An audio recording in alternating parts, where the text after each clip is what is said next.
Alrighty then. Shake. How's everybody doing today?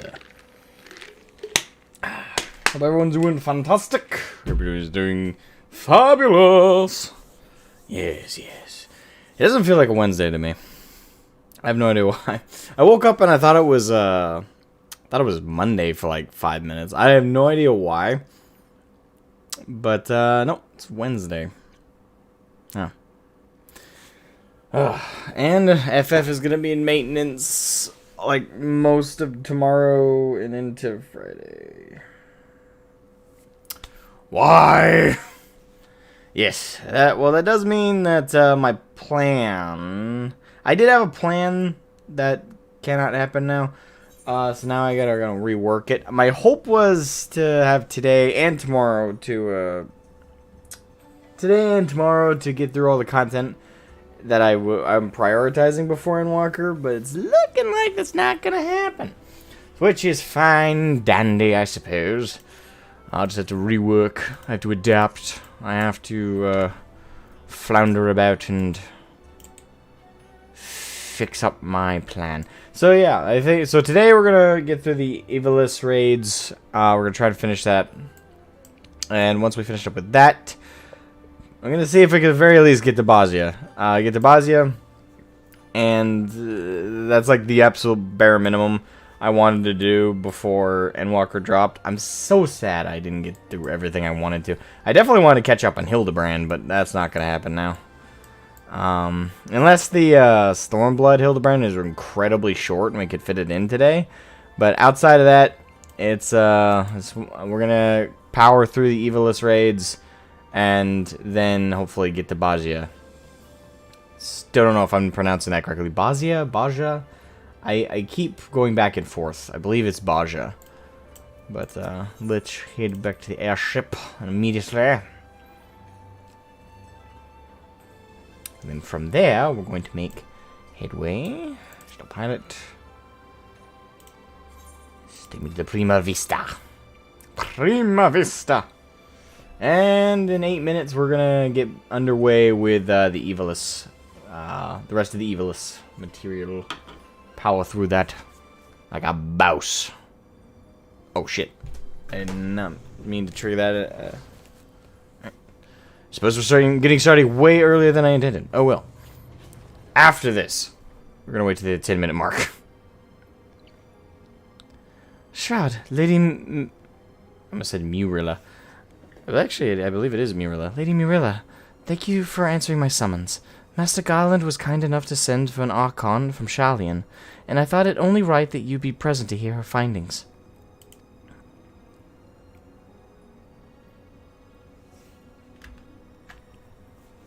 My headset's turned down. That game's weirdly quiet. No, game's weirdly quiet. To be frank, summoning Mikoto was more Ishtola's idea. I simply came along to see what light she could shed on this mystery.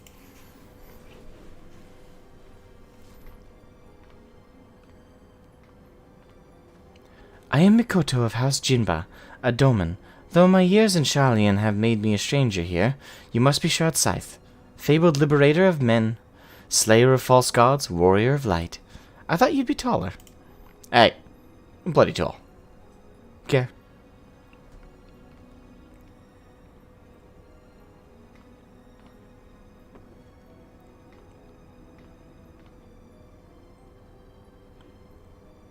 Let us speak of the crystal.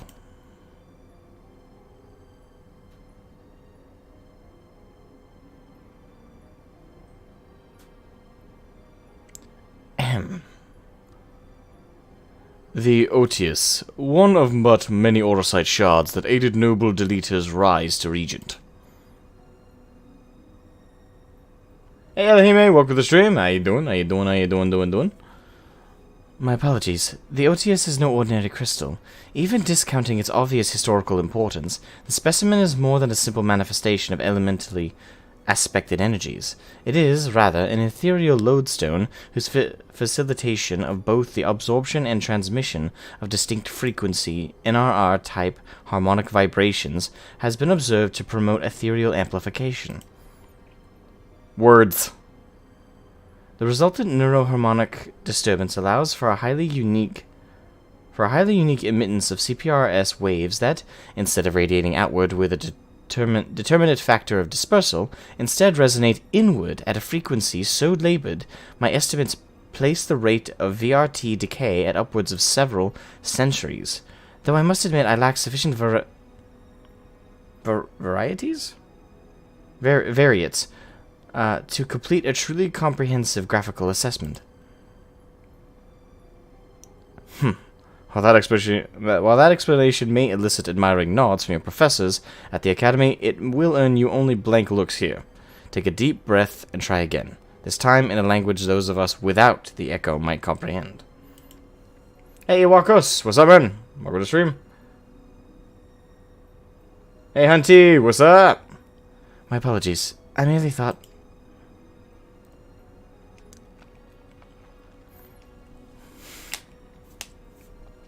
Apologies, we'll see us no nearer to an answer. A simpler explanation will.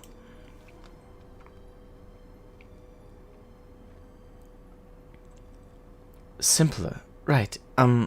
Ether is not only the building blocks of all things material, but those immaterial as well. Thoughts, memories, feelings, one's very will are all understood to be ethereal phenomena, and can be measured as such, unlike most crystals, which only can emit elemental energies. Auracite is tuned not only to absorb ether, but ether specific to the immaterial. That ether is then stored and multiplied within its crystalline confines until external stimuli precipitate release.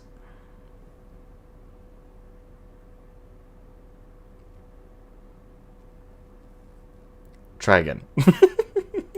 We're all stupid. Under appropriate conditions, a strong will or desire can become imprinted upon the auracite and stored until fomentation, at which time the desire becomes manifest. Fomentation. What my studious young friend is trying to say is that the OTS takes one's deepest fantasies and makes them reality. Yes, that is simpler. You may choose to think of it as a process akin to that of summoning a primal. One note, if you haven't done so already, if you are a significant amount of XP into a level, it might be a good idea to get to the next level. IRC, they're zeroing XP into a level, they are zeroing XP into a level tomorrow's update. Thanks for the tip. I don't know if most of my classes are not that close to leveling except 1 or 2. There being one marked difference, primal summoning requires a supplemental energy source, such as a horde of elementally charged crystals. Auracite, on the other hand, it has the capacity to serve as its own source of power.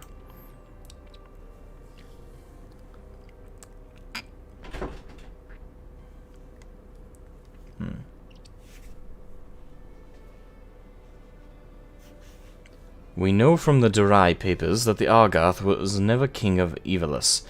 He was slain in battle during the War of the Lions.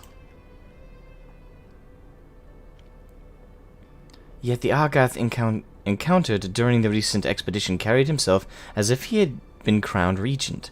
I believe this was merely the Auracite in his possession realizing his desire to rule. I am informed that he uttered the same words over and over again for the duration of the confrontation which unfolded. If that is the case, it is possible that it was not actually Argath who uttered them, but the Auracite itself. If the Durai papers are accurate, Argath was a weak and petty noble who believed that his blood entitled him to power. The Auracite took that belief and twisted it into the abomination we, Shroud, put to the sword.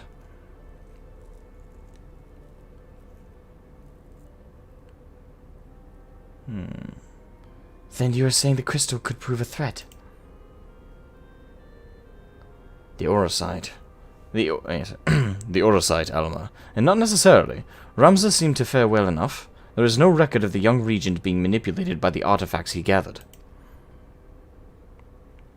In the hands of the just, the Oricide should prove harmless, even beneficial. He's being very flippant. To paraphrase, it is not the weapon that kills, but the one who wields it. Now, where have I heard that before? Oh, yes, it was Emperor Galvus's justification for taking the marvels of Magitech and applying them to the manufacture of arms, where, after all, was the harm if it allowed him to bring order to the 3 great continents. You draw an intriguing parallel, Master Garland. The properties of these crystals are so singular, I do begin to wonder if they, are like Magitech, are products of science and not nature. That they were created by someone to...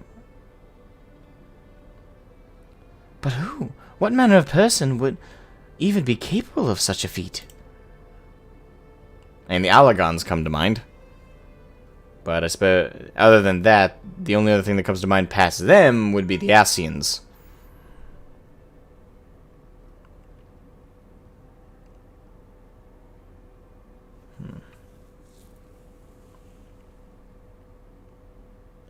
Now that is an interesting question, the answer to which I look forward to hearing. Regrettably, I have pressing matters to attend to elsewhere.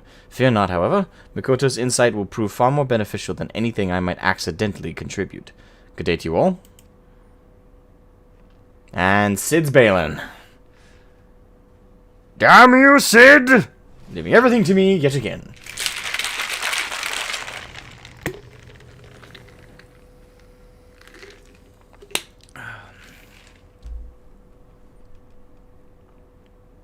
What I don't understand is... if the Duma was imprinted with Argoth's deepest desires, then whose desires are rattling about inside the Otius?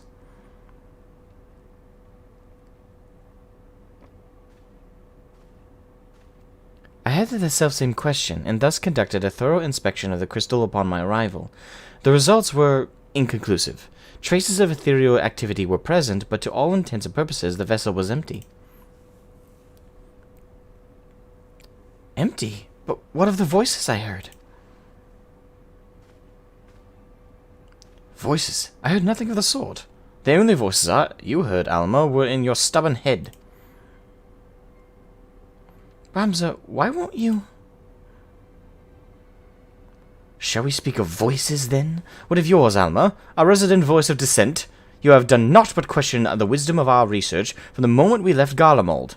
Would you put your petty worries above our family's calling? You don't need to be a dick about it, dude. No, I would never. You would never? Then why involve a gossip monger, a goody two-shoes, and this flying mole? You mean the Moogle?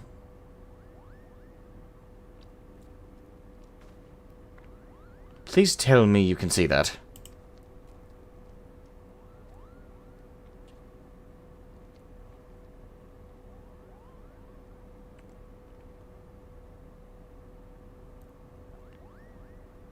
Hello, Kupo. Alright, there we go.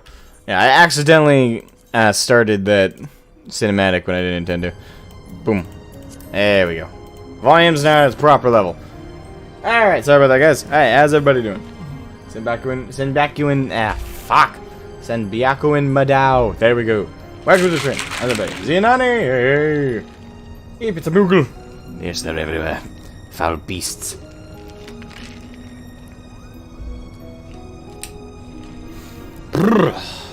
Oh, so how's everyone doing this fine Wednesday that doesn't feel like a Wednesday to me? Kill it with fire.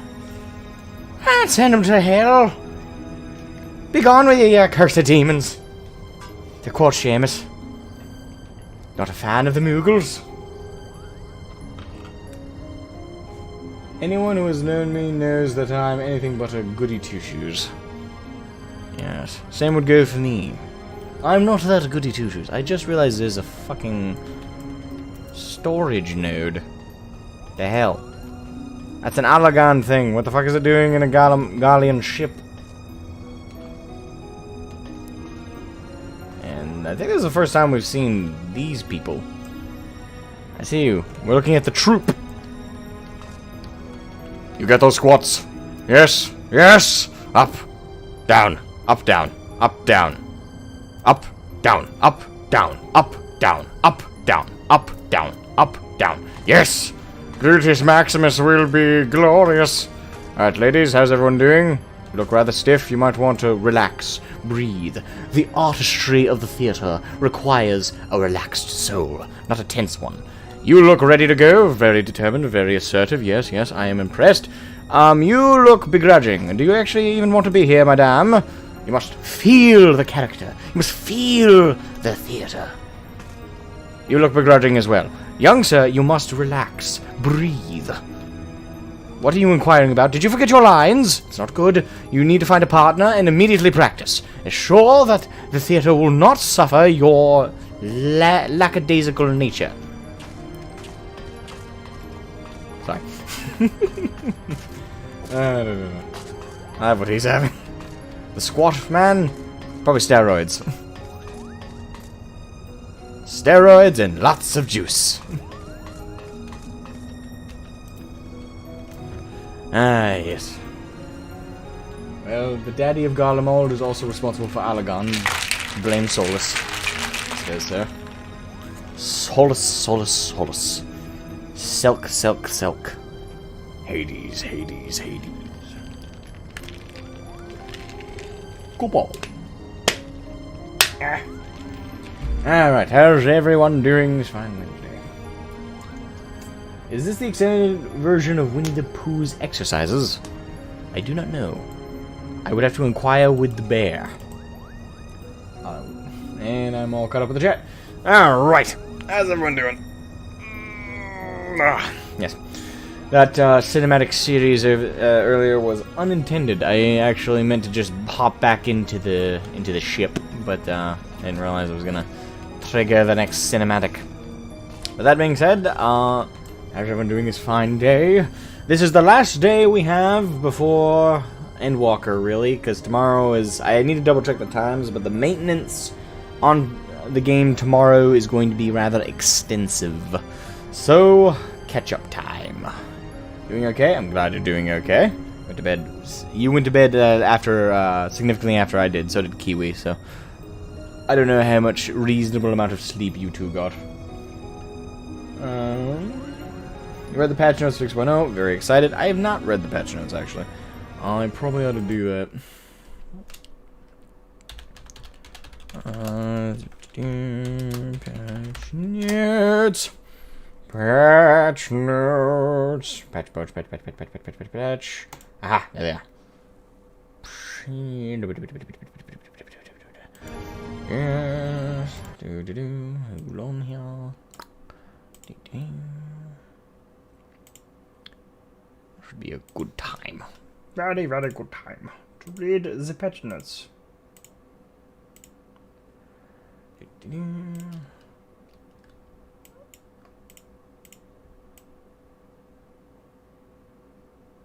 we go. Alright, so why don't we do that real quick? Why don't we do that real quick? Just to make sure we don't get HUD layout pulled up.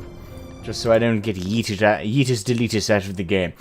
Alright, so the maintenance starts in 14 plus hours, and then it's gonna last the whole goddamn day. So tomorrow is going to be streaming probably Near Replicant and a little bit of Final Fantasy 1. Gonna fit that into tomorrow, and then of course Friday is the big day, ladies and gentlemen. But I will not be jumping right into Endwalker's MSQ. I'm gonna be doing Reaper first, so I'm gonna give everybody a head start on the MSQ, and hopefully that'll result in when I get to the MSQ, some people will take the time to join me on my adventure. I have no idea how long it's gonna take for me to get to Reaper to max, though. Probably gonna be spamming Palace of the Dead. So the stream is mostly just going to be gameplay and very minimal anything else, which I'm going to have to force myself to do, because I really do want to jump into Endwalker's story, but at the same time I would love a populated stream for that. So anyway, let's check out the patch notes here. I don't know if this should be a video.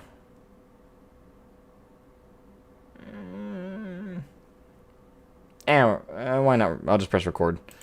Alright, so the patch 6.0 notes preliminary for Endwalker. So, as I just explained really briefly to the stream, my plan when Endwalker drops is to actually immediately get Reaper and focus on getting Reaper to max. Or at least as close to max level as I can.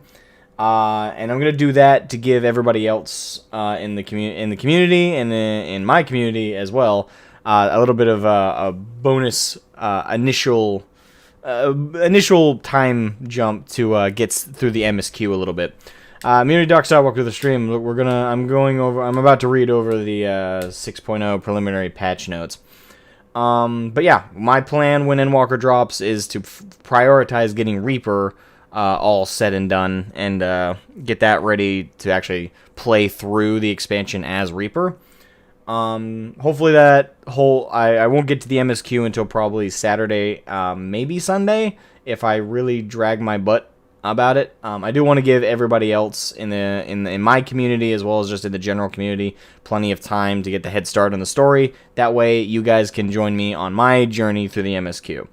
Who knows, maybe just to help drag my ass to get to the MSQ, I might also level Sage on Saturday, just to give all of you guys, again, more time to get through the MSQ. I don't want you guys to rush, but at the same time, I don't want to have a dead stream when I actually start making headway through the MSQ. I'm probably going to have a dead stream no matter what, especially when Endwalker drops, because everybody's going to be trying to make their way through, trying to play through. That's perfectly fine. I'm not really going to worry about it. I'm not at all stressed how populated my streams are going to be during that time. But anyway, that being said, Endwalker 6.0 preliminary patch notes.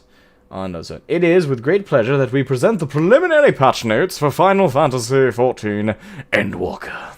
Packed with a multitude of additions and refinements, adventurers of every persuasion are sure to find something to enjoy in this exciting new update. Indeed, I'm very excited. I'm excited for the MSQ, but I know there's probably plenty of other things to be excited about. I just want to know where the story goes. I want to know what happens to the titular characters I've come to love. Additional features will be implemented in future updates. The raid Pandemonium is scheduled to be released in 6.01. The treasure hunt instance in the Excitatron 6000 and the raid Pandemonium Savage are scheduled to be released in 6.05. The new PvP content, Crystal Conflict, is planned for 6.1 or later. Please remember to confirm early access details. Indeed, yes. Playable content, areas, levels, treasure hunt, housing, miscellaneous, quests, fates, grand and free companies, and the Mandeville Gold Saucer. Battle system, PvP, the feast, items system. Yes. Alright, so let's actually get into the notes here. Alright, so patch 6.0 contains content that can be accessed by registering registering the expansion packs for Final Fantasy XIV to your service account. To distinguish between adjustments that are and are not affected by the registration of these expansions, the following notations will be used throughout the patch notes. Alright, so 2.x, these additions and adjustments only require the purchase of Final Fantasy A Realm Reborn and Final Fantasy Heavensward. Okay. 4.x, these additions and adjustments require... Okay, so I think that point is like the patch availability. So 5 point these additions and adjustments for Shadowburners. Okay, so yeah, so these are just like the this expansion patch. So it's the 6.x we're primarily looking at right now. These additions and adjustments required the purchase of registration of Final Fantasy Endwalker. Okay. Alright, so we got that out of the way. So new cities have been added. Old Sharlayan. Alright, so this is in-game screenshots. I'm already excited to get to Sharlayan because I'm actually very fascinated with not only where the storyline is going with that, as we saw with Alize and Alphino, but I'm also curious just like the overall aesthetic, because we've all seen obviously the Endwalker cinematic trailer and then the benchmark trailer, which give us pretty damn in-depth preview of what these are going to look like in game. But it's never quite like just going there yourself, and I'm sure most people would agree with me on that one. Is like actually going there yourself and walking around with your character and having like the free reign to just run around like a fool. And I'm a damn good fool. Rads at Han. This is probably the one I've seen, like, I've actually looked into the least. Rads at Han. Only the 2 screenshots on. It's very colorful. A lot of yellow, blues, a little bit of pinks. It's a very beautiful city. But I'm more curious about Charlene than I am Radzat Han, so that kind of has bled into my lack of research into it.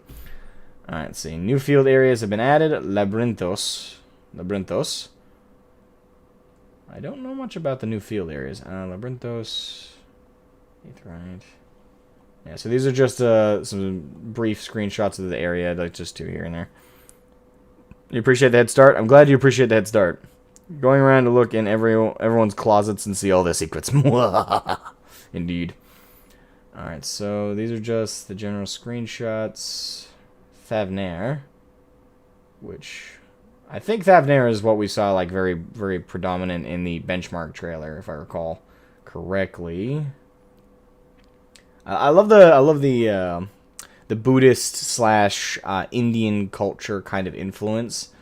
I do think I'm curious how that's gonna. I'm curious how like the actual like in-game culture of Radzat Han and Thavnair and like these kinds of locations are really gonna unfold. I'm very curious to check out the side quests. That could just be me, but I'm actually curious to check out the side quests like on my own time and kind of like see some of like the world building aspects of like getting to know certain characters.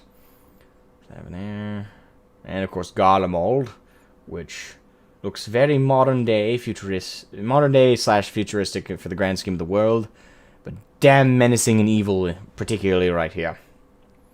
Mare Lumitorum, which is the moon. Going to the moon! I'm actually here. Like, additional new areas have been omitted to prevent spoilers. Okay, so this is the most that they could show without spoiling anything. Radzat Han reminds me of India. I believe it's supposed to. If I'm not mistaken, that's like the cultural, like the real world cultural influence for Radzat Han is India.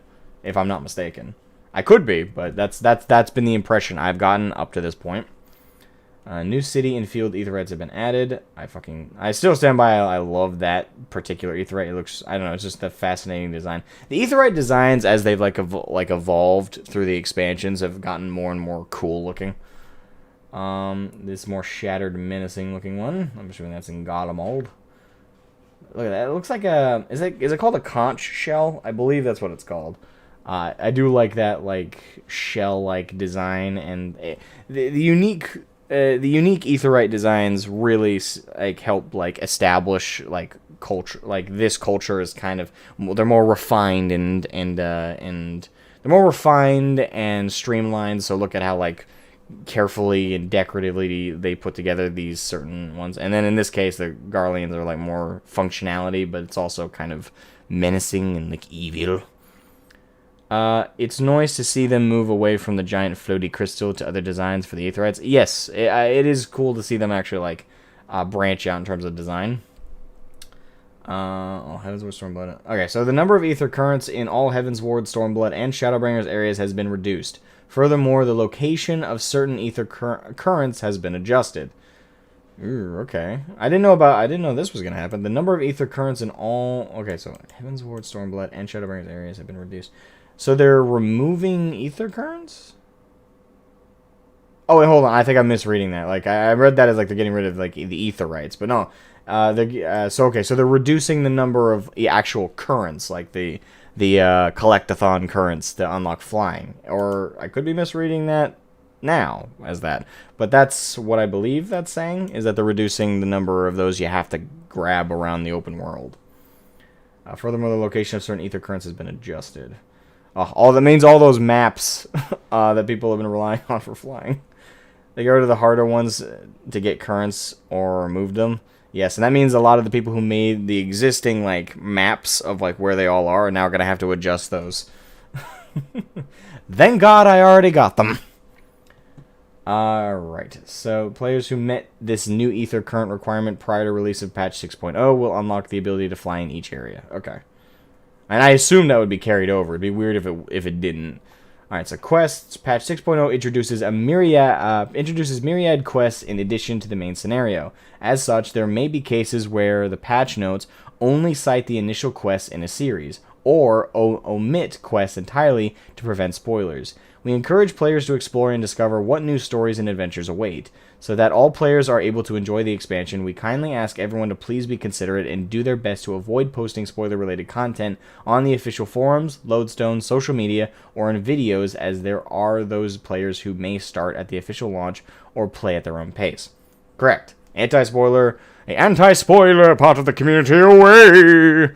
And as it is, I'm gonna try and when like Endwalker drops, I'm gonna try at the beginning of the stream to include like a spoiler warning, like, hey, this is what like I'm going in, like, be warned. I'm gonna try and put that into the stream. I already try and put those in like the videos and stuff like that, but I'm definitely gonna try and put some kind of spoiler warning at the beginning of the streams. The Friday one is definitely going to be a spoiler warning about, hey, I'm about to go to the Reaper quest line. So if you don't want to know the Reaper quest line and how anything about Reaper, don't watch that stream, etc., etc., etc. And all videos going forward covering Endwalker are obviously going to have to include a spoiler warning. That's just polite thing to do. And some people would argue, like, if you put in the title you're in Endwalker, you should just expect people to understand that there's going to be spoilers. But at the same time, it's polite to give them that, like, 8-second warning, 8 to 10-second warning at the beginning of a video. And be like, hey, just so you know, spoilers. Be warned. New main scenario. Okay, added. Alright, so new main scenario quests have been added. I mean, I figured that much. Alright, so just sharing some brief screenshots. We got the twins, we got Thancred, we got Kryl. That's Estinian and his badassery. New side story quests have been added. I would have hoped so. Side story quests added in patch 6.0 will employ an automatic level adjust system known as Quest Sync. Quests using this system will have their difficulty and XP rewards adjusted to match your current level. Certain side stories do not use Quest Sync. Alright. So far, this is about what I'm sure most of us in the community have expected. I'm not seeing... I'm not expecting... Hold on. Role quests have been added. Yes. Physical DPS role quests added in patch 6.0 have been divided into two categories: melee DPS and physical range DPS. So, like, physical range DPS. Okay. Hien. Yeah, okay. Some more offhand screenshots. So, tank, paladin, warrior, dark knight, gunbreaker. Shrouded and okay, so this is like listing off the quest's name. Not including in. It's in Radzet Han. Gridania Delegate. Players must progress to a certain point in the Endwalker main scenario. Okay. Alright, so a lot of the notes so far have just kind of given you like the overall gist of if you're like looking for a specific thing to do when you first get in there, it's denoting it. I'll probably end up doing this with my Dark Knight DPS. This one I'm hoping to be able to do with Reaper, but I might do it with Sam. It depends. Probably end up doing it with Reaper, because again, I'm hoping to main Reaper throughout Endwalker, but we'll see. Physical range DPS, Bard, Machinist, Dancer. Yeah, out of these three, the only one I've started leveling is Machinist, so gotta work that up. Magical range DPS, Black Mage, Summoner, Red Mage, Healer, White Mage, Scholar, Astrologer, and Sage. Looks like all of them are at Radzet Han, so that's going to be very important for our role quests. Additional quests unlocked upon completing the entirety of the main scenario and all 5 role quests series will be added to the future update. Okay. Role quest splitting the physical means I have to level range physical DPS now. I don't know which to play yet. I'd recommend Machinist, but that's entirely based on the fact that it's the only one I'm leveling. I haven't tried Bard. I haven't tried the, what was the other one? I haven't touched Dancer at all. So I can only recommend the one I've touched, which is Machinist. Machinist is fairly fun. I'm not in love with it, but it gets the job done. I might try leveling Bard just to see if it feels better than Machinist, but Machinist is pretty good so far, from what I've been playing of it. Studium deliveries have been added. Studium deliveries. Okay, so each disciple of the Hand or Land, so Crafters Gatherers, will be able to progress through one of 5 series of quests associated with the different faculties of the Studium. Completing deliveries for a faculty of the Studium will advance the story of that particular faculty. Okay. Alright, I'll get a screenshot here. Because studium delivery quest rewards include crafters' scripts and gatherers' scripts, players must first complete the quest Inscrutable Taste before undertaking deliveries. Okay. Oh, nice XP reward. Okay. And this is the list of the questing. Old Charlian. So Charlian seems to be the place for the crafters and gatherers.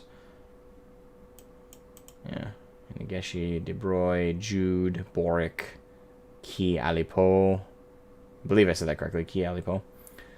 Alright, so I'm gonna start scrolling a little bit faster here because I'm more or less looking at this point for what I'm kind of looking forward to in the patch notes. Hold on, I'm just checking something. Welcome, Nicholas Hauser? Hausenega.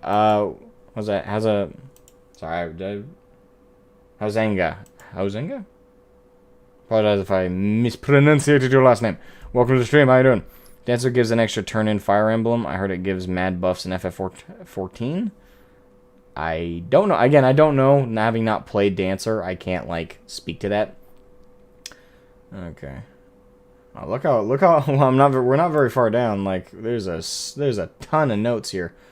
Okay, hold on. Let's go back to where we were. There's a lot here.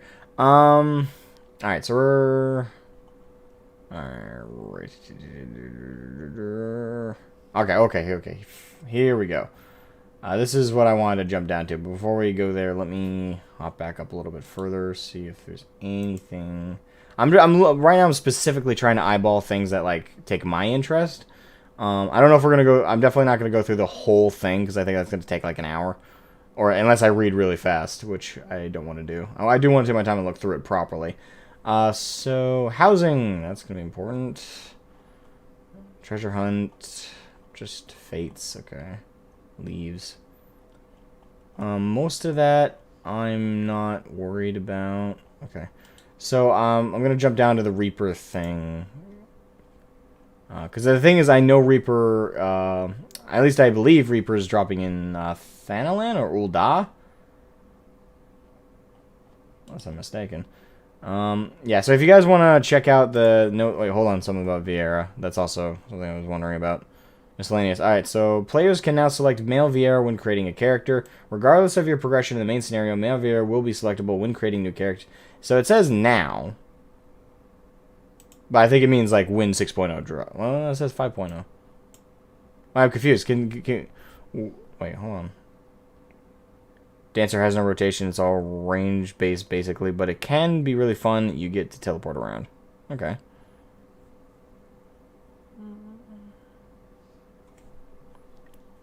Reaper and Ul'dah, Sage, and Limsa. Yeah, it means after the patch. Okay, so yeah, after the patch.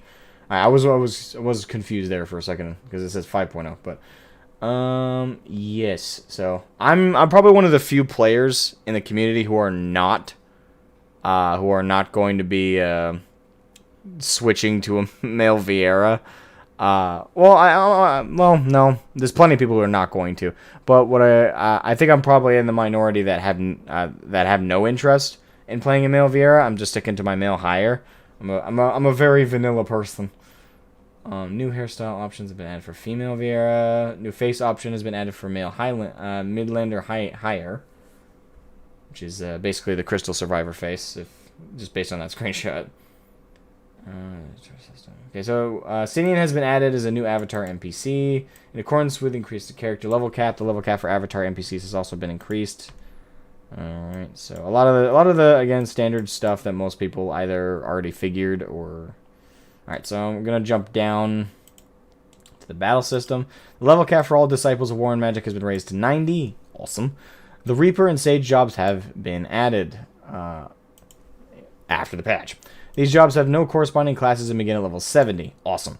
Reaper, melee DPS, that's going to be my focus until... and again, I'm not going to drag my ass, but at the same time, I'm not going to rush it. So with any luck, while I'm focusing on Reaper, giving the rest of the community time to, get through the MSQ and hopefully join me when I actually start my MSQ journey. But I'm going to focus on doing Reaper first.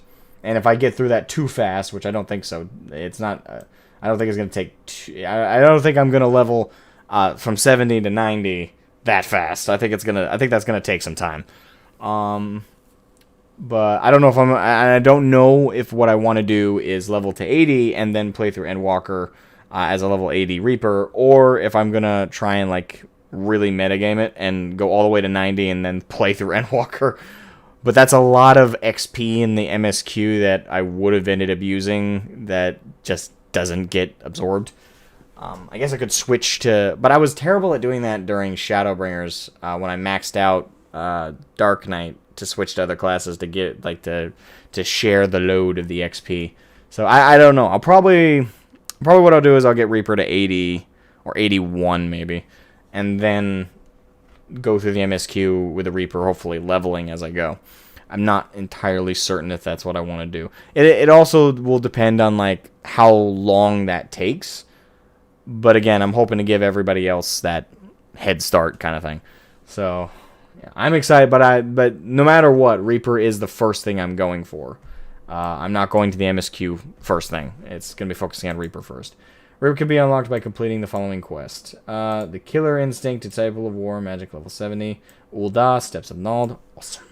Flustered Attendant. Alright, so that's where I'm gonna pop up. Let's see. Sage Healer. I'm not likely to get Sage, but if I get Reaper to 80 too quickly, and I'm still... and the community is not had enough time to really get further in the MSQ than me, I'll probably grab Sage as well, just to, again, give that buffer time. I don't know, that'll definitely depend. Let's see. Alright, so I'm real quick going to skim, forgive this. Again, I'm not going to go over absolutely all of the patch notes. I will on my own time, but I know I want to get through the Ivalice raids today, so... The enemies have been added. Okay, just eyeballing these. Ooh, it's an alien. It's a little gray man.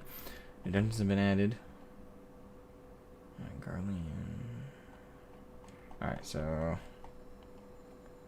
trials have been added. Alright, so yeah, I'm gonna leave like the patch notes there. Again, I'm gonna read the rest of them on my own time, and I encourage everybody else to check out the Lodestone. But I want to get to the Ivalice raids, so. Yeah, and there's a lot. Like, where I'm not even halfway down. Like, there is a lot of patch notes here. There is a lot of patch notes. So, plenty to go through. Alright.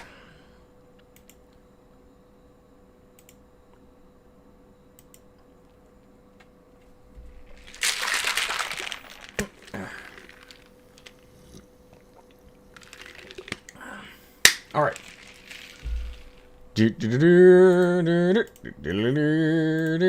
Alright, so. Alright, so before we get into the Ivalice raids, there is one other thing I gotta do first, which is pull the Discord here. Get Reaper, get to 80, get Sage, get to 80, and then do MSQ. I don't know. Again, I don't play healers, so I don't know if I'll do Sage for, I don't know. If it takes a while to get Reaper to 80, which I don't know if it will or not, probably not. Probably just gonna be spamming Palace of the Dead, and I gotta unlock Heaven on High to help with like the efficiency of leveling Reaper. But I'll probably end up soloing Palace of the Dead and Heaven on High because it's way too. There's probably gonna be next to nobody. Well, one of two things is gonna happen. Either there's going to be nothing but Reapers and Sages going through both Palace of the Dead and Heaven on High because they have the same idea as me. Or nobody is going to be playing Palace of the Dead or Heaven on High, and they're going to be going through the MSQs, so I'm going to be all by my lonesome trying to level up Reaper and through both of those. I don't know. We'll see which ends up happening, but I'm assuming I'm going to end up basically soloing that stuff. That being said, right before we do Ivalice, there is one reaction I was asked to do over on the Discord. It's 11 minutes. It's not very long. Yeah, we'll save that for later. We'll watch that later. We're gonna get right to the Ivalice raids. I want to get through these, and also hopefully get to Bozja today, just because I want to see it at this point. But yep. There's that. Even groups of Reapers and Sages. Possibly.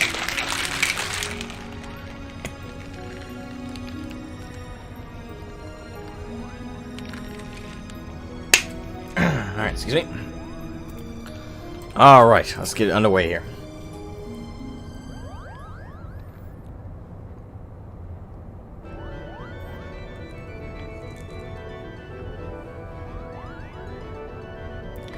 Am I interrupting? Oh, please do go on. My acceptance into your fine troops' ranks can wait until all have said their piece, Kupo. Guards, get this... Montblanc, the name is Montblanc, denizen of Dalmasca's deserts, seeker of thrills, adventurer extraordinaire. What you may call me Montblanc, Kupo. Dalmasca has long been known as a melting pot for myriad cultures, where minor races such as the Sikh, the Bangar, and the Viera might live in relative harmony with Haya, Elizin, and others. Yet there is no record of prominent Mughal population. Most likely because we are neither prominent nor populous. My people are nomadic by nature, ever drawn to the elusive frontier and the freedom she promises, Kupo. Mughal? Of course I'm a Mughal, Kupo. You'd think the adorable wings and the fluffy palm would have given it away. Now, about my admission to the Majestic. I will allow no such thing. The Majestic is the Empire's premier theatre company. We will not sully its good name by granting refuge to a fluttering ball of fur. And furthermore, how in the world did this abomination board the Prima Vista in the first place?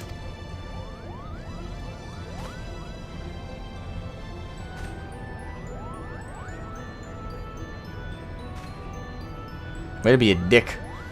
By means of his wings, were I to guess. As for his admission to our company, I do not seem to recall race, creed, or allegiance on my list of prerequisites. Do you? No, father.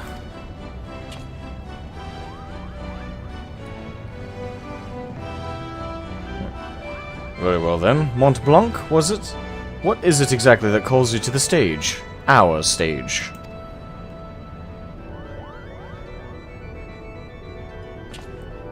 What else? The Zodiac Brave story, Kupo. Never before have I witnessed something so amazing, so moving.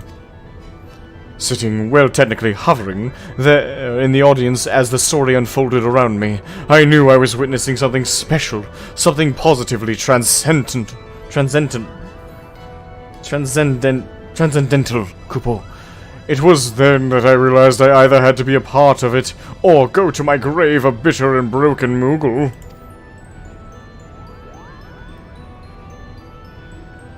Okay. Was this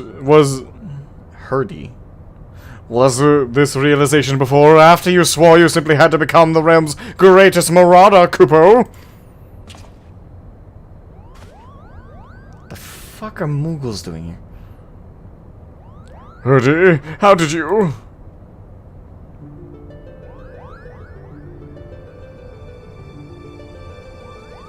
Perhaps you'd have more success at running away if you didn't reveal your grand designs to every other fool you happen to meet, Kupo. Was it not but 20 nights ago you took up the axe, Kupo? Now here you are professing your passion for the stage before carving even a single notch in your haft. Do you not remember? To he who churns the butter goes the sweetest bread. But how is one to savor said buttered bread if his head is in the belly of a fearsome beast? You accuse me of giving up when I merely came to the realization that continuing would end in failure. Only through a change of course could I reach my final destination, Kupo. And the destination is what, Mama?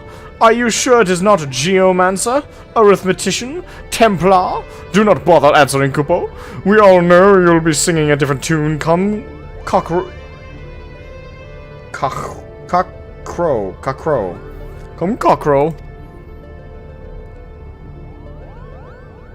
That is where you are mistaken, Hurdy. I was destined to be a thespian. I can feel it in my fur. The role of Delita was made for me. Made for me, Kupo. Kupo. Enough! The actors in our company are trained at the Empire's finest institutes. They represent the pinnacle of the profession, not only in Garlemald, but across the entire world. A vagrant bat mole like you could never hope to share a stage with such artists, let alone play the part of a hero like Delita. You yourself admitted you were too craven to face a solitary beast. How do you imagine you would fare against a pack of theater critics? Any troupe would need proof of valor before it could even consider.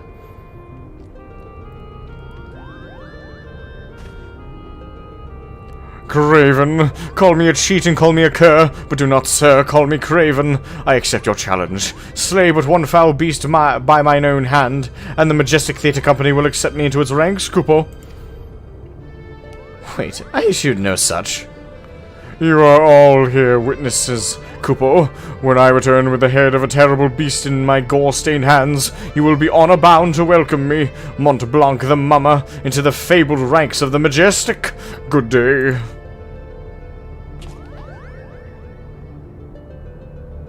Oh, damn it, Zianani had to leave. Fuck, I didn't read that in time.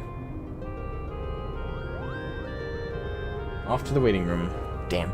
Well, I hope the appointment goes smoothly and goes well. Thank you for joining, Zianani.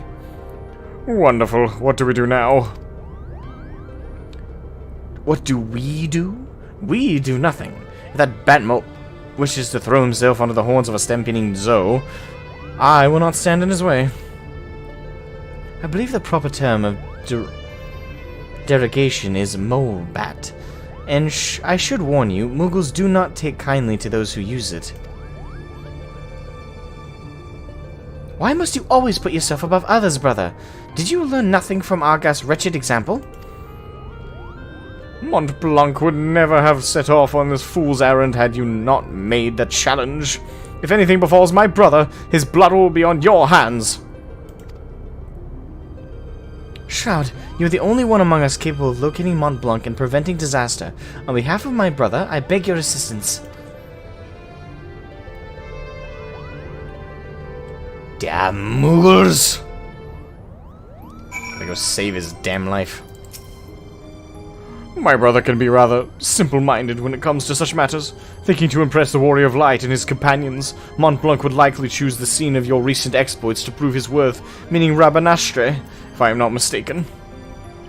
Pardon my language, but that Ramza really is an incurable little prick. Just fucking call him a prick. Is he not?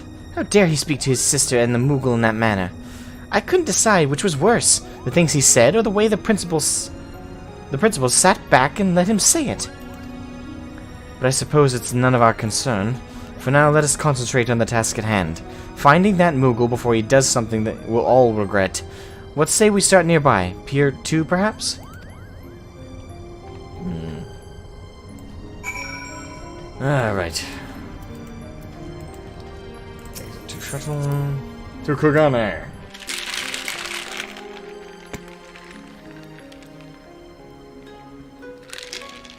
Ah, Lauren! Alright, gate card, yes. We have to go to Pier 2.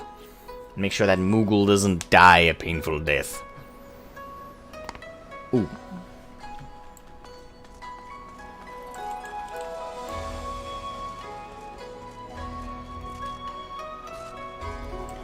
Alright, Pier 2. We're on Pier 2, right? No, there's Pier 2. Oh, we can go right across the way. Aha! Last day to play FF before ENDWALKER. Why'd the maintenance have to come? I only have a mere 14 hours. To do so much in 14 hours. Also, why'd COVID have to hit me when it did? I was in the middle of trying to get everything done.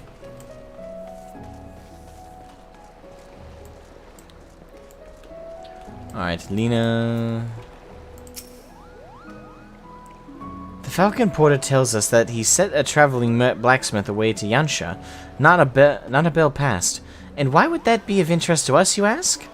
Because said peddler of iron and steel was seen to be carrying a bag stuffed with the brim to the brim with, and I quote, albino mole fur and purple bat wings. Mont Blanc! Not that we look like that, Kupo. The quickest route into Dalmasca is via the One River and its western tributaries. If Mont Blanc is bound for Rabanastre, he will seek passage from the Glittering Basin.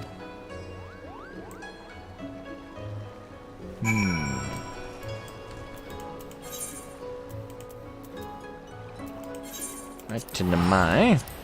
From there we fly.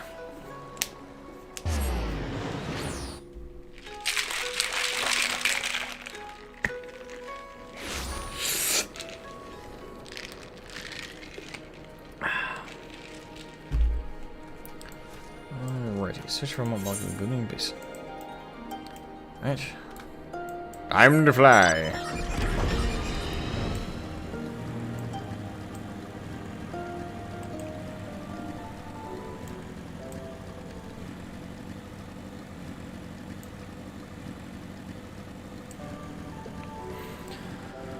So what's everybody most excited for Endwalker? I know the MSQ is a big one, but outside the MSQ, what's everybody excited for?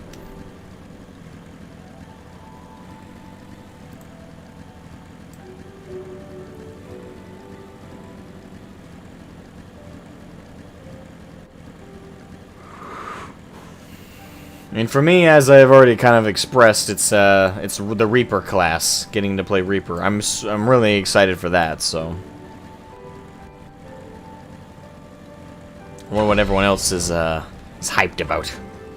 New glamour, the new locations, possible side quests.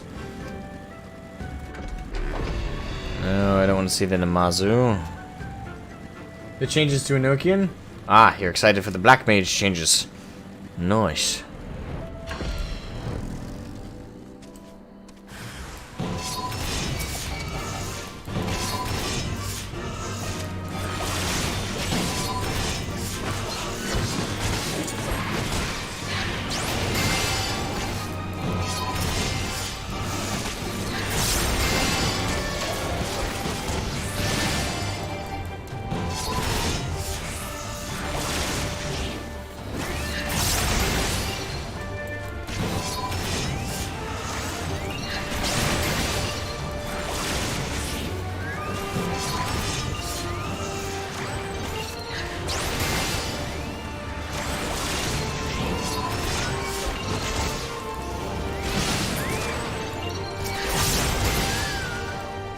And dead.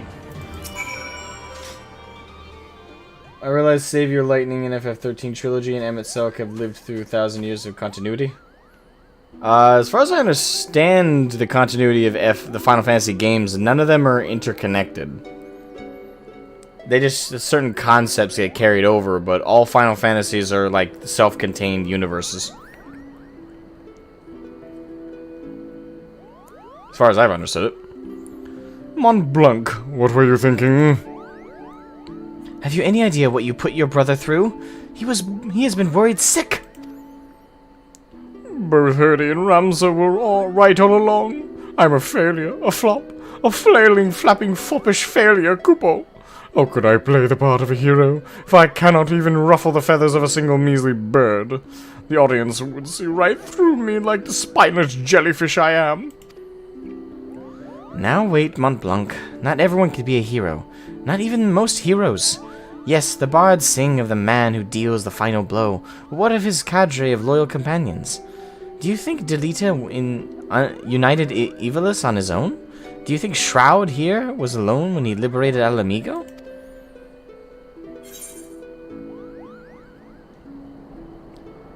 You're never alone in the battlefield. Not all wars are won on the front lines. It's true. Both are good statements, actually. I think Shroud would speak more to the battlefield, though. You're never alone on the battlefield.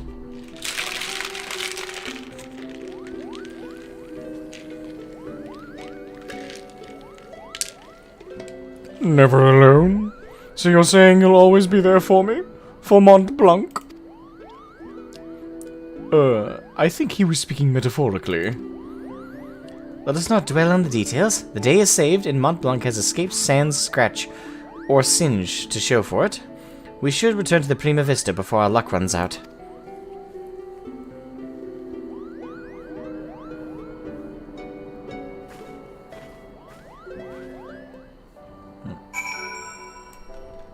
Return to the Prima Vista.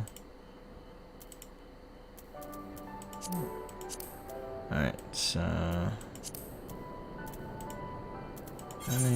boom. The FF13 games are directly connected. At the end of FF9, Zidane speaks of Squall. Again, I can't speak to any of that. As far, again, just based on my understanding of all of the FF games as they function, none of them are connected. And you might be right, but I can't agree, or I don't know how true that is without having played them. So I can take your word for it, I suppose, but based on my own knowledge, I just run with each of them are not connected until I play through them and learn otherwise. A journey of my own making. Alright, so let's get to the Prima Vista and hopefully continue on with Ivalice. Is she landing? Hold on. I gotta adjust myself. Oh great, it started raining.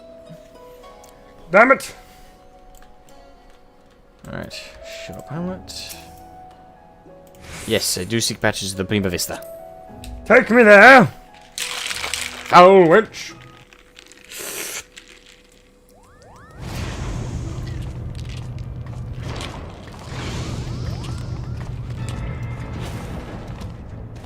What the fuck?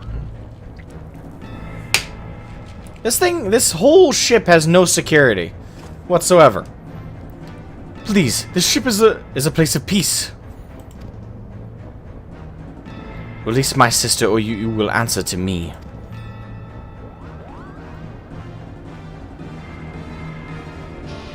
When the cat's away... Put the damnable thing down, Ramza. You're not helping matters.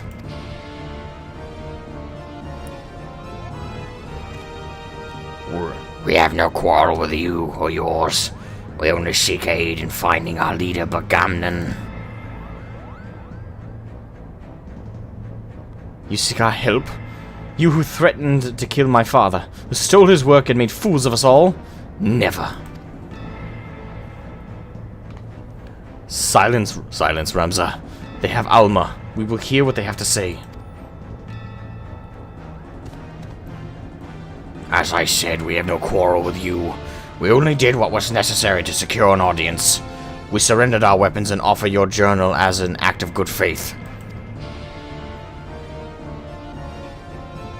I have no idea why, but I immediately think of Skeksis when I look at them. Maybe it's a snout.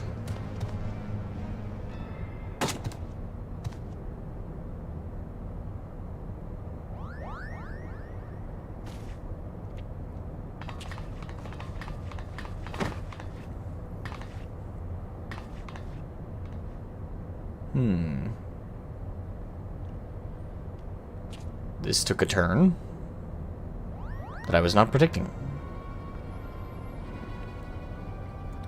This is all rather a lot to digest, but your claims do coincide with what we have learned about the aura site. You're saying the crystal did something to our captain?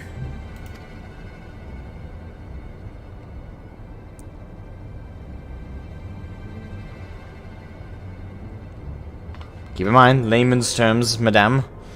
After being emptied of Argat's will, the Duma sought that of another to sate its appetite for ether.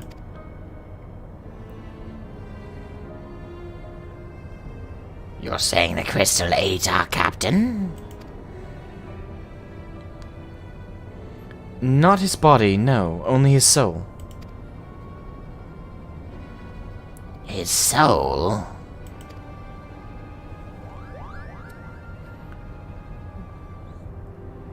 Tell me, what in your opinion was your leader's deepest desire? What was it that he longed for above all else in the world?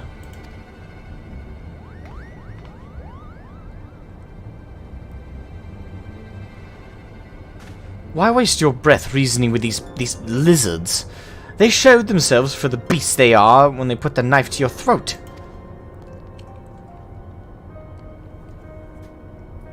First mole bats, now lizards. That's why this one's tongue is pure poison. He's a very snobbish asshole. Why hiding behind me?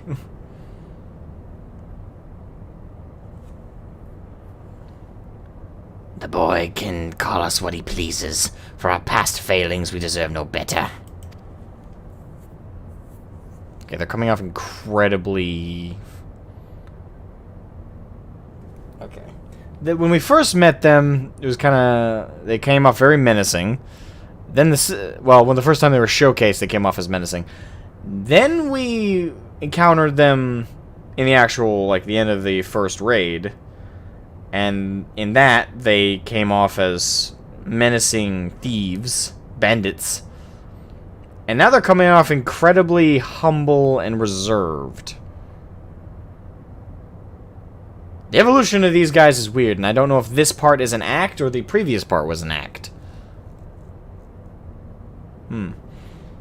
Your failings?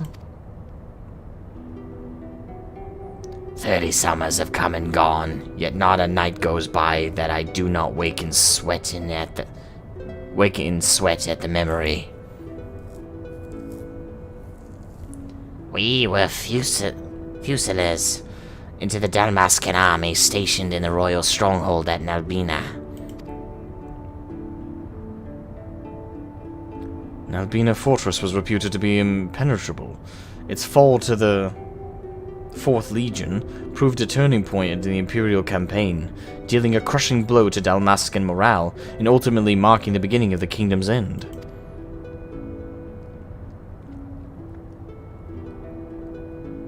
Alright, backstory no jutsu time.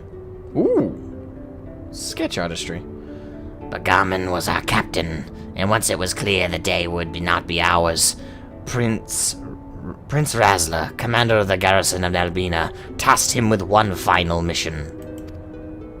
Our unit was to escort His Highness's twin sister, the Princess Ashila, away from the fortress and thence to safety, but things did not go as planned.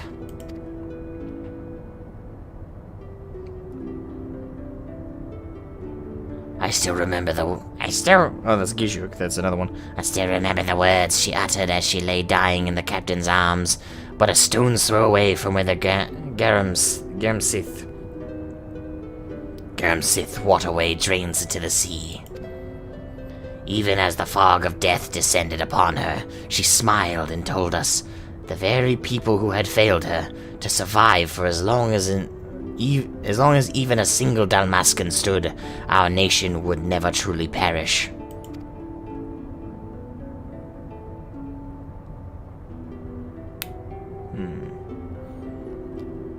But it should not have been us who survived. By failing to protect our charge, we betrayed the princess and her memory, and brought shame upon our race.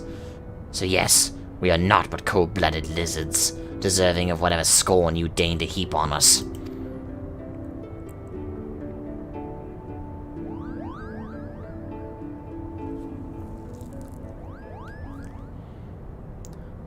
I think we may safely assume a deep-seated hatred towards the invaders of his homeland, coupled with self-loathing born from a sense of powerlessness.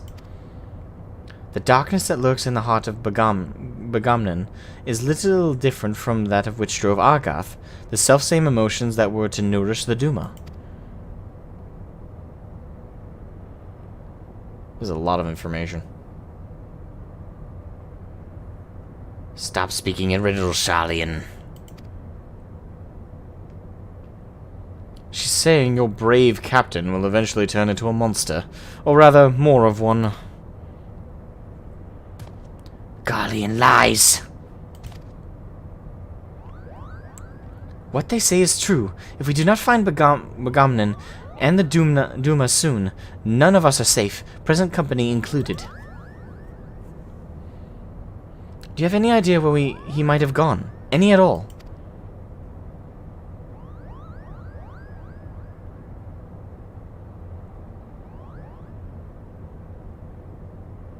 Wait, look at this. Something has been added to a final page of my journal.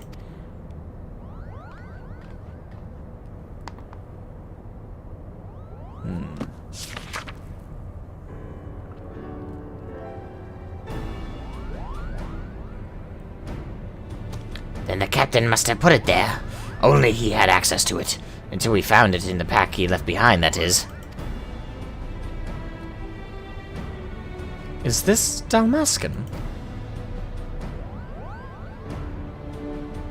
Indeed it is. It says Ridurana. The lighthouse. Why would he write that? And in an old man's journal, no less.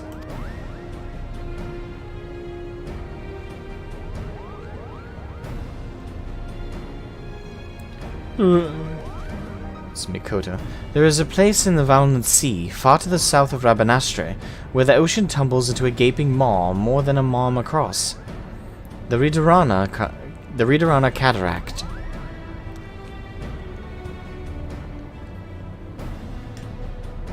Legend would have us believe that it is the entrance to the Hell of Water. Many a scholar seek to prove otherwise has descended into the chasm, some even by airship, but not a one has returned. Ah, so that must be the second raid.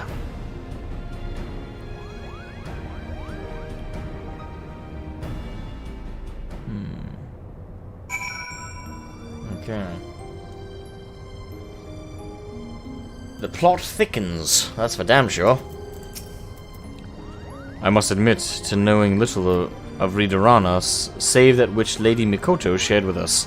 But before we expend valuable time and resources traveling to so remote a place, I must review my notes and see if there is any mention of the Abyss. We shall send for you as soon as we learn aught of interest.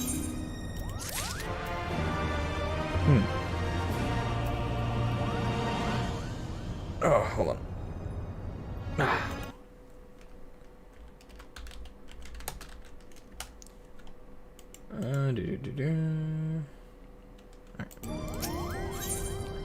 My power, my pleasure, my pain.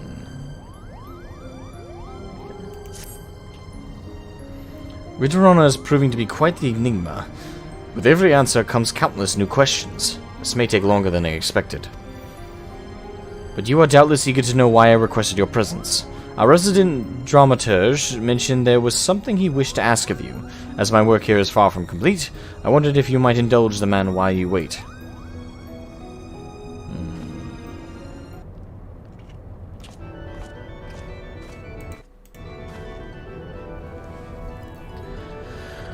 There's few so loath to take their rest than venturers without a quest. For shorn of work, to give them worth, they soon become a source of mirth. Quoth the man idling in an airship, adventure will find me in time.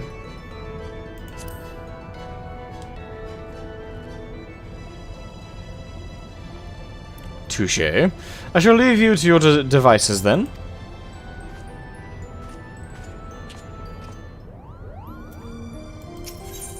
What? Ridurana has proven to be quite the enemy.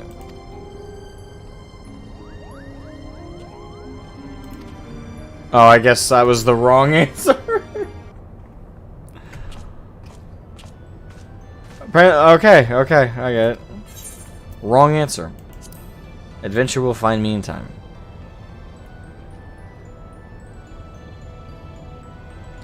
Oh, but it has, my friend, it has. My colleagues tell me that if one of this land ever needs an item fetched, that you are the man to speak to. I find this philanthropic compulsion fascinating, and so, in the interest of research into my next play, let's say, I seek to put said compulsion to the test. Assuming you are game, of course. Bring me a bottle of wine. Ah, but not just any wine. Make it rose-themed, and make it Eorzean. I've had my fill of the bitter blends offered here in the East.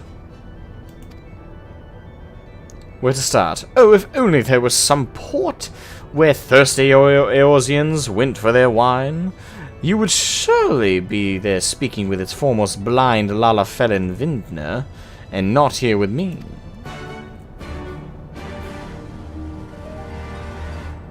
I don't know, Limsa is the first thing that comes to mind. Hey, hero, welcome to the stream. Hashtag me tumbles in. Well, I'm glad you're tumbling in. How you doing? I'm being sent on a fetch quest. Ah, yes, Wineport.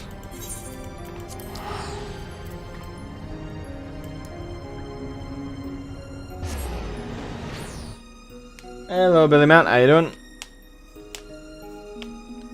Alright, to Wineport.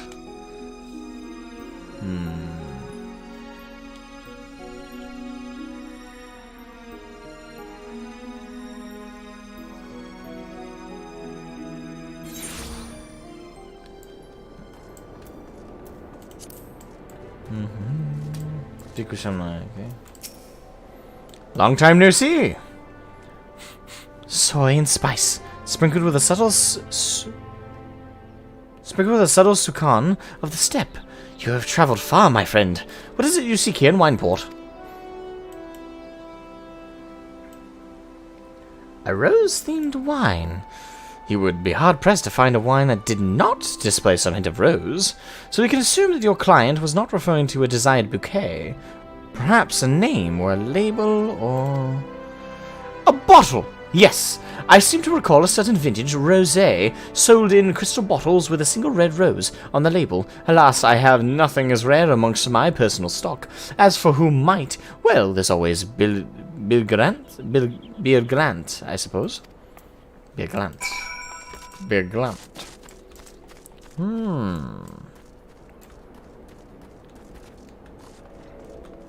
Urban Sesame. Pah! Only an uncultured fool would select a wine based solely on its bottle. As it happens, however, said fool would be undeservingly rewarded with one of Vilbrand's best wines, were he to select vintage Sud Vianja. Not that your client would have the palate to properly appreciate its depth and complexity. But let us dispense with the pretense. You are the fool in question, and do not bother to deny it. A fool who has aimed too high. One of your standing could live 1,000 lifetimes and still not amass the wealth required to purchase even an empty bottle. I know the accent's kind of falling apart there. Don't get on my ass. Oh, price is no object, is it? Ha! Even if I believed you, and I do not, I have a reputation to uphold as a vintner and viticulturist. Were my clients to learn I was peddling the choice of my collection to the likes of you, they would never do business with me again. Alright. Just to see the back of you, I shall do you the kindness of directing your steps unto one who might take pity on your plight, assuming he does not find amusement in it. Master Gigaruju of Costa del Sol. But do not tell him I sent you. Alright. Costa del Sol. Give me that wine. Van. The precious van.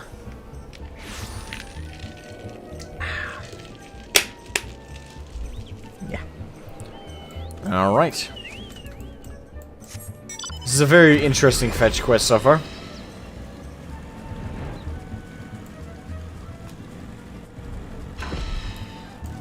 Bonjour, my old friend. Shroud, it's always a pleasure, and I do mean that. My ladies inform me you come inquiring after a bottle of Sud Vianja, but I told them they must be mistaken. Not even you would be foolish enough to think you could... Oh, you were serious? Shroud, do you realize one could purchase an entire estate in mist for the price of a single bottle? Or 5 estates for the price of 5 bottles, which happens to be the number of bottles of Sud Vianja I have in my collection. Now, I'm not an unreasonable man. Let none say the venerable Gegarushu does not value a friendship as deep as the one you and I have forged. So in my boundless generosity, I offer you the opportunity for a trade. A bottle of vintage Sud Vianja for a mere magnum of fine Dalmascan. Never heard of this stuff? And I thought I was talking to a fellow connoisseur. I pity the poor vintner back in Wineport who will have to educate you. Until then, my friend, the offer stands.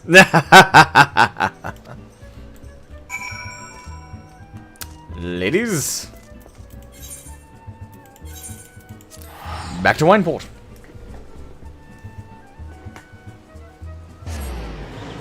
So the price of an estate, that means one bottle costs anywhere from 5 million to 60 million. Yeah.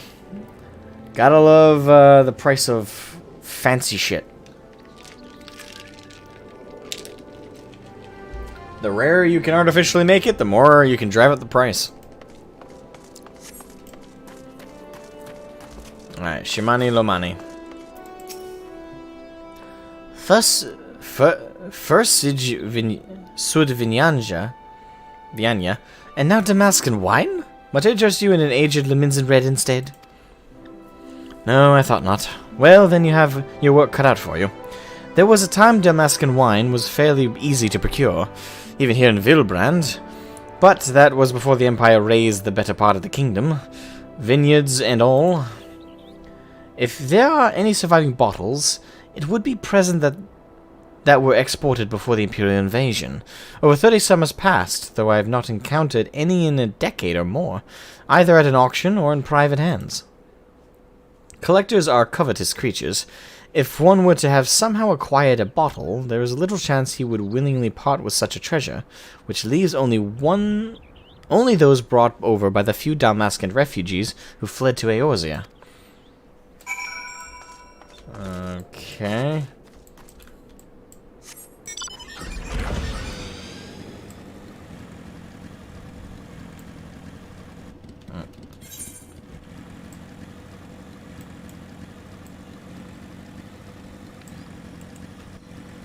I have no idea why I'm going on this fetch quest.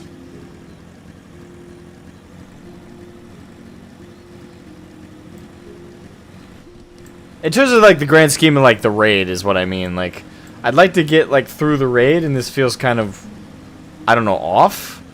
Maybe it's probably gonna lead to something, but it feels kind of random. Dressed. Can't sleep. They won't let me. The midges won't let me. They buzz and they scream.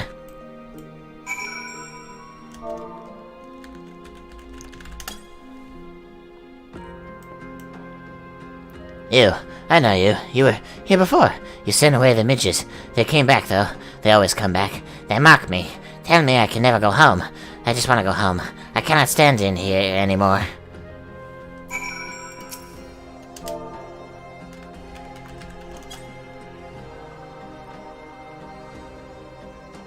Wine.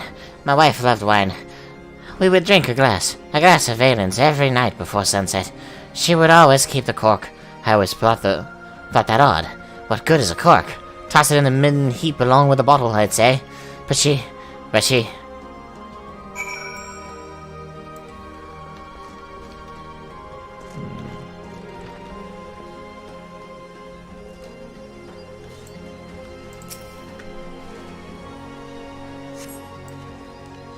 Though you find several empty wine bottles amongst the rubbish, one in particular calls out to you. Take it to Shaman Lamani to confirm its origin. Okay.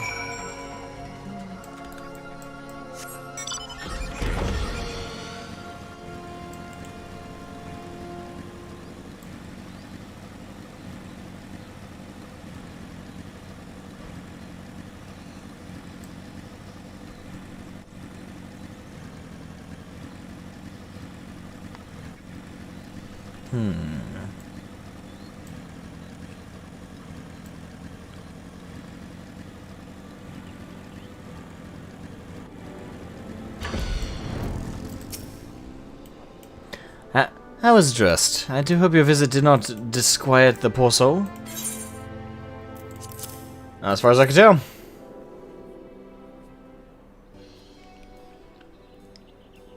So you have brought me an empty bottle.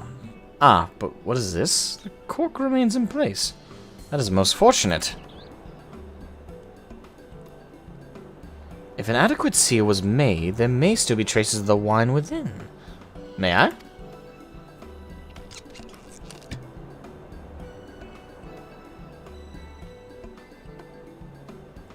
Flamboyant yet elegant. A thought-provoking blend of kokoro beans and the cinnamon, with just a hint of... Is that rosemary? A veritable kaleidoscope of both opulence and refinement. Long has it been since I last encountered a bouquet of such complexity, yet I recall it as if it were yesterday. Without question, this bottle once held a Dalmascan Leah Monde Red by the name of Valens. To think I would have the opportunity to experience it again after so many summers.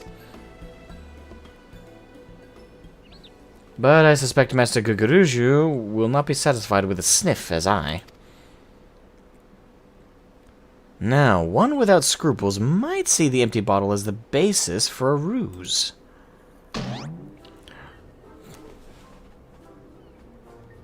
Where the fuck did you come from? I haven't seen this man since Stormblood. One man's ruse is another man's Keikako. Keikako?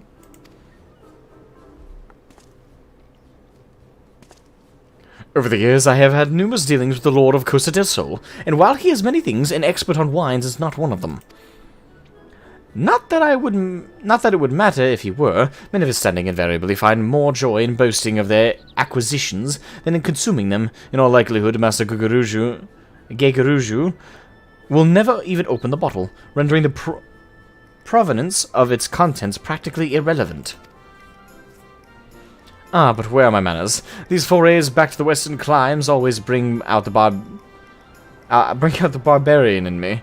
It is a pleasure, Shroud, lest you wonder at my presence here. My employers see promise in the Hingan wine trade, and desire the establishment of a viable route twixt east and west. I am come to see their plan to fruition. But returning to your dilemma, I believe that I may be of assistance. I just so happen to have on my person several separate bottles of Hingan wine made with grapes similar to those once found in Dalmasca. For a close acquaintance, I would be more than willing to part with it, but with one that he might fill his empty vessel. But that would be unjust! As a maker of wine, I cannot allow it.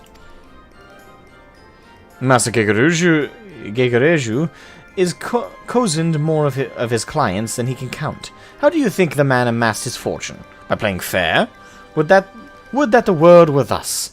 But I am here to tell you, it is not. So, it is decided then. We shall employ deceit as our morally justified means to a happy end. Wait, this is a fool's errand.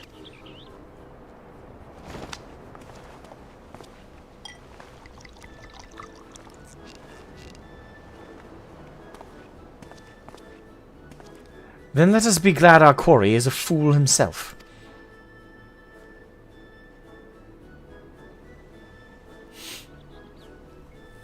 Now, if you will excuse me, I must go and tell the gentle citizens of Wineport why they should be drinking Hingan.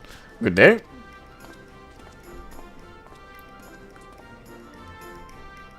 Fetch. Like, why? It feels so random. To deliver the bottle of Dalmascan wine to Gegereju. Yes, yes.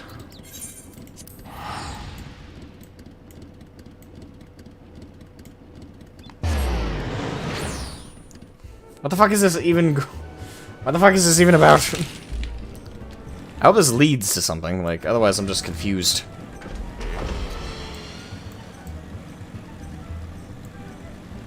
It's supposed to be a raid, not a fetch quest. By the gods, you actually found one? A bottle of Dalmascan wine. Oh, we must uncork it right away.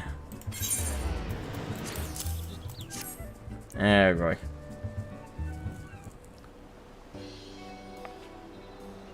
go. Yes. A lush bouquet of herbaceous dignification, coupled with earthen undertones and so forth. In short, the very epitome of a Dalmascan red. Yes, you have outdone yourself this time, Shroud.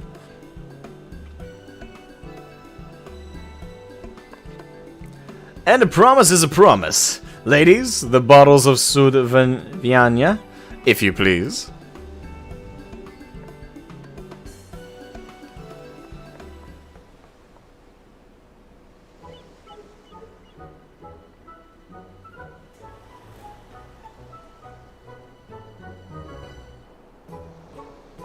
Take whichever you fancy, except for the one with the rose.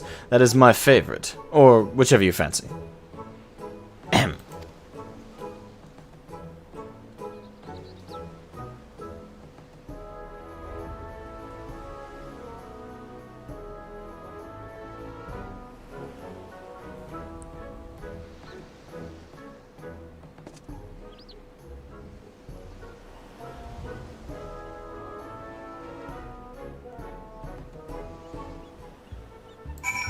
This is such a weird side quest. Alrighty then. Pagani. Let's port over. I mean, otherwise you're asked time and again to risk life and limb. And for what? Barely enough gold to recover your repairs and your equipment. It's true. It's true.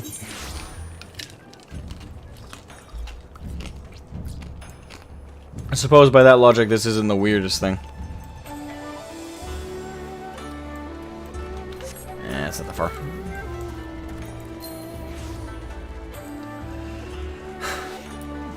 I think I would probably be more amused by it if I weren't trying to get through Ivalice so that I can then go to Bozja before ENDWALKER. I only have like 13 hours before the maintenance. I need as little BS in my way as possible. This better be relevant, or I'm gonna be raging. I'm losing my mind. Lauren! Ah, looking splendid as usual. The Prima Vista. Hooray!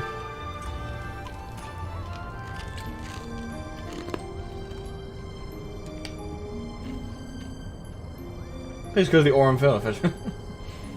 Mobiles. Hey, greater good and all. Alright, dramaturge. They say a rose is a rose is a rose. So tell me, adventurer, is that a rose in your pocket or are you simply here for small talk? So close to making a horny joke.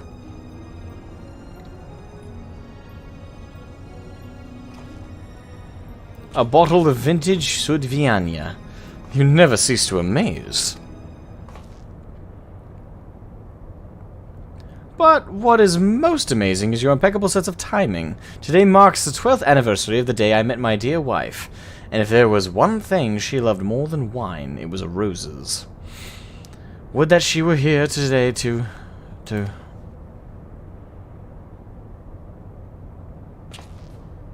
Ah, but I jest. My wife is very much alive. In fact, she's been here with us all along. Darling, would you care to join us?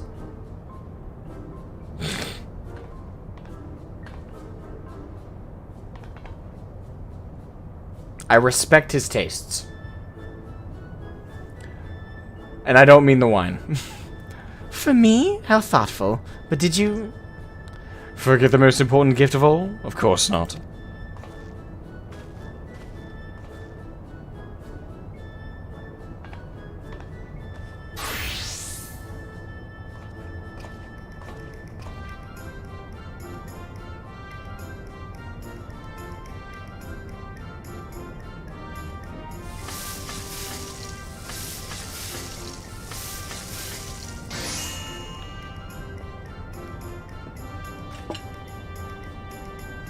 Bacon bread, the perfect companion to a perfect wine. For my perfect companion.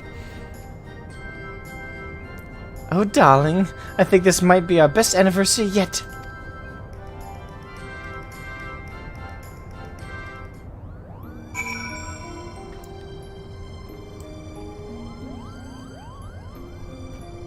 Why?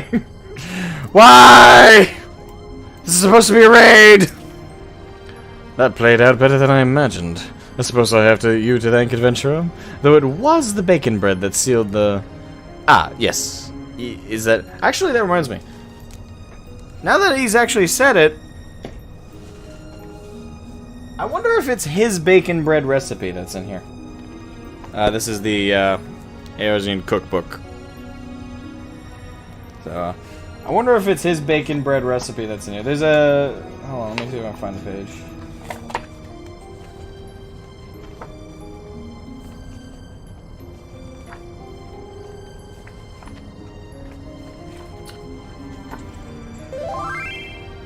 Bacon bread. 66.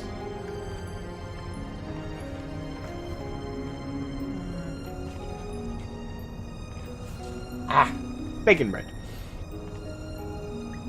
Yeah, pretty damn good recipe, if it's his.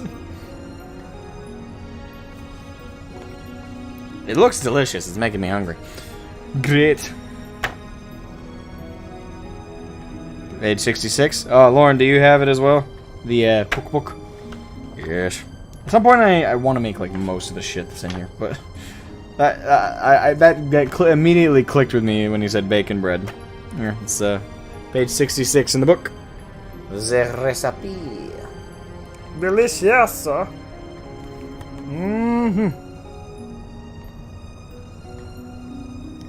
Great. Now I'm extra hungry. Great. Thanks.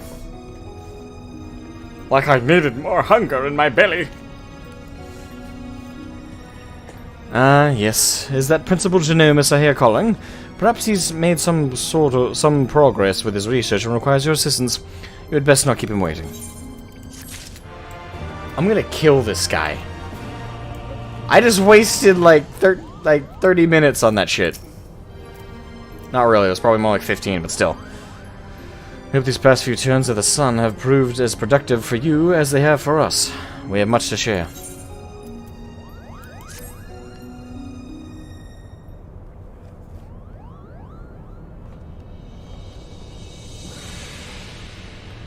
Ridorana is the name of both a massive gap in the southern Vanard Sea and the lighthouse once manned by the Royal Dalmascan Navy to prevent ships from succumbing to the cataract's currents. I stress once manned, as the tower has lain empty since its candlekeeps abandoned their posts, and the fall of Rabanastre.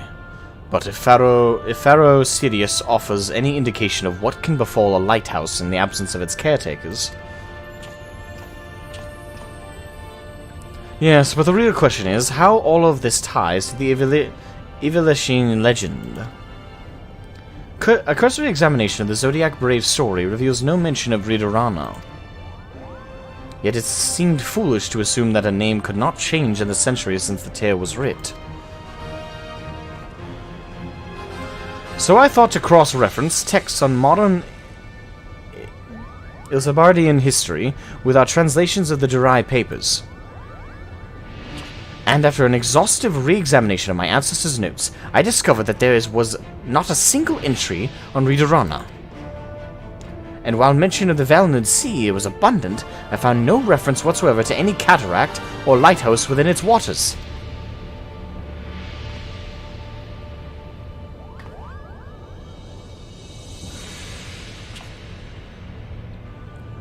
Ramza's discovery prompted me to examine the mystery from a different perspective. What if there were no mystery at all? What if, at the time of the Deletia's rise, the chasm did not exist yet, or did not yet exist?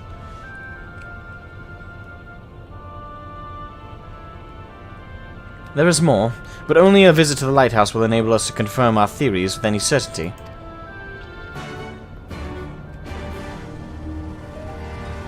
At least the actual raid story is now getting progressed. The Ridorana Lighthouse lies far from the civilization. You would be wise to provision for the trip here in Hingashi. Of course. I'm well prepared, do not worry.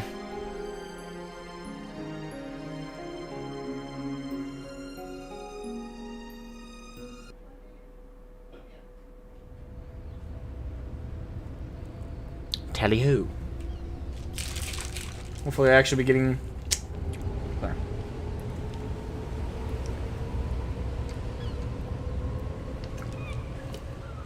Hopefully I actually be getting to the next actual raid! Not this side quest bullshit! I want to kill that dramaturge so much right now for wasting my time. You bastard. Ooh.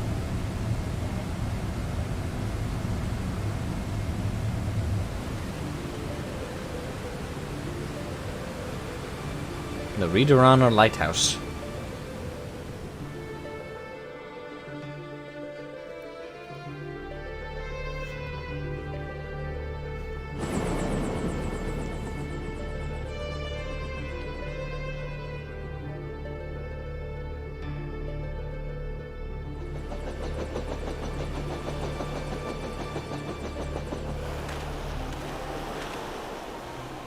Something is very wrong here.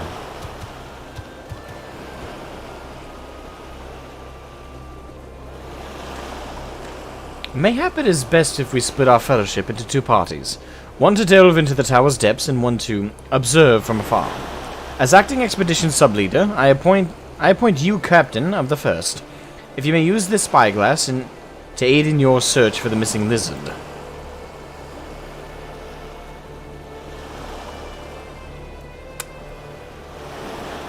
Okay.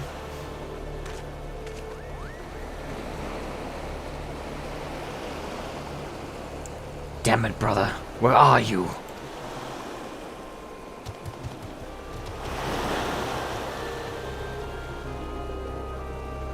Perhaps in there?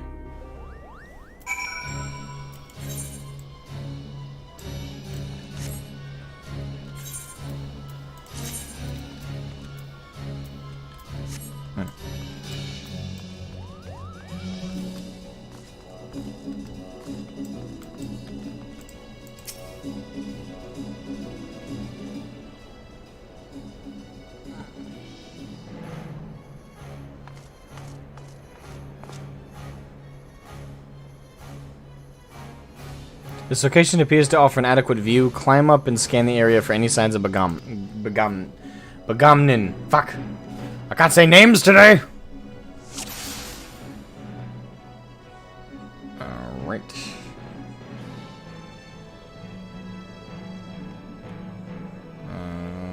Okay.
Oh, there he is.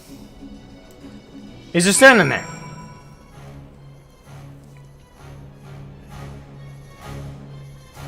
This has been a very weird quest line.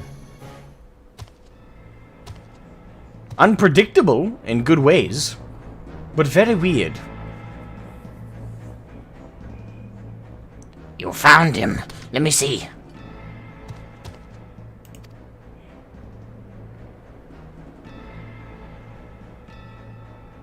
He needs our help.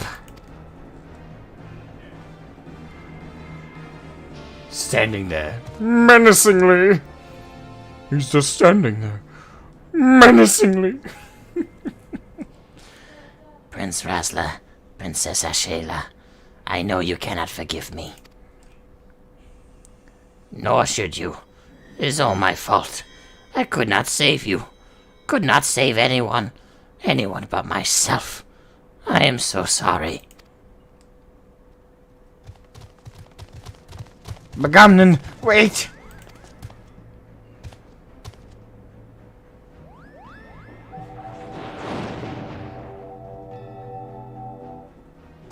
Traitors, have you no pride?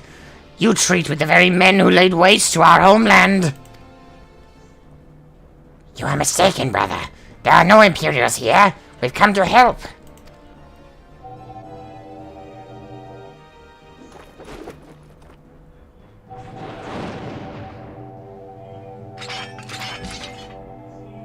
Oh boy.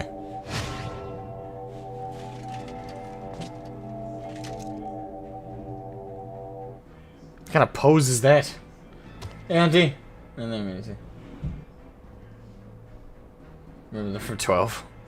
I know what I see. My own kin sided with the enemy. How dare you stand my audience with the princess? The Duma.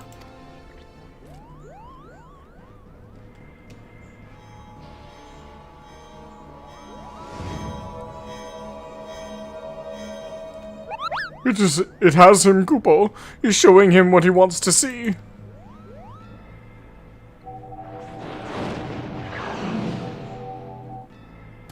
Which murderess?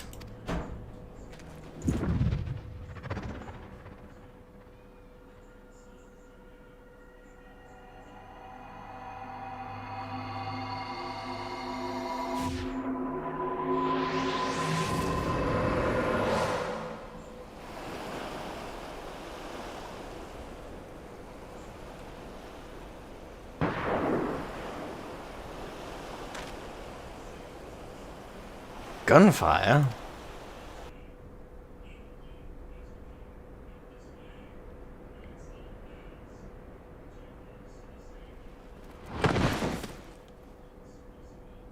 Begonnen!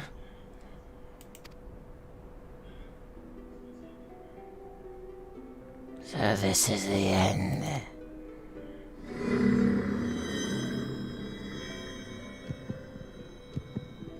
Recite the words, satisfy the covenant, relinquish thy soul unto me, and be granted that which thou desirest most in all the world.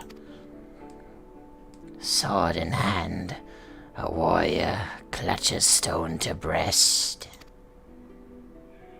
Look at me, brother. Look at me!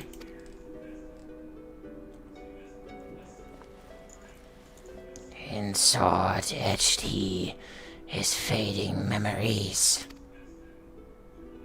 Don't you die! Not yet! In stone his tempered skill. We promised we'd all go together when our time came. You can't leave us here. By sword attested, by stone revealed.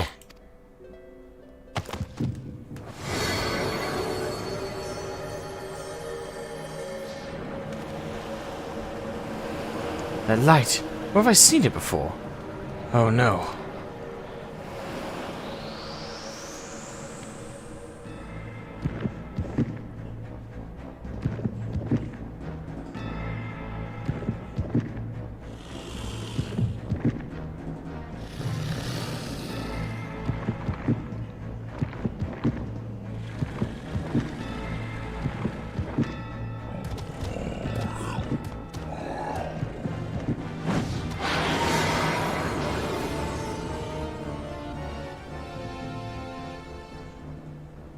Oh boy.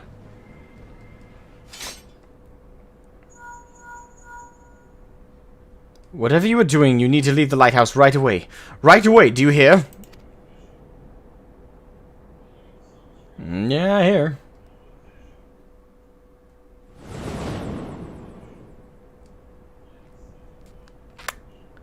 Right, now am I gonna finally get to the next raid.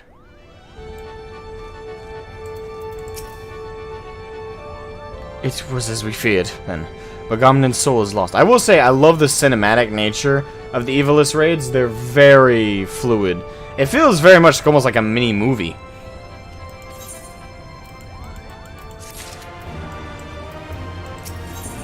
Annihilation. Much as I wish otherwise. I fear Begamnen is beyond saving. But we cannot suffer that what is left of him to become a distraction. Okay.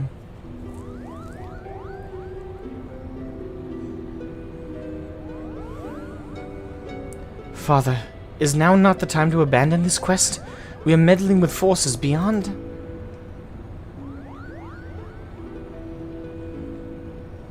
Yes, let's ignore the voice of reason in the room. Enough. Hey, enough, Alma. We adults are talking. While Shroud was searching for the lizard, I inspected an area of exposed foundation and base of the lighthouse. And? And you were right, Father. The lighthouse is built squarely atop the ruins of what can only be the clockwork city of Goog. The work city of who? According to the Zodiac Brave story, the clockwork city of Goog was a metallic metropolis wherein airships, automata, and other technological marvels of the age were first conceived. Little is said about its location, however, save that it was far away. While the Jirai papers do not say a great deal more, they do mention that the land upon which the legendary city was built was severely limited, an inconvenience that forced its inhabitants to build up rather than out. Which led me to ask myself, what if the reason land was limited was because the land in question was an island? But that still would not explain the omission of the cataract. It is inconceivable that the authors would neglect to mention so prominent a landmark had it existed. And then I found it. A lone passage regarding Goog's fall. While the particulars were missing, it appears the city was abandoned after an explosion left half of it in ruin. I believe that this explosion may have undermined a portion of the seed. It need only have been a small area at first, one that could well have gone unnoticed during the Exodus. As time passed, however, the waters would have continued to wear away at the rock, slowly widening the gap until we have what lies beneath us today. This would explain why there is no mention of Ridorana prior to the present era. Come, Father, will you not tell them the rest of the possibility that we Garleans are descended in part from the displaced citizens of Gog?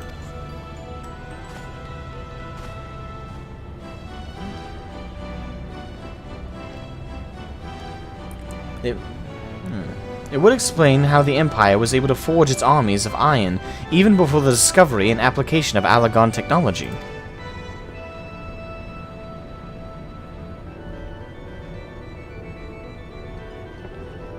And it may also explain why the legend of Ivalice was resonated with our people for centuries, despite the fact that the Lost Kingdom was, as far as we can tell, in quite a different corner of the world. An interesting, if somewhat ambitious, theory, but to return to your original claim, it is your belief that the Ridorana Lighthouse stands atop what is left of...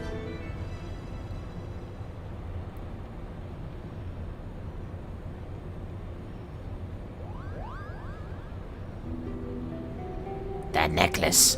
Where did you get it, girl?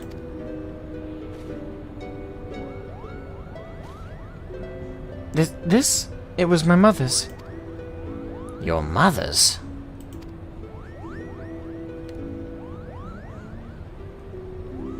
It was my late wife's most cherished possession. Why do you ask? Bagamnin had a talisman he would wear beneath his jerkin. He refused to take it off, even when bathing. He said it was special. I only saw it a few times, but it looked exactly like the one your daughter wears.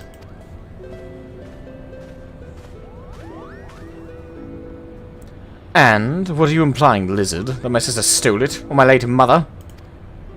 Neither. I spoke of the similarity, that is all. Can you believe the nerve of this boy? I hate this kid a lot. I'm waiting for the ball drop of like an explanation of why I shouldn't hate him, but he's increasingly grating on my nerves. Enough, Ramza. Our guests are merely concerned for the well-being of their kin. But what of our kin?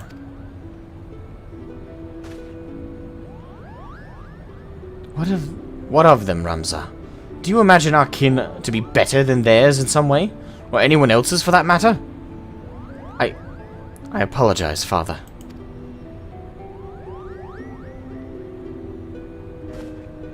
We have but one purpose, son, and that is to prove the existence of Ivalice and clear our family's name. Do not allow anger or hate to lead you from that path. Now we have a lost city to explore. Alright. He's more arrogant than Nero, and that's saying something? That is saying something. That is definitely saying something. Alright, finally. Now we're back on track with the raid.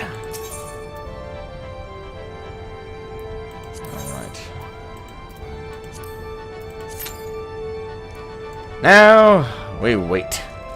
Patiently. Oh, boy. I'm still... Why the fuck was the wine thing in there? Why? Why was that tangent in there? Damn you, quest designer, who added that? I have no idea why we went on that wine thing. Why? Yeah, but when it comes to Ramza, I'm really disliking him more and more. He's just an asshole. He's just a stuck... Like, I get that he's Garlean, but I'm confused how he can be like that. Like, his dad seems to not have that kind of nature at all. Like, his dad seems to be just like Sid in the sense that, you know, yeah, we're Garlean, but I see the flaws with my culture, and I also see the flaws with how it sees others. Now, he seems like a stand-up dude for the most part. So I'm not sure how a man like that can somehow produce a boy like Ramza, who's stuck up, arrogant, ignorant of his surroundings, and seemingly just a prick. Like to quote Lena Murilla quite accurately, he is a prick, and I'm not sure why in the hell he's like that. I always find it weird that that's sometimes a trope you see in movies and television, where there's somehow there's like characters that are like the opposite of how they were raised, and I get that there's like that whole rebellious streak with like teens and stuff, but it's a weird trope in writing and entertainment where the father and mother can seemingly be entirely great people, but somehow, despite that, and despite being directly raised by them, there can be such assholes. Case in point, Genomus having raised Ramza, and Ramza being nothing like him and not sharing his values. It could be his friends or just that feeling of self-entitlement. Yeah, but that feeling of self-entitlement comes from something. Now, it could have come from just the culture of the Garleans, which influenced him somehow more than Genomus directly raising him, but other than that, I can't really explain it. It's Ramza's arrogance and his self-entitlement and also sense of superiority. It doesn't logically make sense where that would come from, other than if somehow the propaganda and the culture of the Garleans somehow influenced him more than his own father. But I'll never understand how that's also a trope. I don't know, the people who have the most influence over their kids usually is the parents. Rats got back and you already queued. Weird is that it shows 5 minutes on your queue and 25 minutes on mine. Same party waiting composition. Shrug. I mean, it could be because I'm a tank, but that's my only guess. I don't know if it's class specifically when it tells you the average wait time. Yep, but I'm all queued up, and I can hop out of queue and I can have you join if you want to. Or I could go faster.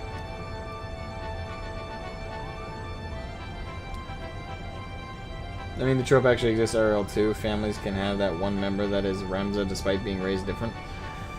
I've never encountered that in real life though. I've only seen that in fiction. In real life, I've never encountered that. Like, usually, the kids are mini-me's of their parents. Pretty much universally. That can be good and bad, don't get me wrong. Like, I'm a mini-me of my mom and my dad, for sure. Like, I share both their values quite a bit. And most of my friends, even if they don't like their parents, are a lot like their parents. I've never seen that trope where, like, in real life where someone is the opposite of their parents, just somehow. Usually you carry a lot down from your folks. And again, they're the ones who are directly raising you. Unless they're not. If they're not raising you properly and they're not actually attending to you, then that can sometimes be the result is whoever actually is raising you and providing your values can act differently. But if a parent is actually deving time into their kids, I don't see how that trope occurs.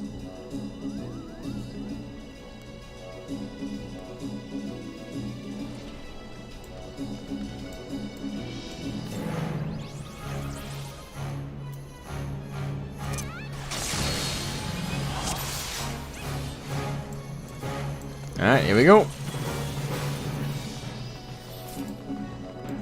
We discovered by command here. Okay. Let's do this!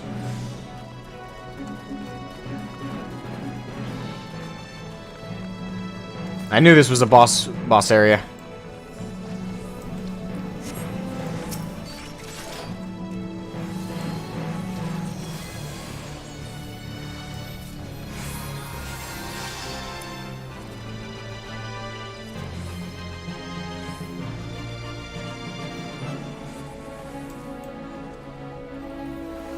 Are either of the paladins going first? Or is it me?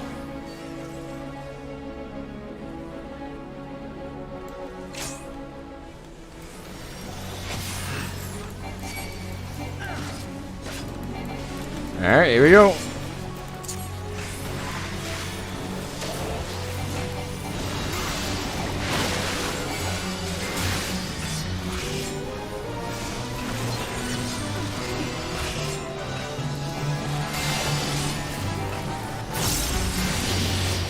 Alright, delirium, and let's start dropping bombs on him. Blood spitter, here we go.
Ow.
Down for it.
Come on, Fimfrit, come on.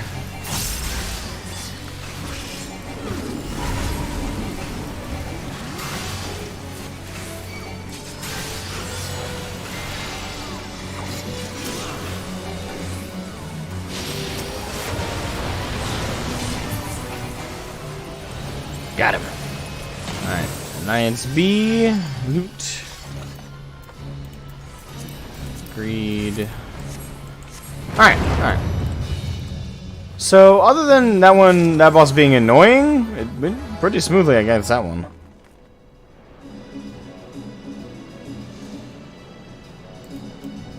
Oh, Lauren's actually in this one. Alright. Nice warm-up. I suppose so. That boss wasn't too much of a pain in the ass. Actually didn't know there was raid bosses from FF12. I'm excited to see this. Wait, have you not done this? Have you not done these raids? Whee!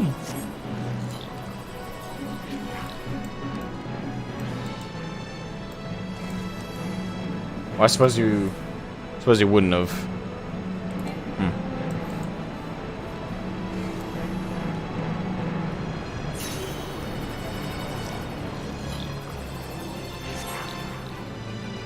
Alright, here we are.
There's so much going on right now.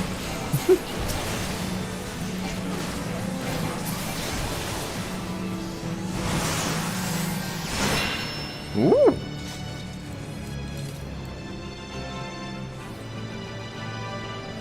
Bit hectic.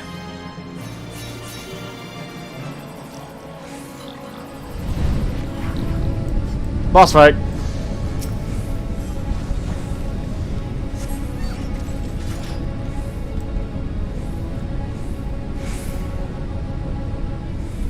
Alright, here we go.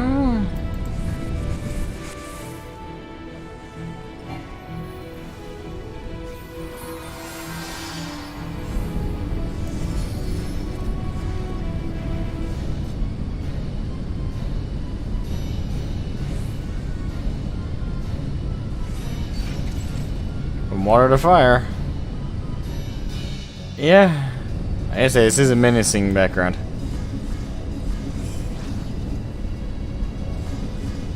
However, try to point the arrows to the corners outwards. Arrows.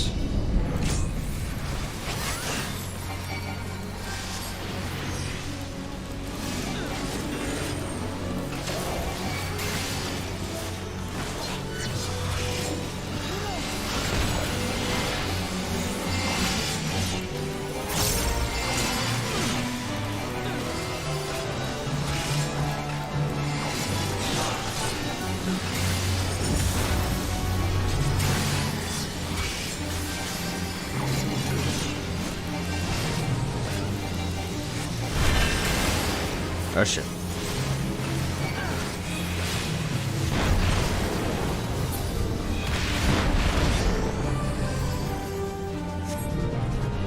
Oh crap.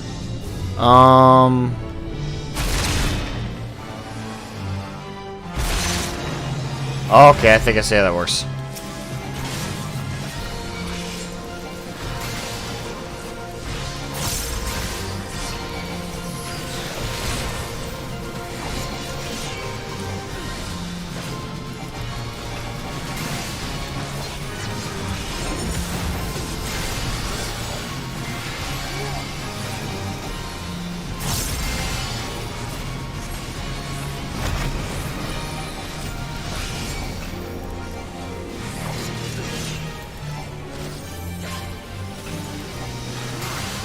First, then fast.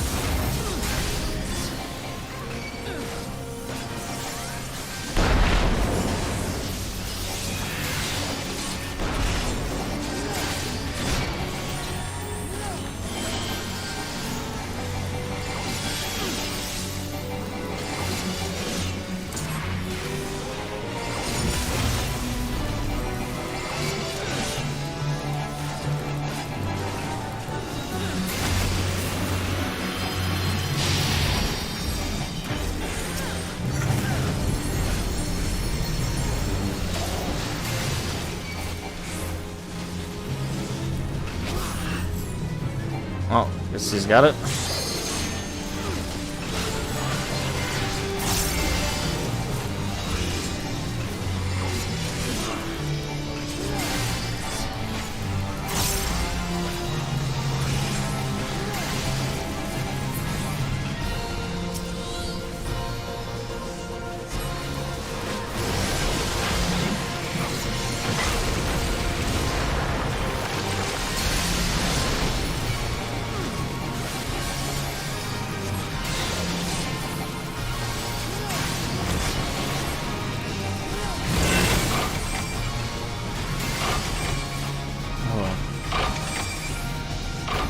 Alright, point to the corners. Gotcha.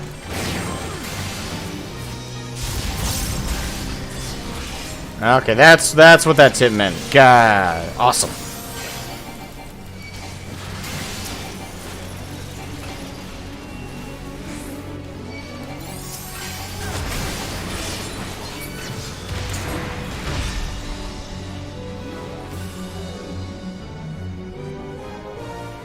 Oh shit.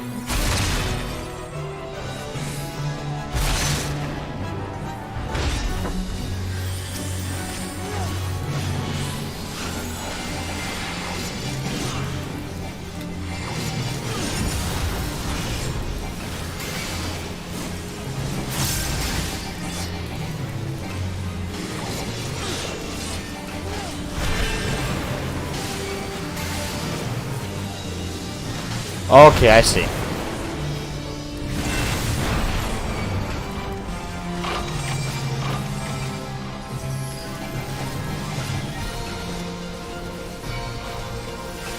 Crap.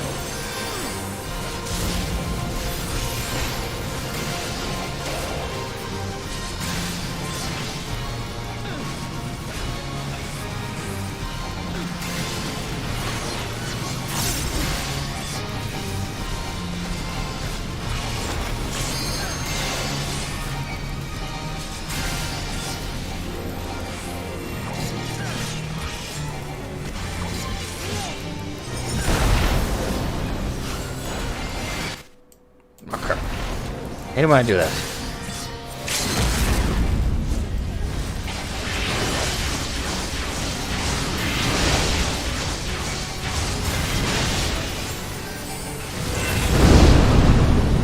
Boom. Okay, that went pretty well. I felt tense the entire time, but that's more or less because I just wasn't sure what was going to happen next. Oh. His fluffy tail.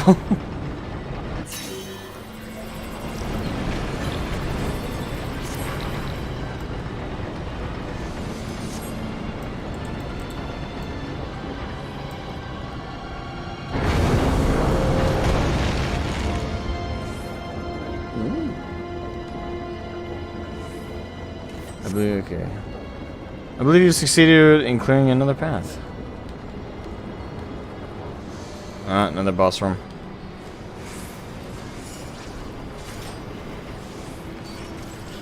Alright, this has kept me on my toes so far.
Okay, for something I was like, that's not it?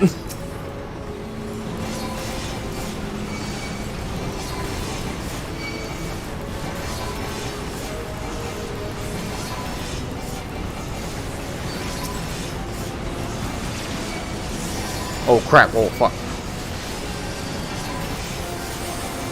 I can't see what's going on.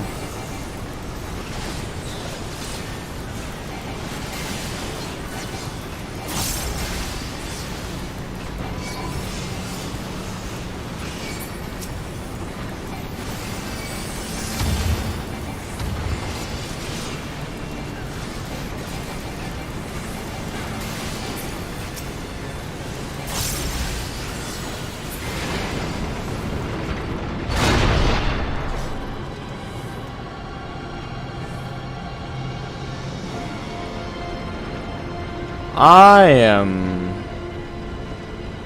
okay. I'm enjoying this. I'm enjoying this one so far. I don't want to jinx myself, but I'm enjoying it so far. What the fuck? Ah, great.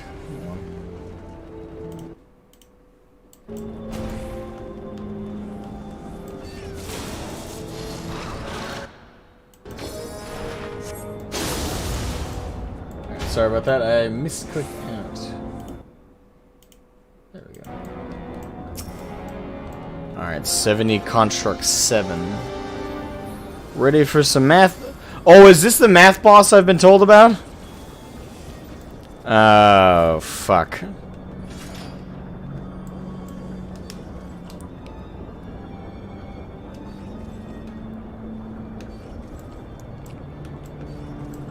I was warned about this, boss.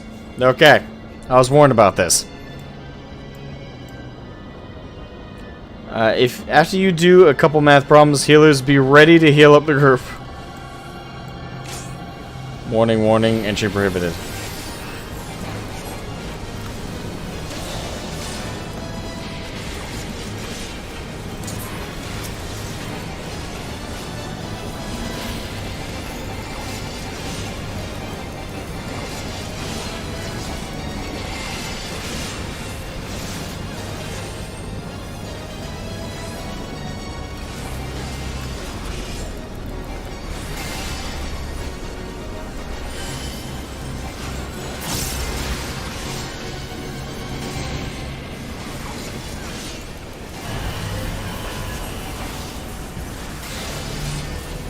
Ready variable weapon systems.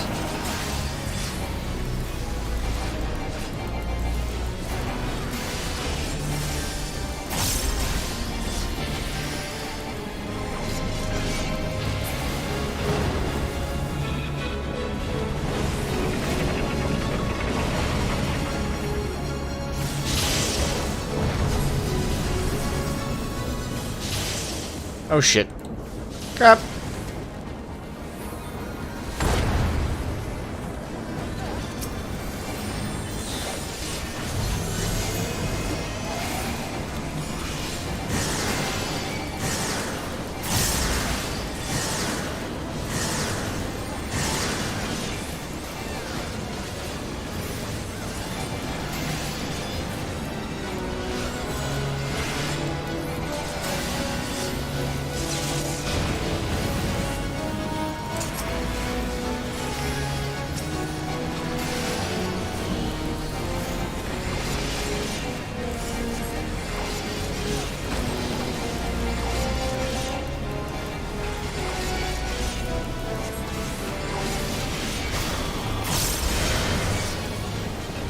Nice.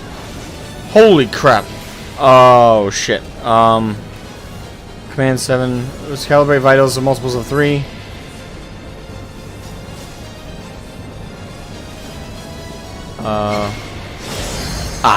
Fuck. Wait, what? Calibrate construct. Calibrate vitals to multiples of 5. Divide by 5. I was right? I don't know. I don't know. What the fuck is that?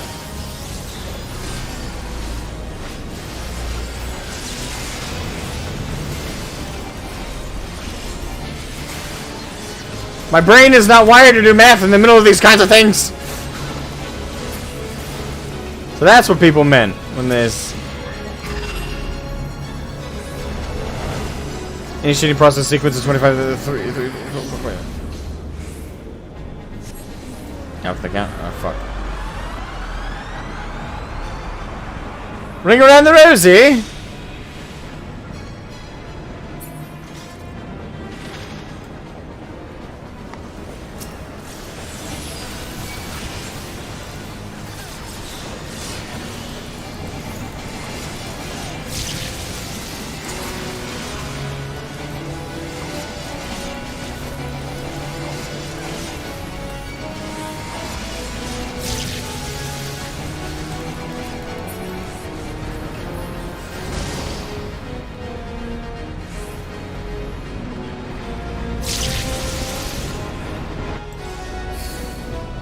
You already were 5. Math time. What?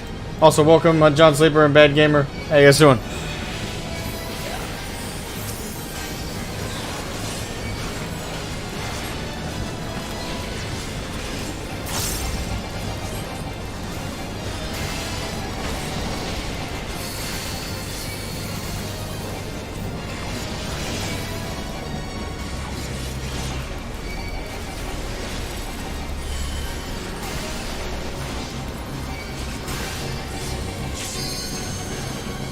Shit.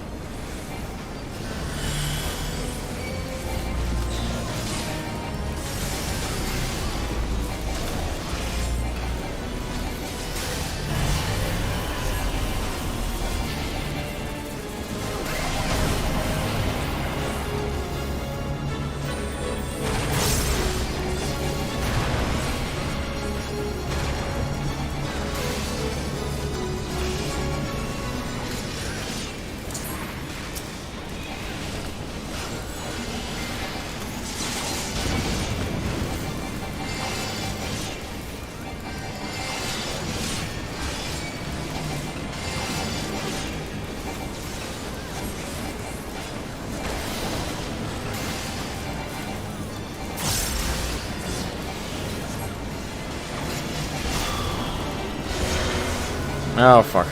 Alright, so I got 5 HP. Let me calibrate vitals for primes.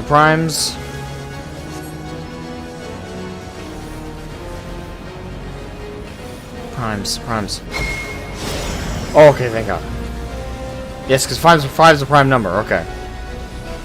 Calibrate vitals to multiples of 4. Okay. Oh fuck. No, that's not. Ah, fuck.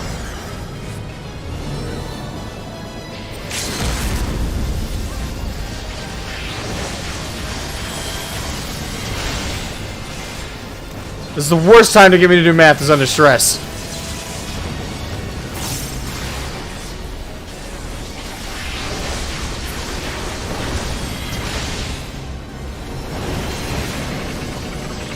Ah, shit.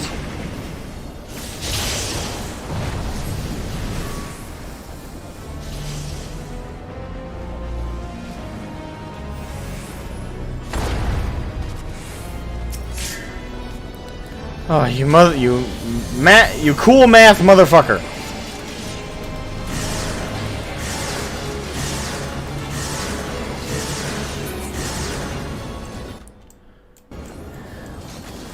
Oh my God, that's stressful.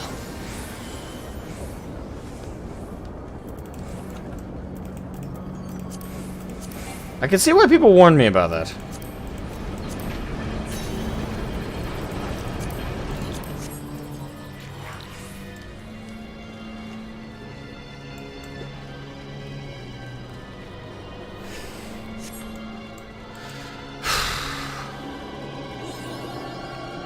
Mapping the realm.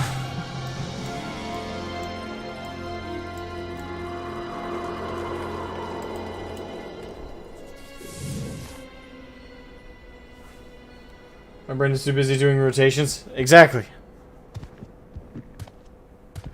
Long have I waited for this moment, Garlean swine. So that's how he sounds. That wasn't too far off. Come! The blood of my fallen brothers feeds my hate!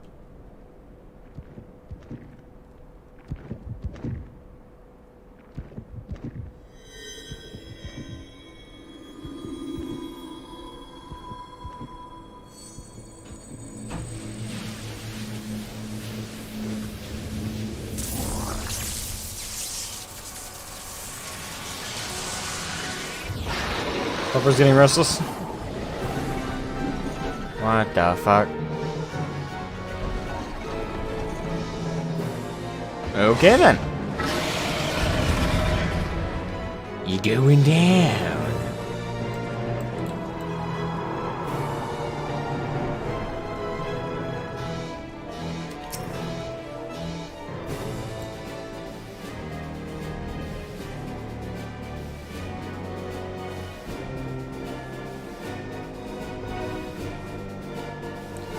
Alright, so I'm looking at chat.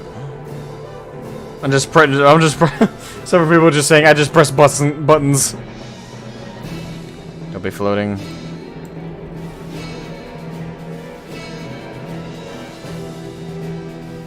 Yes, but you clearly press faster. He's not hard, honestly, just avoid rake and avoid floating. Okay. So apparently there's just two key mechanics you want to avoid, and otherwise it's just bash at him. Gotcha.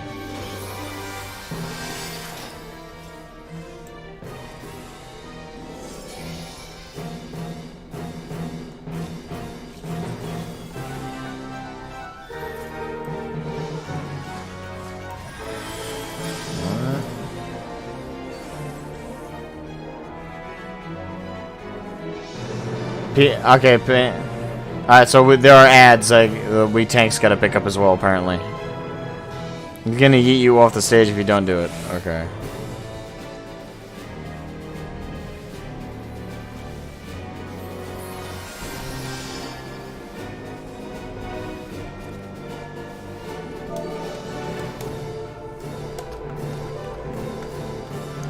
The Empire is a cancer! Well, I guess we're starting. I have the father's blade. I was gonna ask the group a question, but never mind.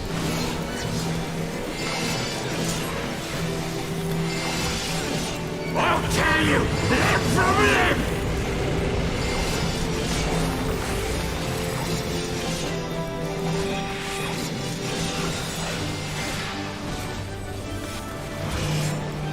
Escape this!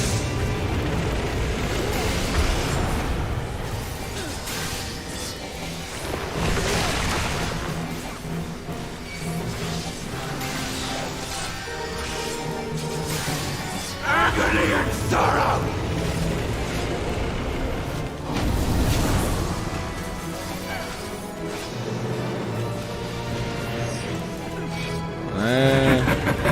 Your suffering is not yet over.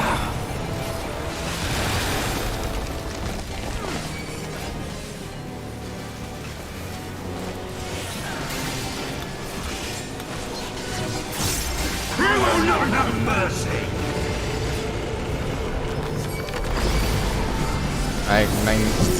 Agony and sorrow! Wait, hold on. Escape this!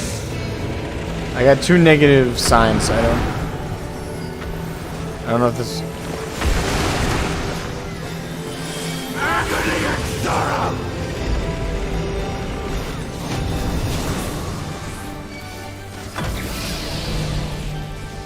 Okay, so I think I get that one. So if you get a positive charge, go to the negative. If you go to negative charge, A knife through butter!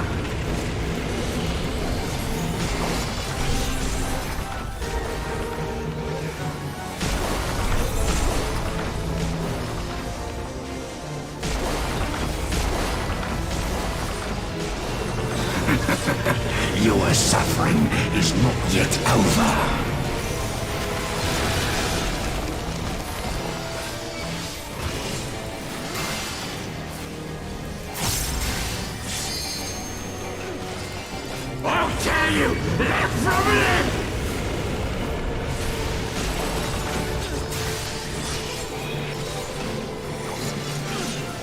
Escape this!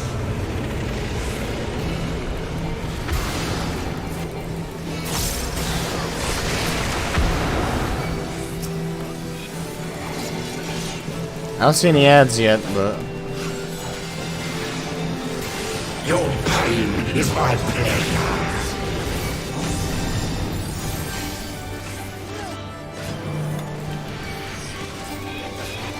You will not have mercy.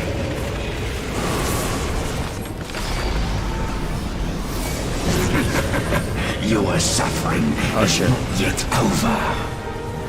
I said, Agony and sorrow. I, the captain, shall deliver the king's justice.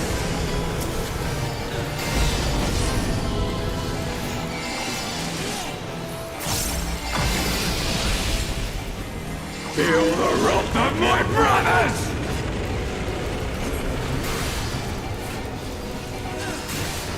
"Woo, boy!" Ow! You will pay for what you have done with blood!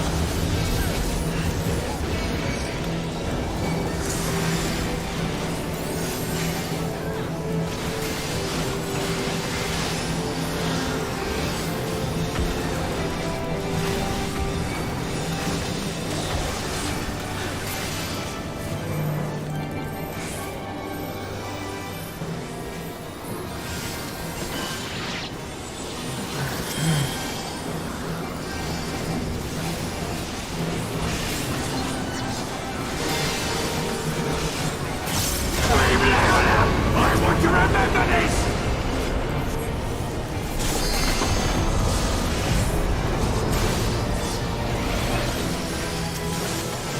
This is far from finished, Guardians!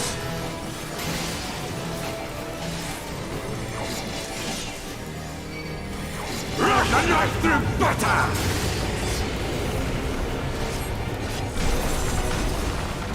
I just going that way. Fuck.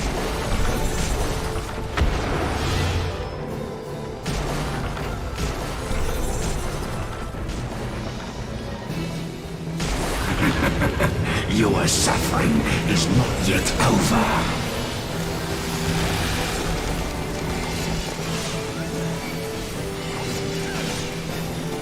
I'll tear you limb from limb! I haven't done it yet. You So. will not have mercy! I won't. Hurt my strength! Crap, negative charge. Enough! Run a knife through butter!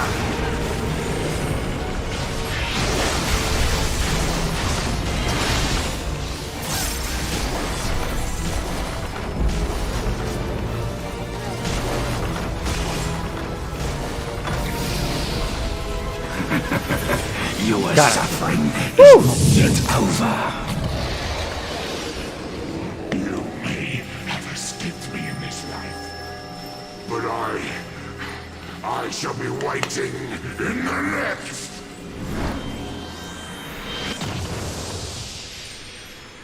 Whew.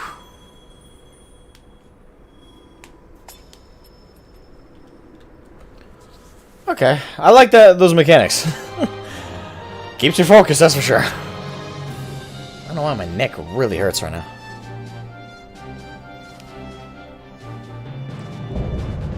The Ridorana Lighthouse complete. Yes. 2 out of 3. 2 out of 3 of the raid is done. Alright, loot. What we get? Need on one of those. Need. I don't think I got any of those. I guess I can greed on those as well.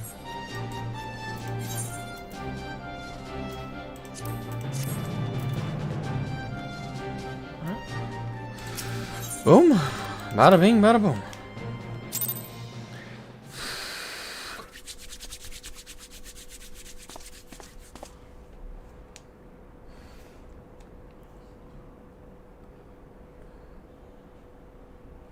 Turn on the map.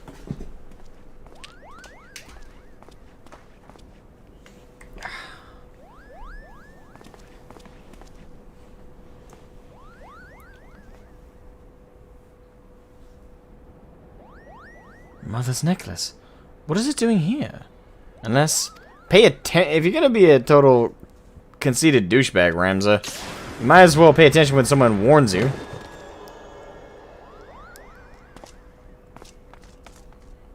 Not warns you, but tells you. He said that he had then a similar necklace.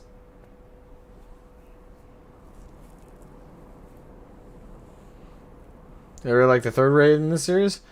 I mean, I liked that one quite a bit. I am curious though what the third one's gonna end up.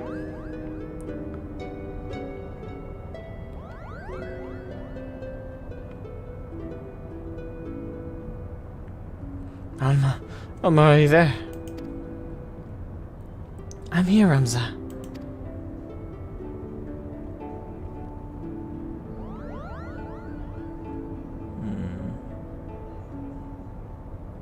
Extraordinary. The stones are different, but the craftsmanship is identical. However did it come to be in Bagamnan's possession? Though they are indeed of a different shape, the stones appear to be cut from the same crystal. Oh, they are. Auracite. Auracite? And what makes you say that? Can't you feel it? You can feel it, can't you, Hurdy?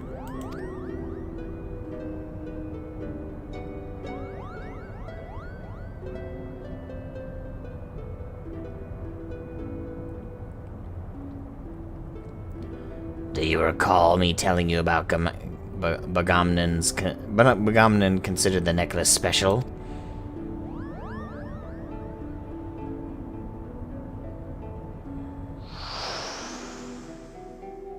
It was special because it was entrusted to him by Prince Razla. He was to return it to the Princess Ashela upon delivering Her Highness from Nalbina Fortress.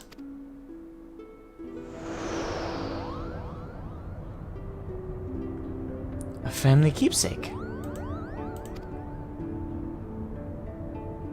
Of course. In each necklace, each auracite has acted as a lodestone, drawing both of our parties closer and closer to Ivalice. Indeed, Father. The auracite guides us. Ramza, are you recovered? Thank you, sister. I am well now. From what we know of Duma and the Otius, vestiges of one's will may endure in an auracite. Could it be then that the desire for the former owner or creator of these necklaces was simply to return to Ivalice? But who could that have been?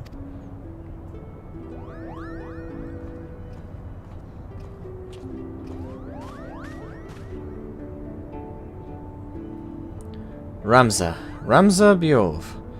He wanted people to return to his homeland and uncover the truth behind the kingdom's founding. But then why show us Lazalia and Gog? Gog, you ask? Simple. We are being tested. The auracite is measuring our worth, seeing if we are deserving of that truth. You say these things as if you knew them, but how could you? Nothing we have uncovered suggests anything of the kind. I know you have your doubts, but I can assure you they are misplaced. For now, I must ask you to trust me, Lady Marilla. Lady Marilla? Since when did you... Ramza, are you feeling quite yourself? Yeah, he's not being a total douchebag. Something's clearly wrong. He's been possessed. Of course I am, sister dearest. I have never felt better.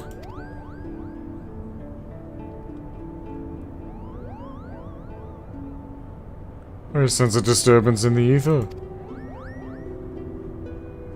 He's been possessed! He's being a good person! This is a problem. Father, these necklaces are gifts. Gifts from the old gods who once watched over the Ivalicians. It is proof that we have their blessing. With the necklaces and the Otius, we can finally prove...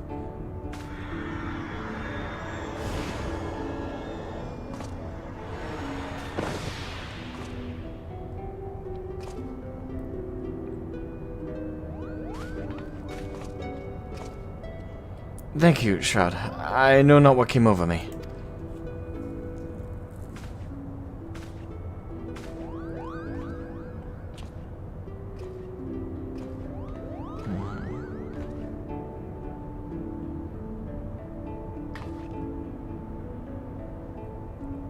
Ramza, you must rest.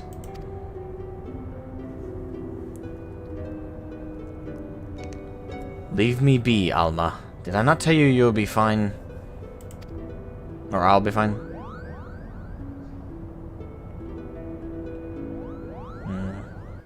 That's some of his old attitude still there.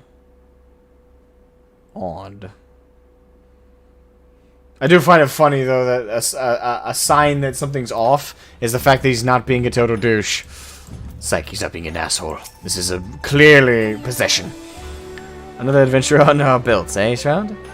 I'd best put pen to page before the details fade. Zalia and now Gog. One would think our discoveries are more than sufficient to prove the Lexentale's claims, at least with regard to Ivalice's existence. But something tells me that until Genomus has proof that his ancestors were not the heretics the Church painted them to be, he will not rest. And then there is the curious case of Ramza, at Alma's throat one moment, all sister dearest the next. He was like a different person when he came to. Yet I seem to be alone in wondering exactly what happened to him back at the lighthouse. If you ask this lady, he must have taken quite some bump to the head when he fell. Then again, it didn't take him long to turn back into his spiteful little self. So, all's well that ends well.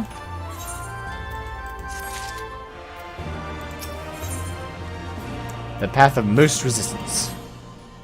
Greetings and salutations, Shroud. I suppose you are wondering whether or not the good Genomus has finally determined where in the world our next adventure is to take us.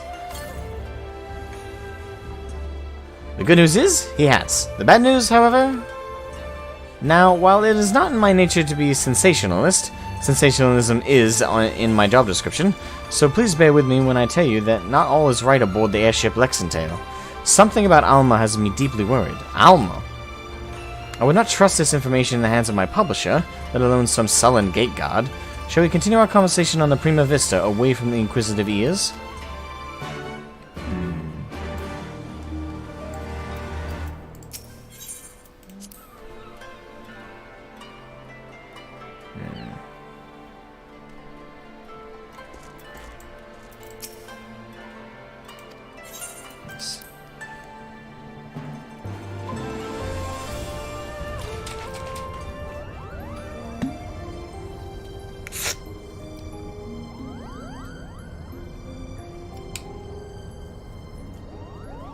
The question is then, where exactly did Ramza and his fellowship journey next?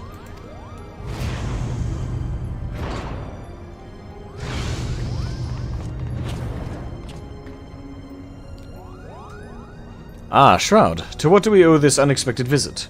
I had not planned on summoning you for another several turns of the sun.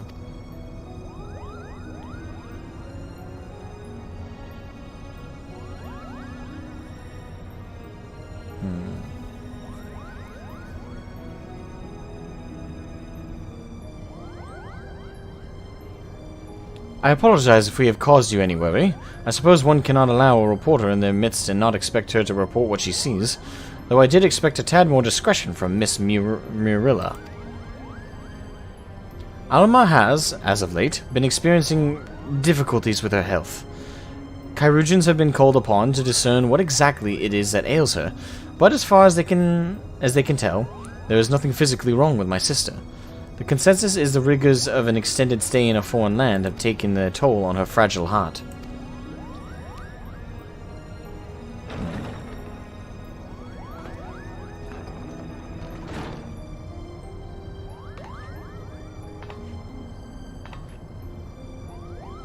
Shroud, when did you... That's not good. Alma! I'm fine, brother. It is obvious you are not. You must return to your chambers and rest.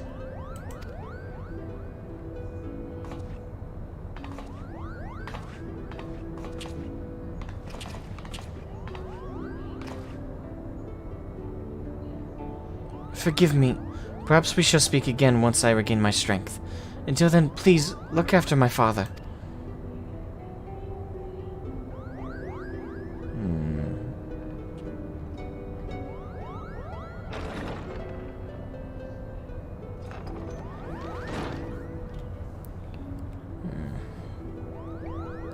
Now then, where were we?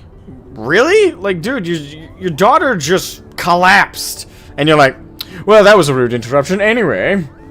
The fuck? Ah, yes, the matter of our next expedition. Fuck the expedition, your daughter's in terrible health. The fuck? As we discovered during our most recent foray into the Eastern Sands, the Dalmascan capital of Rabanastre appears to lie upon the ruins of what can only be the royal city of Lazalia, ancient capital of the lost kingdom of Ivalice.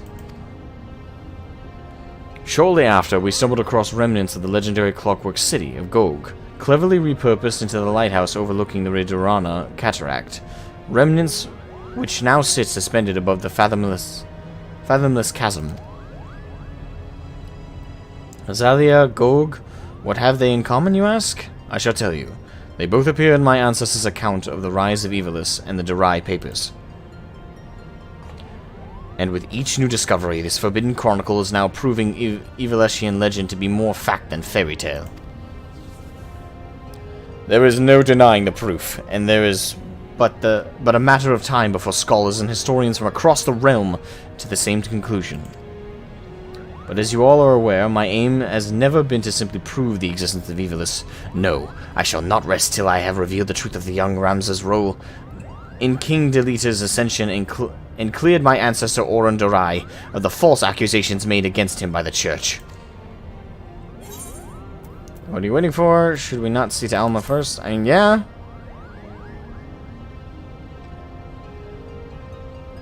Kugani's Kairusians would have us believe she is in no immediate danger, as her illness is not one of the body, but of the mind. To borrow their words, her spirit is in a state of unbalance, and merely requires time to right itself.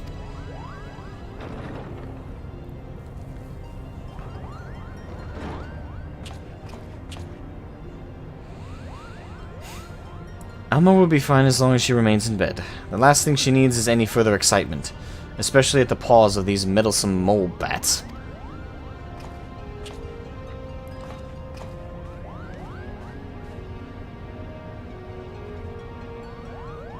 Though I must admit, both Mont Blanc and his brother have proven more useful than I would have ever dared to imagine. When it comes to usefulness, I am first in the field. Or was it furriest in the field? Would you like to feel my fur, Kupo?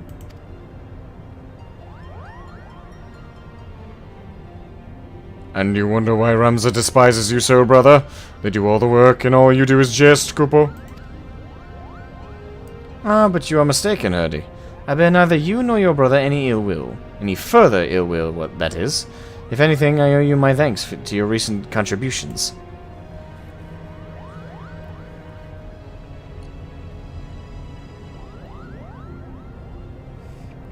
His thanks? Are you hearing what I'm hearing?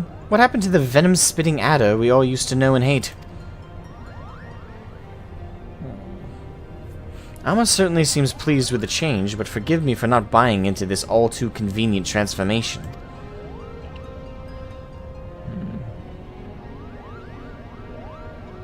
It is suspicious. I'm still going with my possessed theory. Simply showing the world that Ivalice actually existed will not validate the claims chronicled in the Durai papers. That is correct, Father. The key lies with Ramza Beolv. If we can find evidence of his hidden role in history, it will prove Oron's testimony true and safeguard our family name from ridicule. Which is why I turned the focus of my research to delete his forgotten companion and his actions during the War of the Lions. It was only then I discovered something most intriguing, an underlying struggle with an unknown force, a force with the power to bring about calamitous ruin.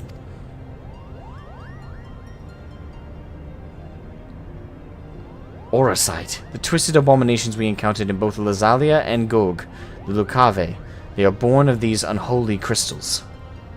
While nobles of the north and south squabbled over Ivalice's crown, Ramza silently sought to rid the world of the darker evil. Evil manifests from the deepest desires of men and women whose minds had fallen prey to the Oracite. And with each confrontation did Ramza's fellowship grow smaller, countless companions lost to a cause that would go unwritten, yet was far more important than any clash of armies. And so did they endure until reaching their final destination, the Orebone Monastery. Oh, I know this one. The Orebone Monastery is where Princess Aurelia was raised. There is a scene about it in the Zodiac Brave story. After Delita emerged victorious in his final campaign, he married the princess to legitimize his claim to the throne of Ivalice. Ah, I see someone has been paying attention. But I don't understand. Why would Ramses' crusade against the Lucave take him back there? According to the Durai papers... Ow. According to Durai papers, the sinister being who engendered the Orosite was said to have slumbered beneath the monastery. But who or what would have the means to create something so powerful?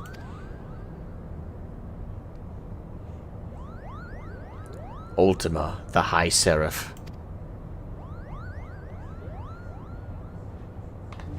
A seraph? What's a seraph? Seraphs are believed by some to be servants of the gods, divine beings whose only purpose is to carry out the will of their immortal masters. As to whether or not Ultima can claim this title, however, I cannot say. Just as there are those who chose to worship Ultima in her otherworldly might, there were equally as many who feared the visitor and her deadly magics, oft referring to her as the Angel of Blood, for the carnage left in her wake.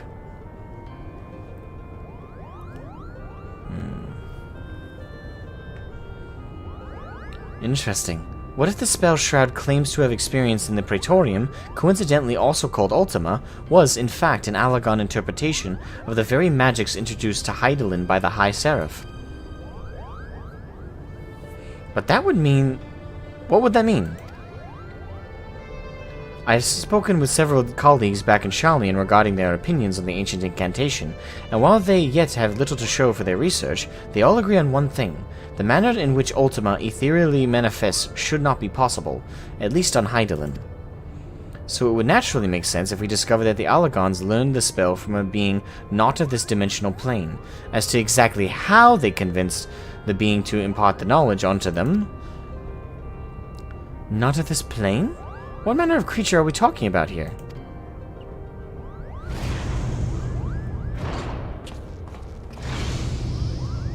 Likely one similar to Omega.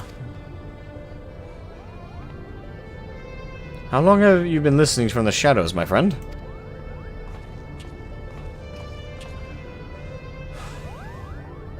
Not long enough. I'm here to deliver the item Mikota requested. Sid, there's no need for you to deliver it personally. A Moogle would have sufficed. A Moogle? And trust that he won't tear open the package and show it to some random adventurer? No, this was far too important. If you two do not mind, the principal was about to tell us how to find the Orebone Monastery. Would that I could. You don't know? Then what have we been doing here? At ease, Lady Murilla. The Durai papers speak of a cataract situated on the river Zirakel, several leagues southeast of Rabanastre. There supposedly lies the monastery.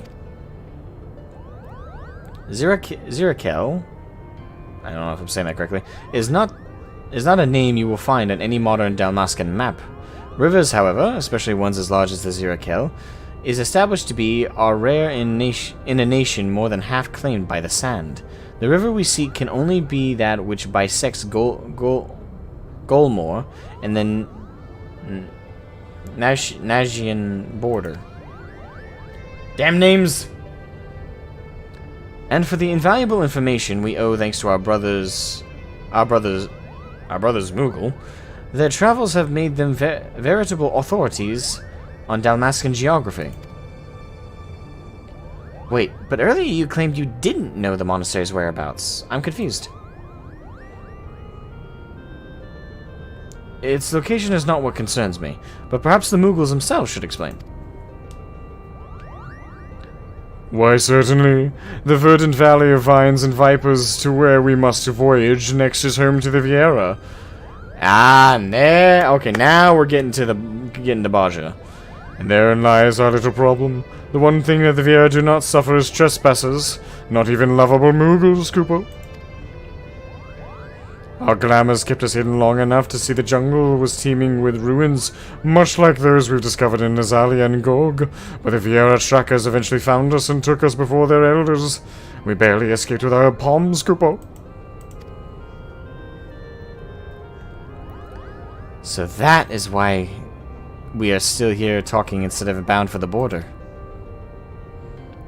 There are Viera who have spurned the strict code of their tribes, abandoning their people to come and live in the cities of Damaska. Finding and recruiting one to our cause might provide us with insight into how to reach the Orbone Monastery ruins. Unfortunately, the nation's current turmoil has not made it easy to accomplish this task. We still require more time.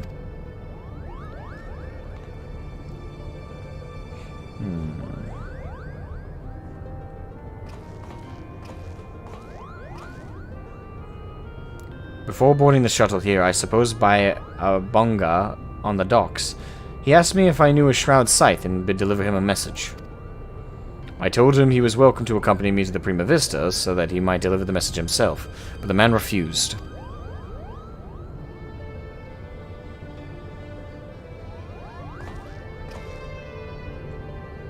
Mikoto, I saw this device crafted to your exact specifications, but cannot guarantee that it will function as intended, seeing as I had nary a subject to test it on. Of course, Master Sid. If any trouble is met, then most likely it is my design that is to blame.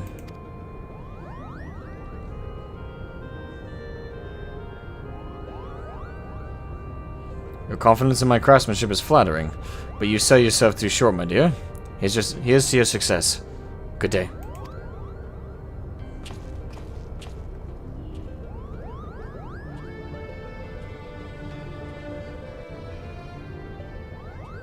Ride the transport shuttle to the premise. Okay.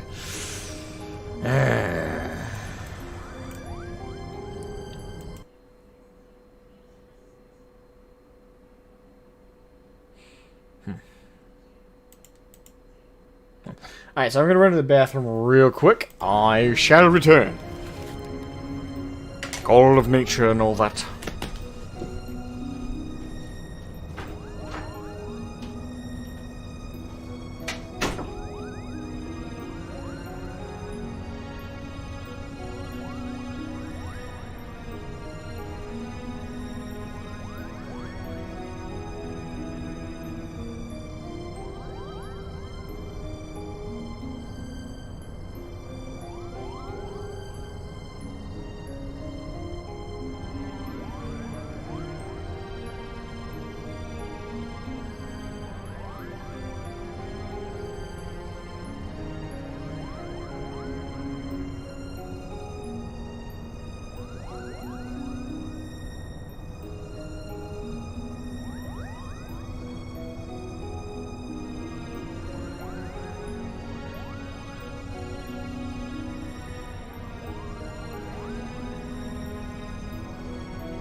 Sorry about that.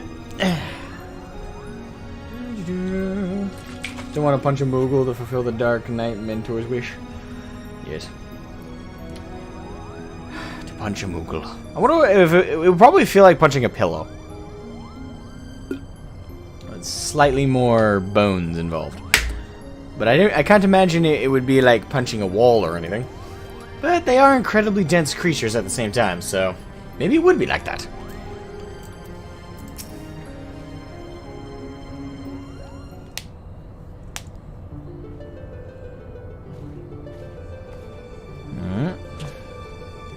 I sense that you are interested in the package Sid delivered. I have every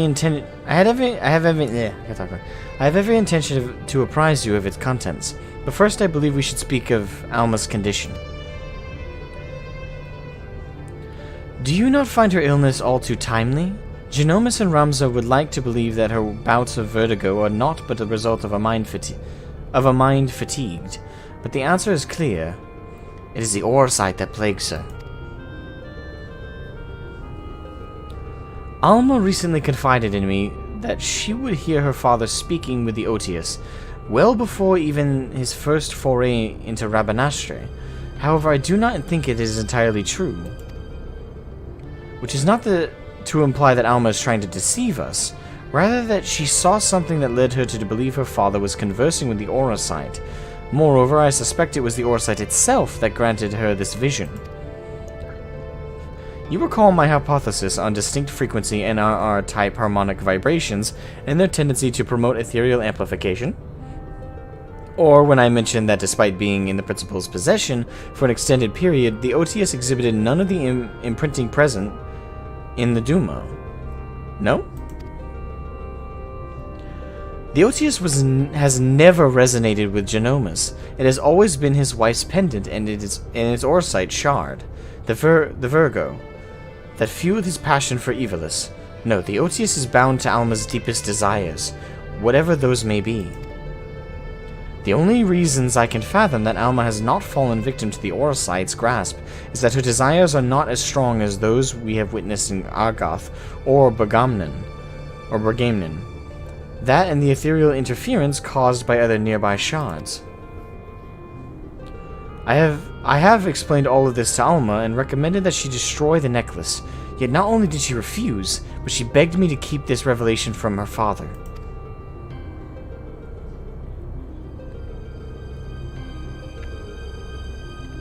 And so I did the only thing I could. I devised a means with which I might impede or at least lessen the effects of the Otius. This device, while still incomplete, will amplify the NRR wavelengths emitted by the Virgo. This should work to interfere with those emitted by the Otius, thereby shielding Alma from the brunt of their effect. The city below is all abuzz with word of Bangan brigand loitering about the airship landing. Do you think it could be someone we know, Kupo?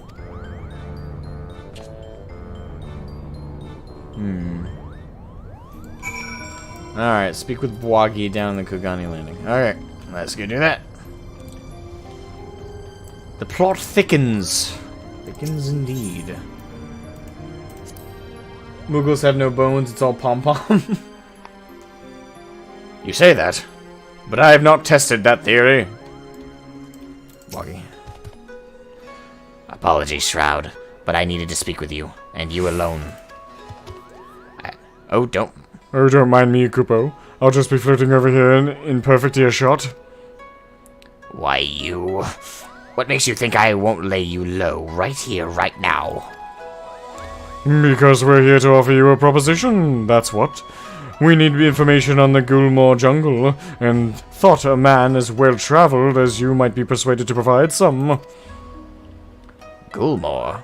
You of all creatures should know that is Viera land. What are you offering, then? Why, the opportunity to tell us what you know. Genomus believes our next adventure lies beneath the jungle canopy, Kupo. I should have expected as much. Very well, very well. Shroud, I came to ask if you would meet someone. Now it seems that someone may be able to assist Genomus as well, seeing as you and the principal did right by us before. I do not see a reason why I cannot take both of you. Let me know when you are ready to depart to Rabanastre. We will travel in our airship. The Prima Vista would draw too much unwanted attention. Okay.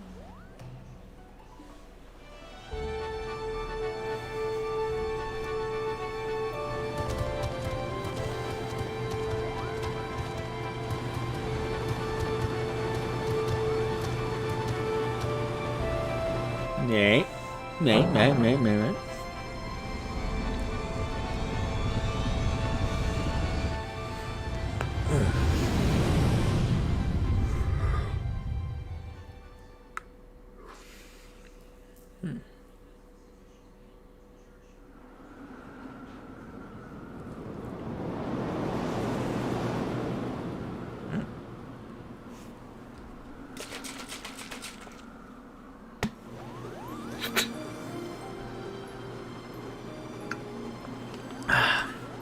Back to life of brigandry in the clouds, are we? Of course not. Not that it didn't cross our minds. But when faced with the decision of what to do next, we needed simply to remember the dying words of our leader. Gichuk, Renuk, and I decided to re-enlist as Dalmascan Fusiliers.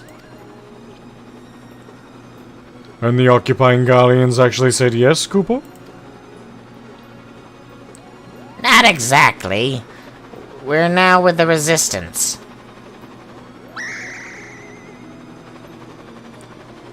You no doubt heard of the uprising in Dalmasca that followed the Doman liberation, and how it was crushed under the iron heel of the 4th Legion.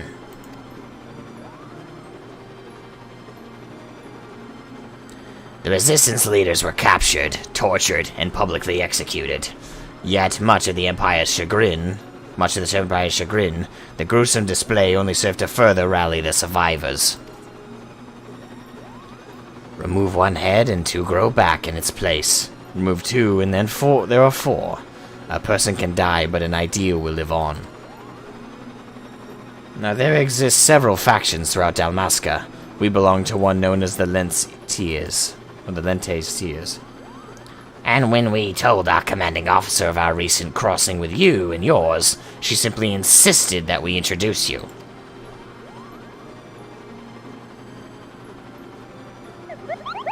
Me? But I wasn't even supposed to be... I wasn't even supposed to be here, Kupo. Not you, hairball. Him! They definitely remind me of Skeksis. I'm sorry, but like it's the pointed nose, and then also the hunch. Meet with the general and hear her proposal, Shroud. If you are not interested, we shall return you to Kagane unharmed. You have our... Curl got your tongue? Rabanastre dead ahead, lads.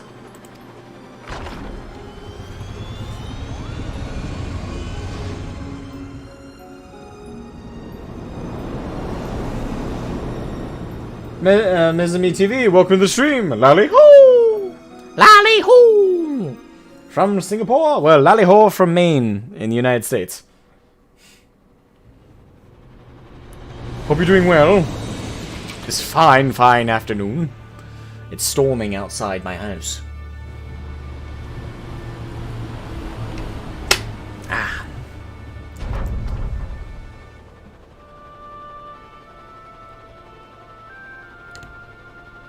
Lally-ho. This way. We've many moms to cover before nightfall. I would definitely say the Ivalice raids so far have had like the most movie kind of vibe into their into the storytelling. I know I've said that several times, but it feels so cinematic. I don't know. Maybe looking back, the other raids I've done recently don't have that same almost move. Okay.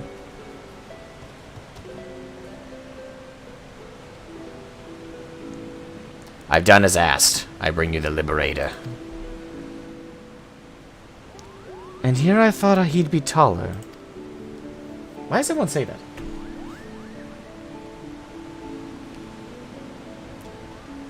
I knew it, Aviera.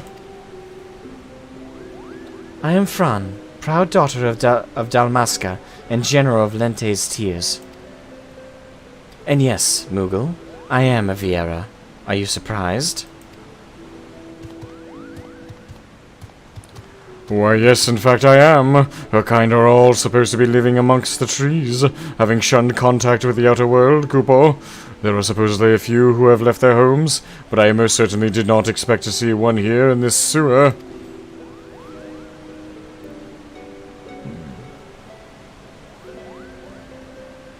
It's the sub? Well, I appreciate the sub. Streams do voice acting. Well, I recommend you watch the rest of my streams of FF because I voice acted pretty much throughout all of them. My Hildebrand Ark stories have been fun to voice. Indeed. This Banga claims to seek Orbone. Does he speak true? Those ruins lie deep within the Golmore jungle. A place most sacred to my sisters. They would take great offense were you to defile it with your presence. What is more, Bwagi tells me you travel with Garleans, openly aiding those who would see our nation burn. How can we place our trust in one who would do such? Alright. Genomus and his family defected long ago. They are not your enemy. My blade has tested the blood of too many Garleans to count. Both are true.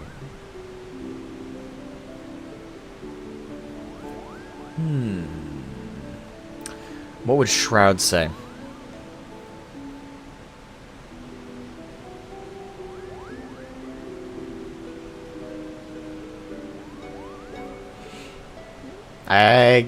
Shroud the character would say the first one, but I want to say the second one.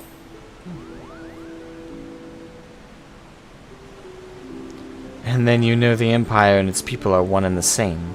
When you slay an Imperial soldier, you are not slaying an individual. You are slaying the enemy. Your companions, Liberator, are the enemy, despite their supposed change of heart. You misunderstand. Kind Genomus does not approve of the Emperor's warmongering. He wants to help Dalmasca and the impoverished masses, Kupo. And what would a Moogle know about my people? Does your blood run Dalmascan red? We could cut you open and find out. General, there is no need for threats. You are right, Bwagi. Let us then parley.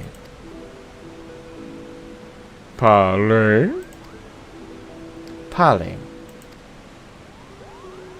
First, the resistance requires men.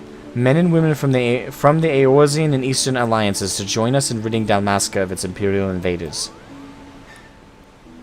Your past deeds have made you well known to the leaders of both. They will listen to you. Or if not, they will listen to these scions to which you claim allegiance. Second, the resistance requires gold. Gold to strengthen our forces from within. Your allies are in bed with the East Aldenard Trading Company, which continues its dealings with Garlemald even as you raise your sword against them, profiting from the Empire's rampant aggression. As targets of that aggression, I believe my people are entitled to a portion of those profits. Grant me these simple things. Simple? And I shall personally guide you safely to the ruins of Orbone. And what of the Lexan tallies? See me to victory, and I'll take the Emperor himself. Those are my conditions. What say you? I will deliver your request to the Scions, but can promise no more. Promise me first my companions will see no harm.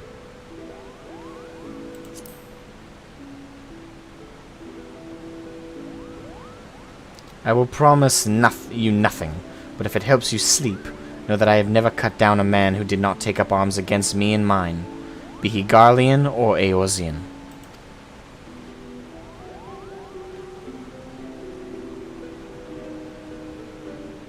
I'd say we have our work cut out for us, Kupo.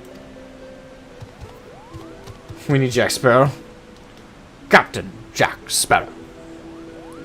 Bozja, you and the Fusiliers are to accompany the Liberator. I expect a detailed report on how my demands are received. Yes, General.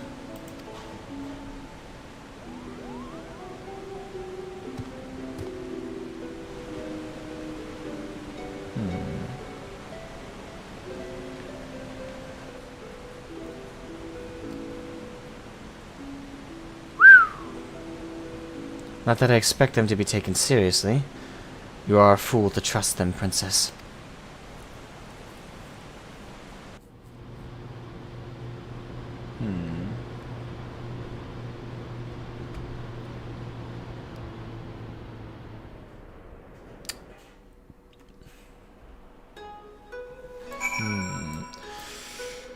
Alright, speak with Mont Blanc. He's right there. What an adventure, Kupo! Just think by tomorrow we could all be the newest members of the Damascan Resistance. Not that I'm ready to give up my place in the Prima Vista just yet.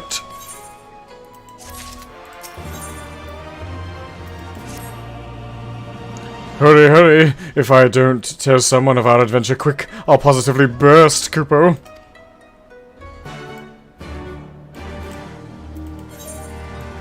Alright. Do you see? Okay. Yep. Bring me up to the Prima Vista. Bullshit merchant, how you doing? Welcome to the stream. How are ya?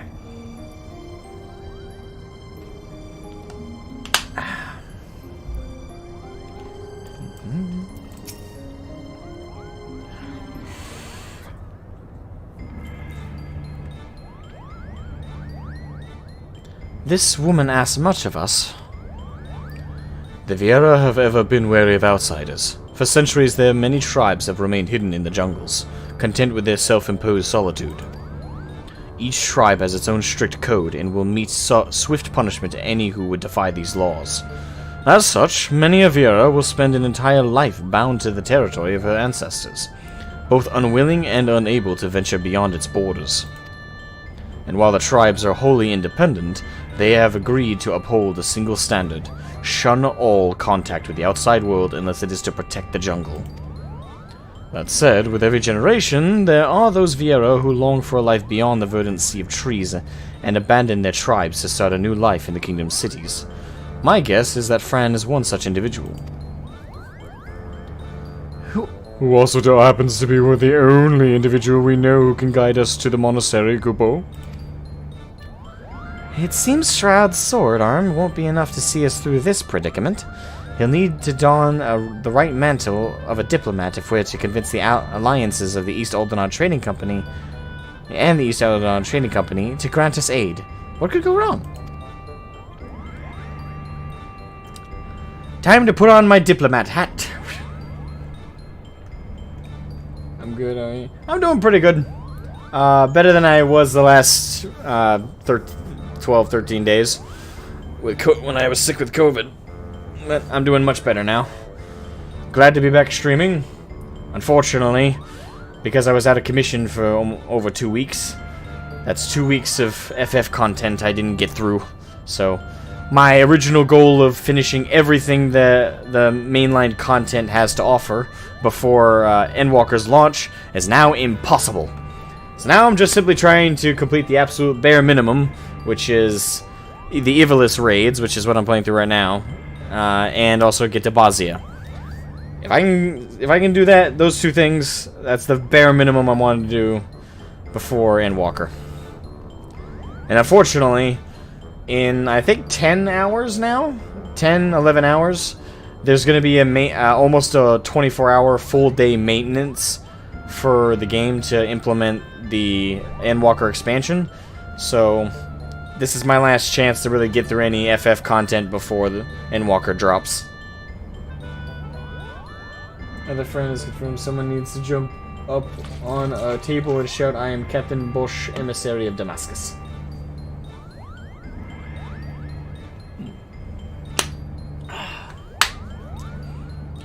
Yes, I know you said not to call unless it was urgent, but this is urgent. Alright, not exactly. But my superiors have come to a decision on your request. and I thought you might want to hear what they had to say. Oh, and let me preempt any request for immediate disclosure with a reminder that the information is much too sensitive to discuss over link pearl. Meet me at the Ruby Bazaar post haste, and I shall duly apprise you of their judgment. Very well, very well. You're just 4 levels shy. I mean, 4 levels, that's crammable if you just spam dungeons. Well then, Shroud, what are we waiting for? Yeah, I got 3 classes to level 80 right now, which is my White Mage, my Dark Knight, which I'm currently got equipped, and my Samurai.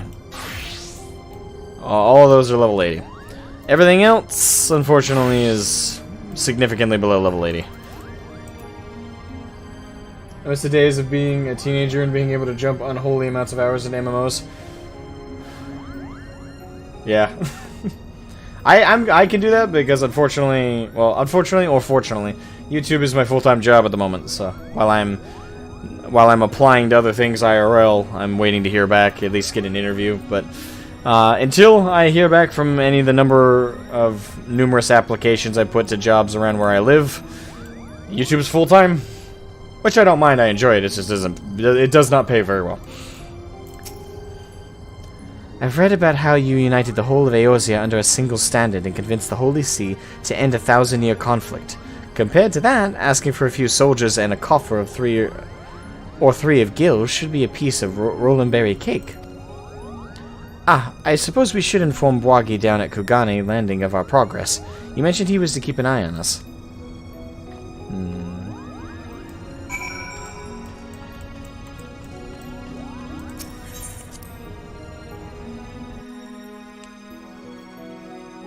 It's about 11 hours from now? Eesh. Yeah, I'm fighting the clock. So, you've an answer for the East Aldenard already? Impressive. It would seem that Lady Fran has underestimated your influence amongst the realm's players. I assume you have no objections to me joining you then. Not at all, my good man.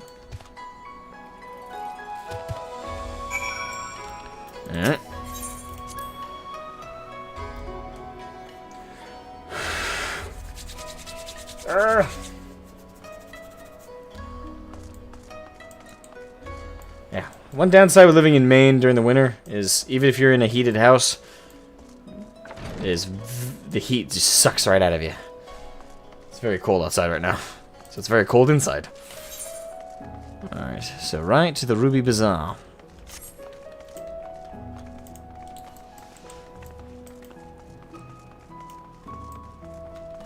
There's one more raid left in the sequence. One more to go. Nina, there you are. Hancock awaits us in the bazaar. Shall we, Shroud? Of course. Lead the way.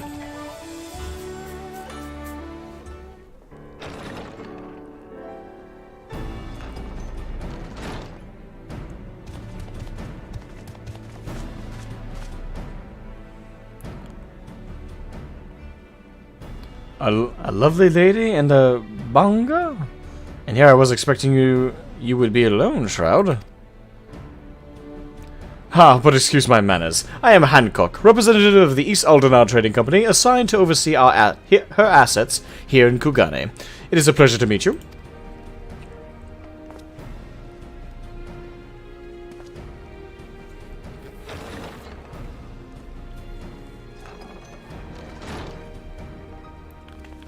Ah, Yugiri. And I am Yugiri. We apologize for making you come all this way. Not that it is far from the landing to... Every time I see Tataru in a... tongue-tied. Kimono, it weirds me out. Bozja, was it? I serve Lord Hien, rightful ruler of Doma. I have come bearing our nation's reply to your entreaty. And I am Tataru Taru, of the Scions of the Seventh Dawn. I am only here seeing as no one else could be bothered. Well, that and to bear a message from the leaders of the Eorzean Alliance. Thank you both for coming. I am Bozja, formerly of the Damascan Royal Fusiliers. I now claim allegiance to Lente's Tears, a resistance group seeking to accomplish what you have in Doma and in Alamigo. What tidings have you brought us? Potato and a kimono. Pretty much. Allow me to begin, then. While the East Aldenar Trading Company sympathizes with your plight, here we go, we are not in a position to grant you the funding you seek.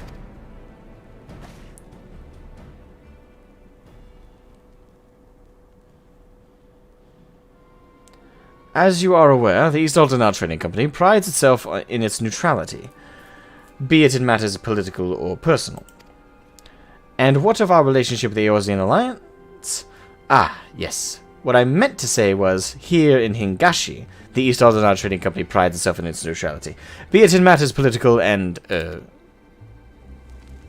You must understand our position. Simply supplying coin to any one group would make it appear that we somehow favor that group over another. Seeing as we conduct our business openly and fairly with everyone, doing such would be sending the wrong message and ultimately harm profits. Yes. And by selling to both sides, you maximize profits while good men and women perish. How convenient.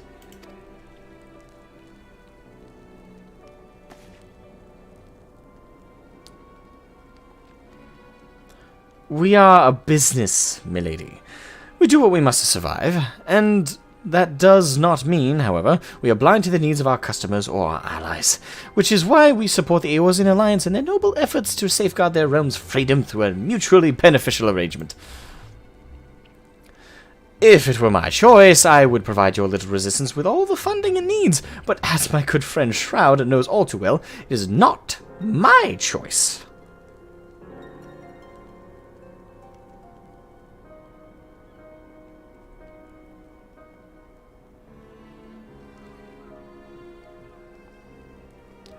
Well, now that Hancock's thoroughly lowered your spirits, you won't be as crestfallen when I inform you that the Eorzean Alliance will also be unable to provide any assistance. And let me guess, you did everything in your power to try and convince the leaders of each city-state, only to watch as they politically declined our proposal, claiming an unfortunate lack of intelligence or resources. Wait, how did you...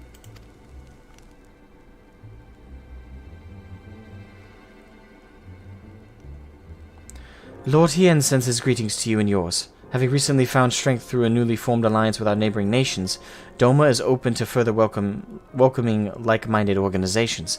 This includes our Dalmascan brothers and sisters, still suffering under the Imperial yoke.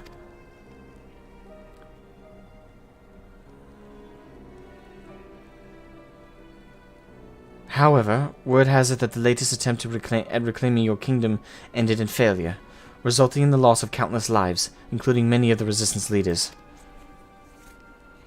You are not mistaken. Our army is not what it once was.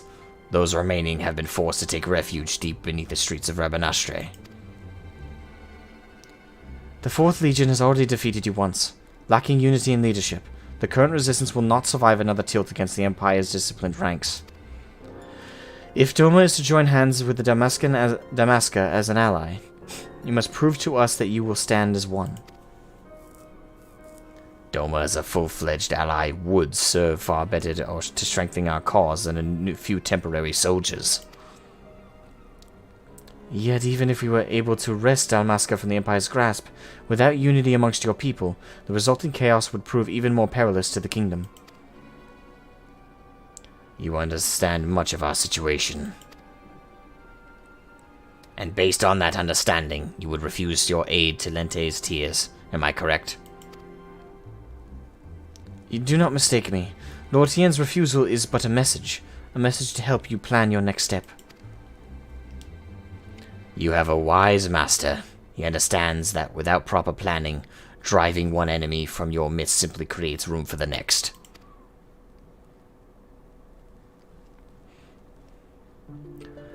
Lady Fran will no doubt be pleased to hear that your response was exactly what she expected. Alright. You knew this whole time that your demands would be rejected? Yet, still you let us farce play out. You have my apologies, but this was all necessary to prove an important point to our leader.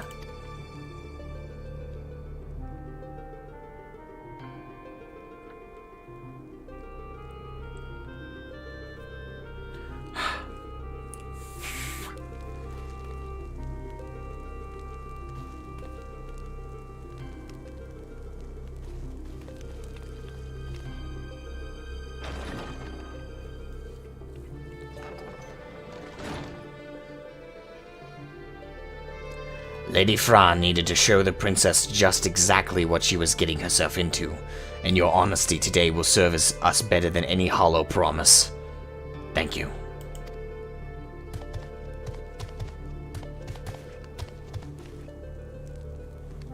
Wait, what about the Golmora jungle?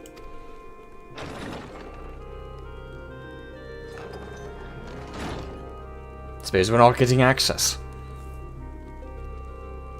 Can you believe this? We're right back where we started. Principal Genomus will not be pleased.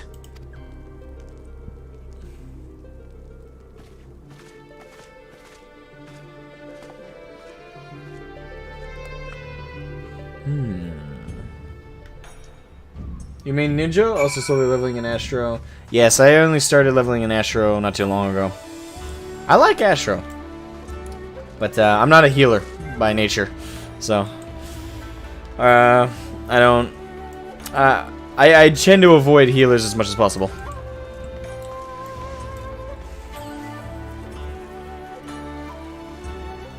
That being said, I have a max level white mage, but...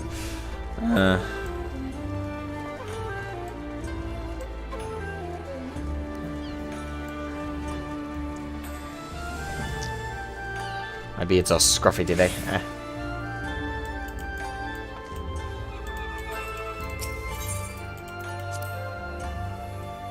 Astro is super fun for me. I usually main healers and secondary DPS. I usually main DPS, but in FF I've been maining Dark Knight, so I've been maining a tank.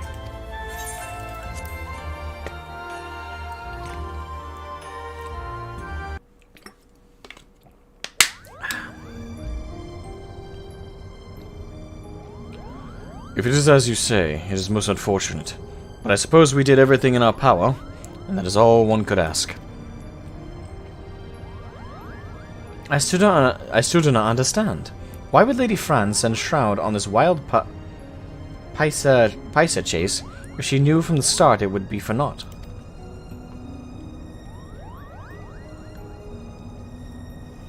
Bozja mentioned something about Fran proving a point to their leader, whomever that may be.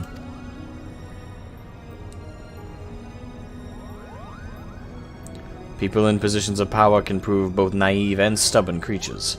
Simply telling a leader she is wrong may not convince her of the fact.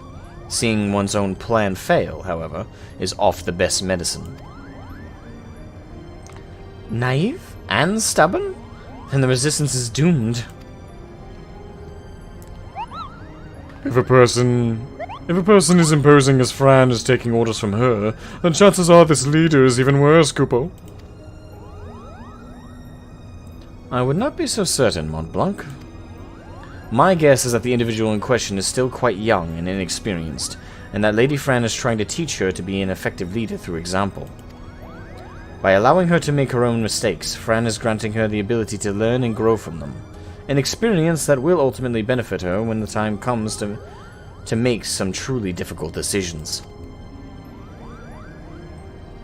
Now, I seem to recall reading that one of the many faces of the resistance before the recent requelling was a young girl of royal blood. Do you suppose? You may cease with your basest presumptions, defector. Hello, Fran? The door was open.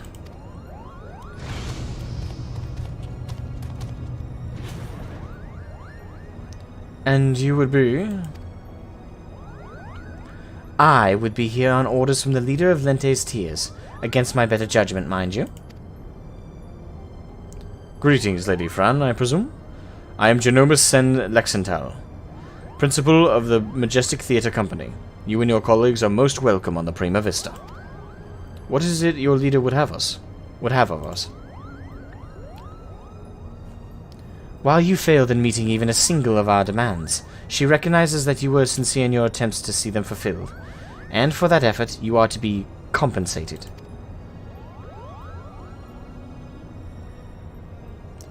That is most generous.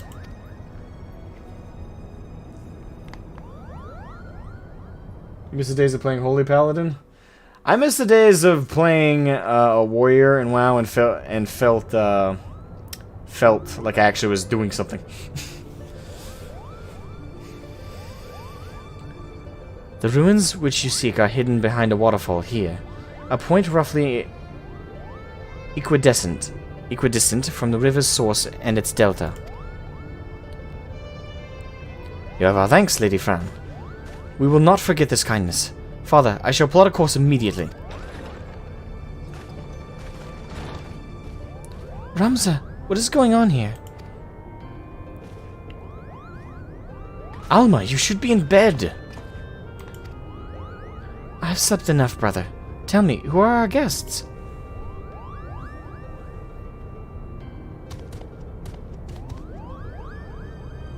It appears you once again prepare to leap into danger's maw. Keep your wits about you, Shroud. Lady Fran is strong, but then again so was Bergamen.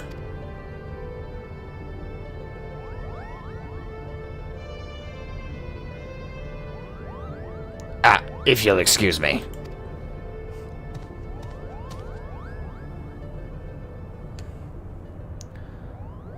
Are you mad? A trip to the surface in your condition? Listen to me, brother. The High Seraph beckons. She speaks to me through the Otius. The what? There is no need to worry. Mikoto and I have already devised a plan. I can help clear our family name. The Shallian has no say in this. I am your father, and I insist that you remain here on the airship. What would your mother say if I allowed aught to befall you? Mother? That is what this is all about, isn't it?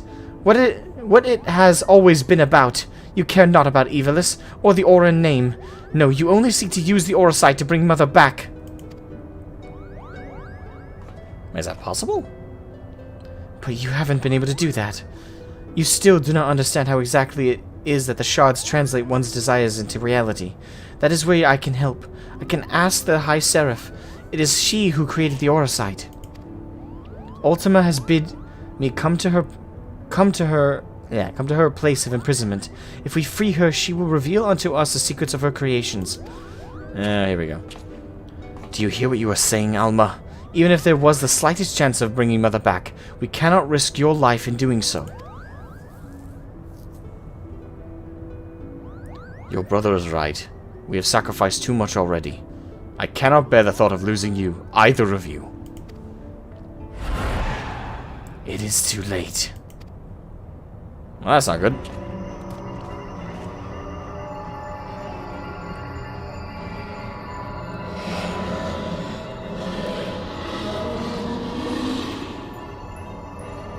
I'm so lonely, Father. Why must you love Ramza more than you do me?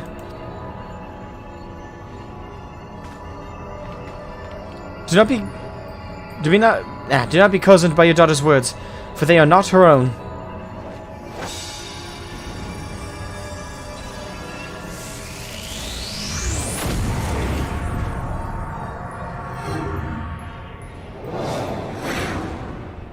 Ah, shit. Help me, Rams. Alma!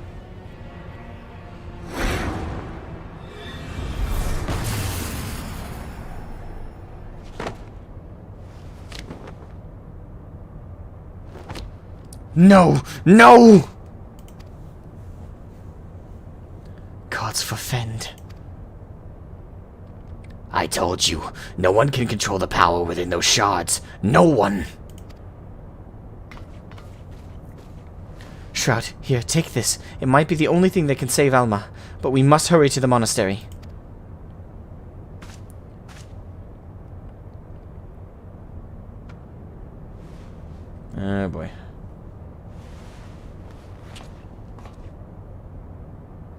come. We leave for the Gulmore jungle. Now.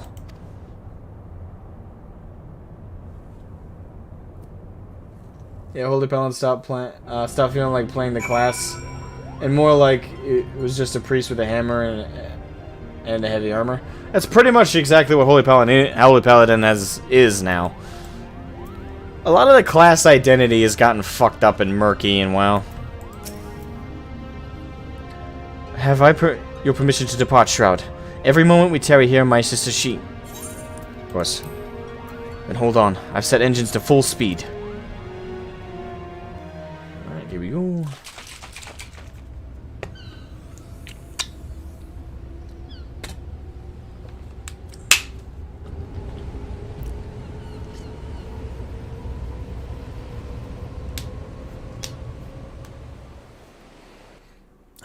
I don't know why my back is starting to be like, I'm an old man with a decrepit body.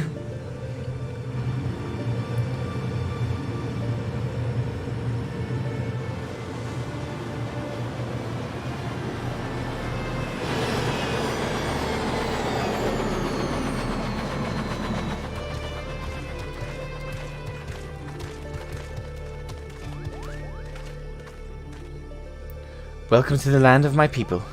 It would be a poor lie if I said I did not miss it some.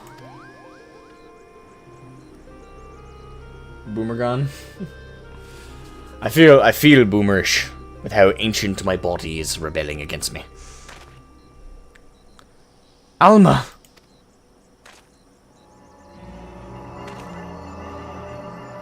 Oh boy.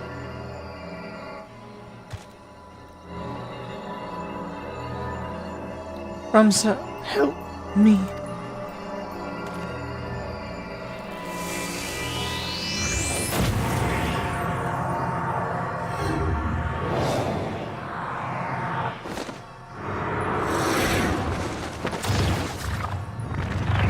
Alma!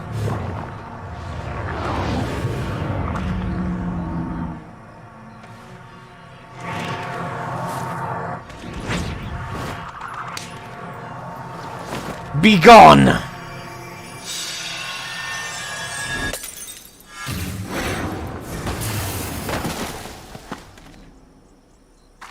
Thank God it yeeted them out. That would have been horrifying if Alma just got bisected because the portal closed with the other half of her body on the other side. Alma, Ramza.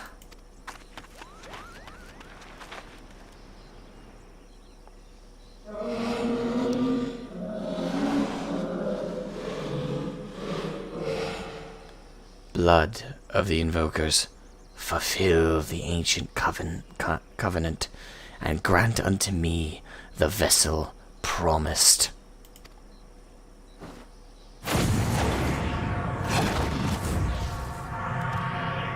Fuck!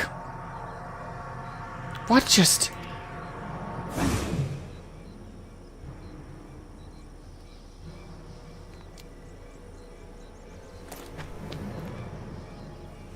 Boggy, to me. This girl is not well. Might I suggest we continue this back on the Prima Vista, Kupo?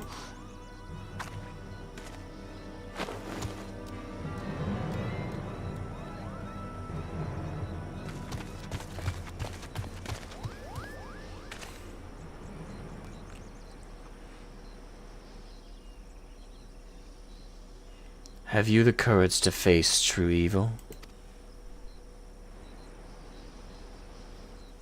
Depends.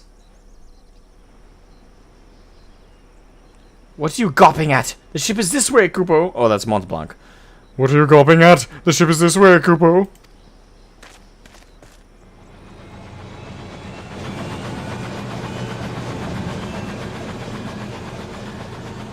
We literally just landed and immediately shit went down.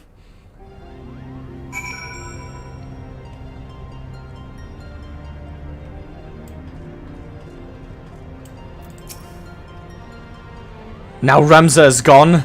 Oh, dearest tear, what have I done? What have I done?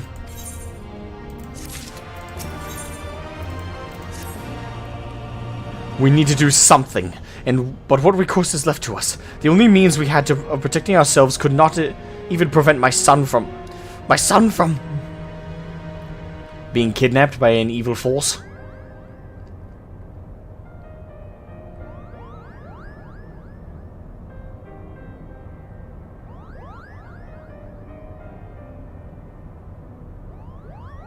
I am sorry, Genomus. My design was flawed. Not necessarily, Sharlayan. We all saw how it succeeded in drawing Alma back from the rift and shattering the Otius. The loss of the boy is not yours to bear.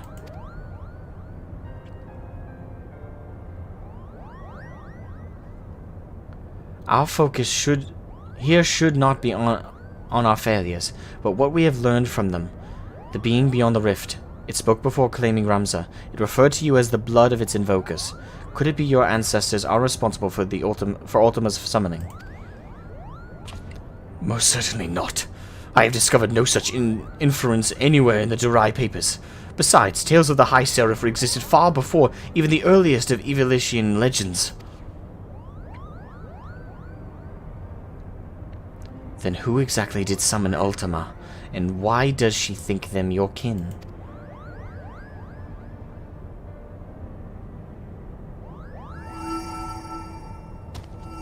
Look! Oh boy. I have a bad feeling about this, Kupo.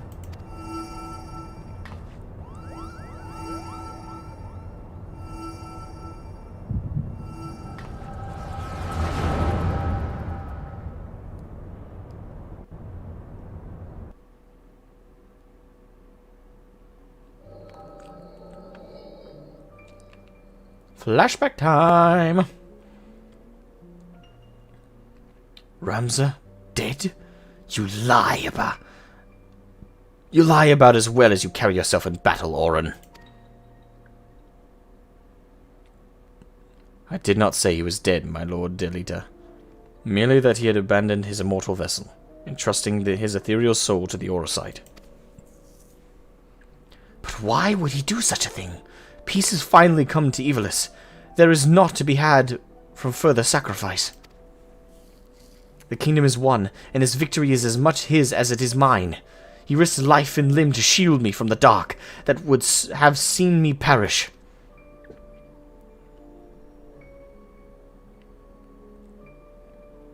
Without him, I would not be standing here before you. It is my duty as both king and the colleague to see him saved.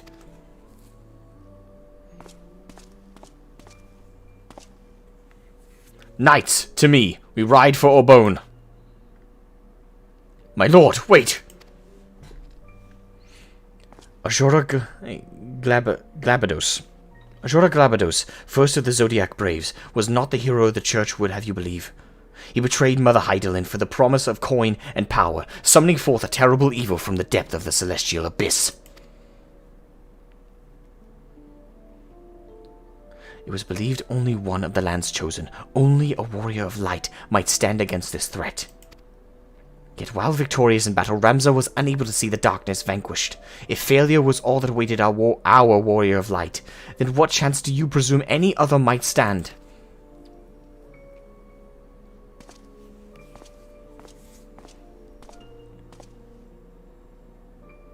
Are you saying I should do nothing then? No, my lord. Ramza is... My brother's final wish before he surrendered to the Ether was that his name be struck from the annals of history. Alma, you're unhurt, but I was led to believe none but Orin returned from Orbone. What is this you speak of your brother's wishes?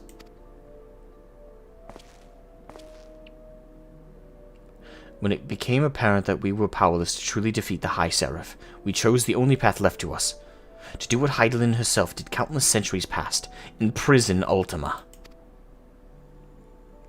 And as you are aware, my lord, a prison is only as strong as the seal on its gates.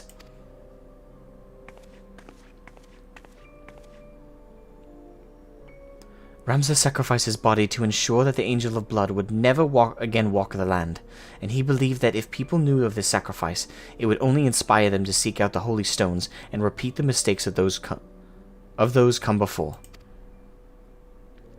If you truly avouch yourself as his friend, then you will honor this, his final plea.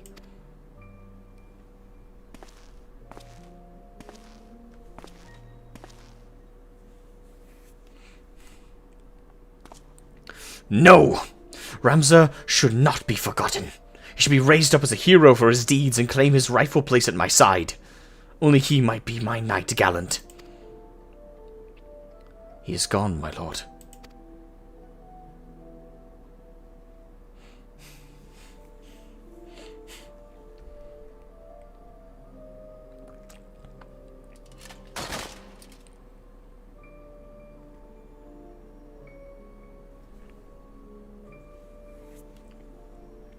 Before Ramza was your friend, before he was my brother, he was a warrior of light.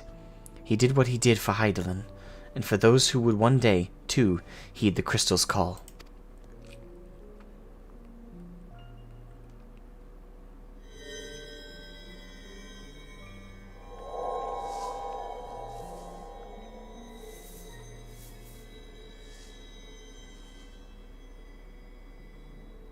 Claim the throne, my friend. Become ruler of Ivalice, and restore peace to this war-torn realm once and for all.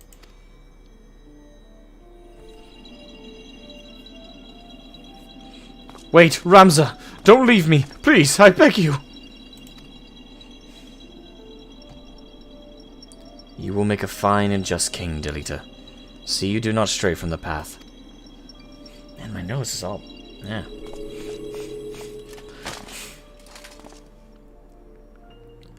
Ramza.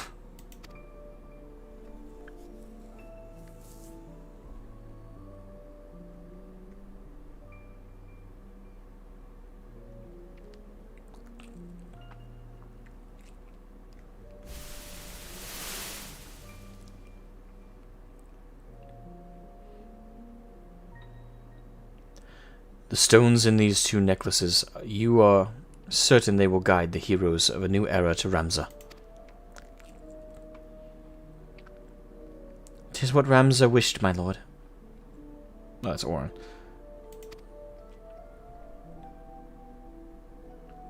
Orin, I do not believe I can bear another farewell this day. Will you not reconsider my offer to remain as a member of my court? 'Tis but a matter of time before the Cardinal and his temple knights grow wise to my past. I would not have my presence here implicate you as well.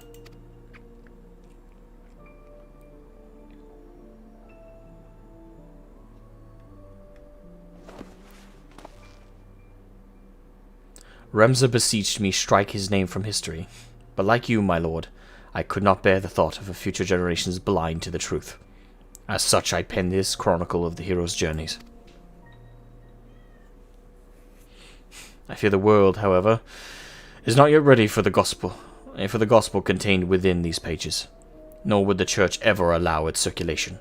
In fact, I believe they will confiscate every existing copy and lock them away in their library.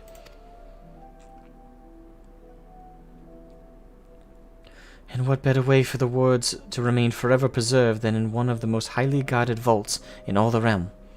Then, one day, when the Church has fallen out of favor, the chronicle will be discovered and truth shall prevail. I must admit, your plan is intriguing, Orin.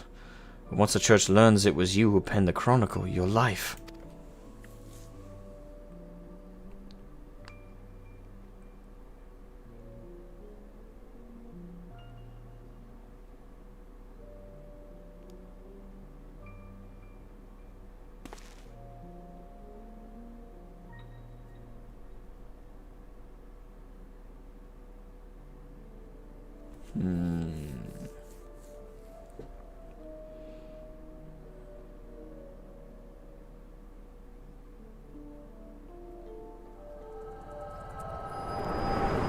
Yeah, okay.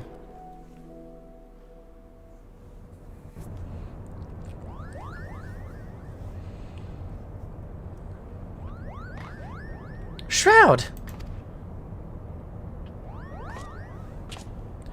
'Twas the echo. What? 'Twas the echo, wasn't it?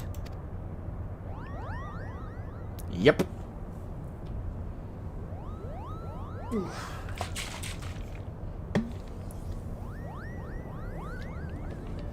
The removal of Ramza's name from the history books, the Durai papers, the pendant, it was all set in motion by Orin himself.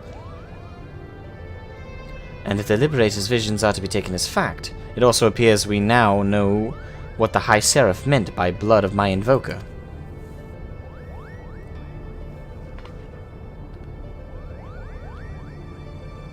She was not speaking of ancestors in the sense of actual kin, but the line of those chosen by Heidelin to serve her as warriors of light. But then why abduct Ramza, or even Alma, unless there is something you haven't been telling us? She was using us to lure Shroud. It is his vessel the High Seraph desires. Well, I knew someone wanted my hot bod. Matron's teats. Alma, how long have you been awake?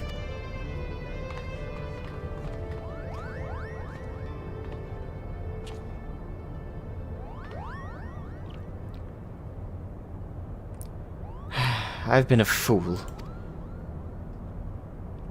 I told our leader that it did not matter if our request for aid was refused, for I had an alternative ploy. General. It is alright, Broggy. My intention was to claim one of these aura sites in the name of the Resistance and use its power to lay waste to the Garlean occupants. Only now do I realize how flawed my ambitions were. You mean this whole time you were playing us for fools? Why didn't we see it earlier? Never trust a woman with ears longer than mine, I always say. What?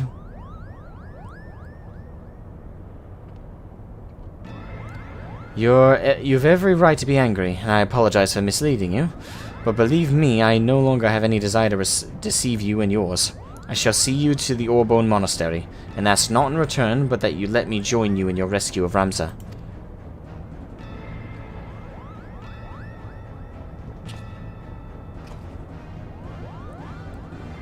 Do not misunderstand me. I do not do this for any one of you. I do it for my people in both Golmor and Rabanastre, people who may die if this High Seraph is allowed to return to power.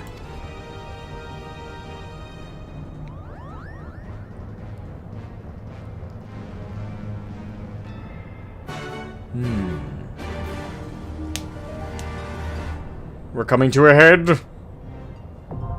The Orbone Monastery now accessible. Yes! Finally. The final chapter in this raid series. We finally reached it, my friends. Alright, so use the duty finder. Great. Wait, what?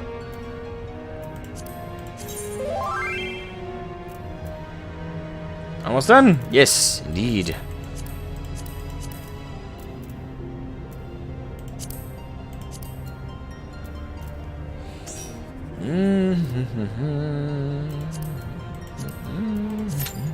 Alright, let's queue us up.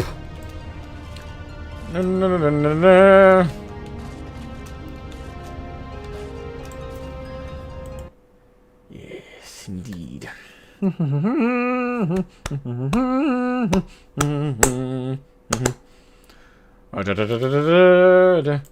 Why is this Star Wars theme in my head all of a sudden? It's random. Weird. Anywho. Now to patiently wait for the queue to pop.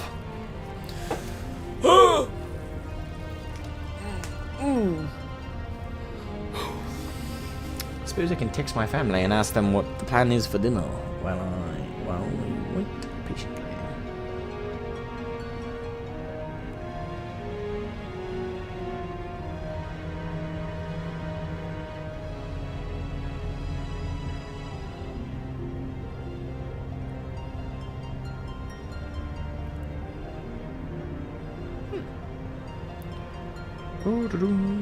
Apologies, apologies. No, that's not what I want. There we are.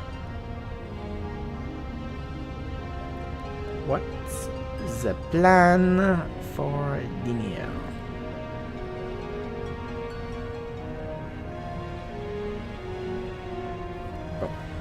Alright, how's everybody in the chat doing? How's everybody holding up? Bacon bread? I wish. My taste buds aren't fully back, so I'm still not cooking anything in the damn cookbook. But as soon as my damn taste buds are back, it's gonna. People are gonna have to like chain me to my bed to prevent me from going in the kitchen and just cooking everything. Anyway, is that a reply? No, it is not. It's a notification. Damn it!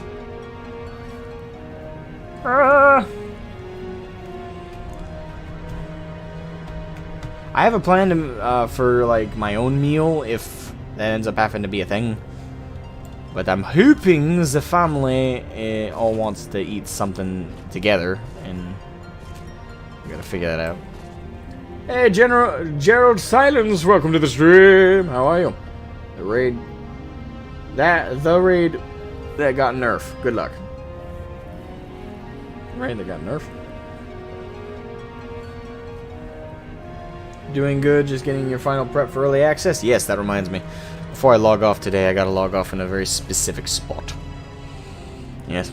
I don't know, you guys weren't here earlier. I also welcome Riven, guys. You guys weren't here earlier, but I explained that to give, like, my whole audience a chance to, like, progress the MSQ, I'm not playing on Friday. I'm making this sacrifice in the hopes that you guys can actually watch my journey through the Endwalker MSQ.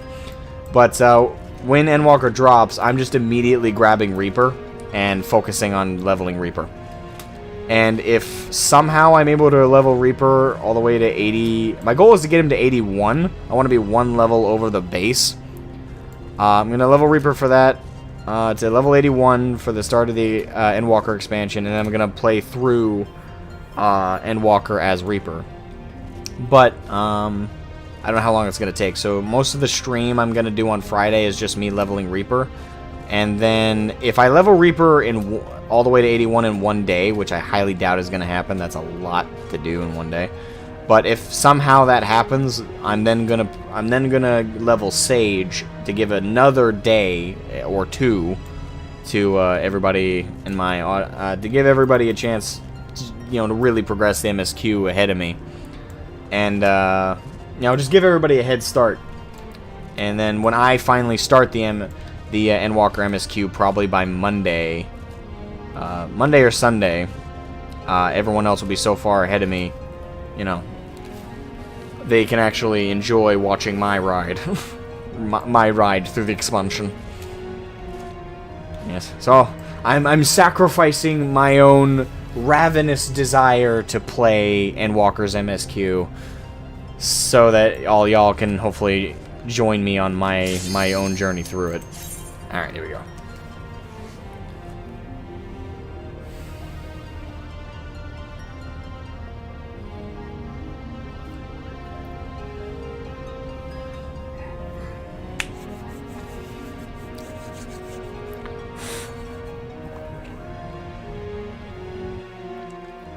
Yes, but my goal tonight is finish Ivalice, which we're about to. We're going into the final raid. Yeah, you didn't miss our boat? Nope. We're just jumping in new. Yes, my goal today is finish Ivalice and then unlock Bozja. Bozja. Around a bit.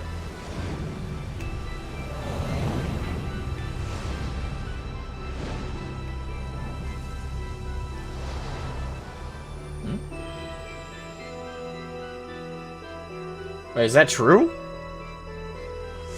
I thought the MSQ was available immediately after in early access.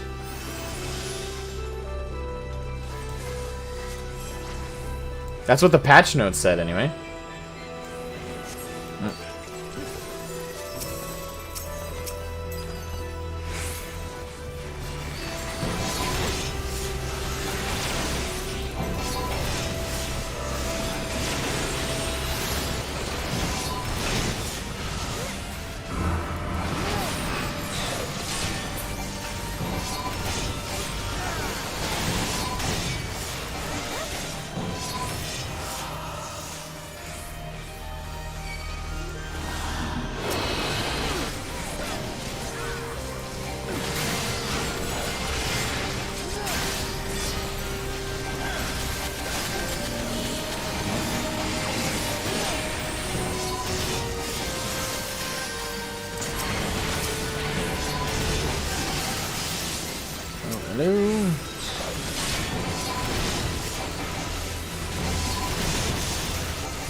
Rivengeist, I'm pretty sure... I know you might be trolling me, and I understand that.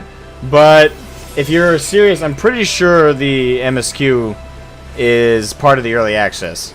That's what it said in the patch notes on Lodestone.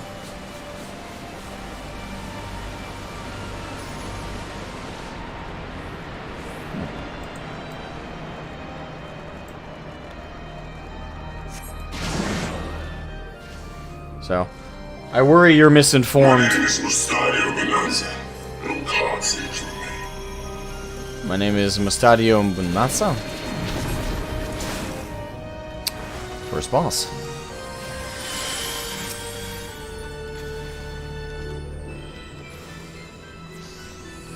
Alright, here we go.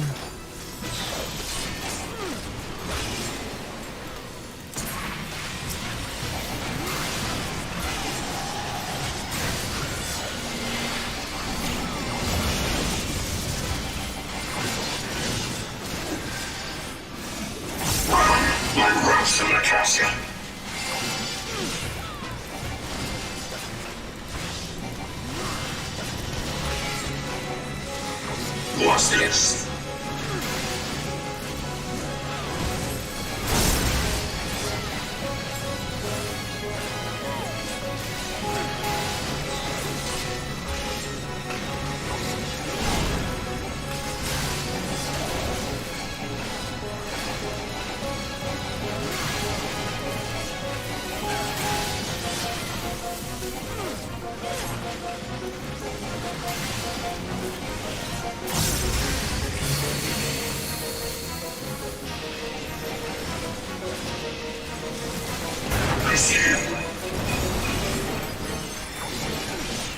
Oh fuck.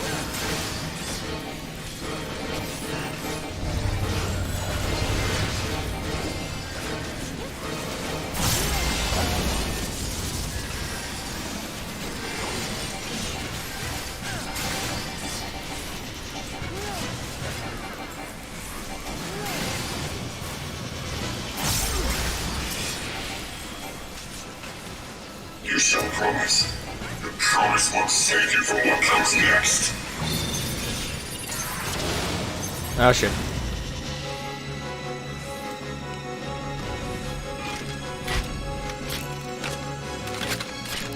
He's got a fucking sniper rifle!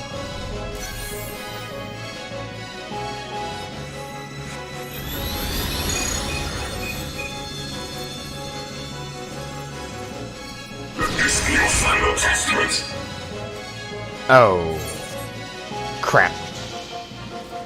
Wait, was I not supposed to move? Nah, bullsh. Then why am I nearly off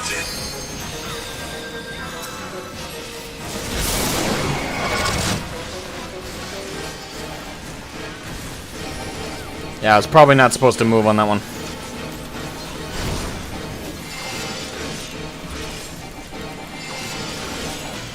We're just warming up.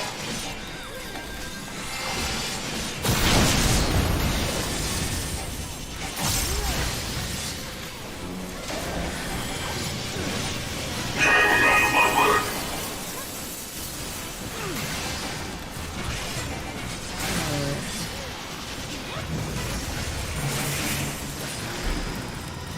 So it is an insta-kill if you move. Or if you didn't line right. I'm really beat. What's this?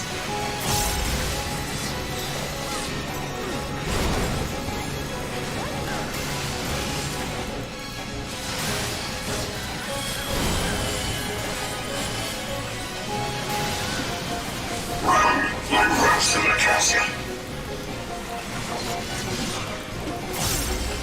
Stadio.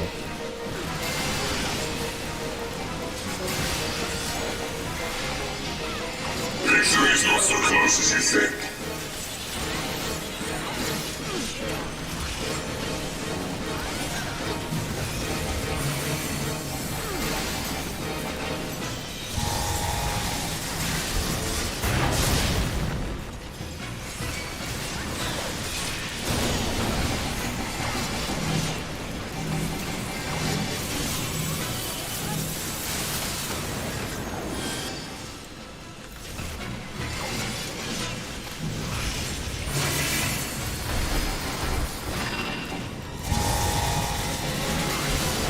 Walked right into that one. Yeah.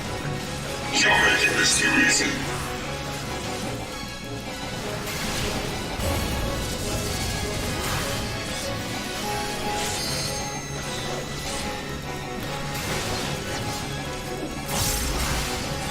I see you.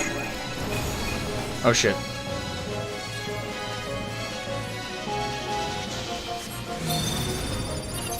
Ah, crap.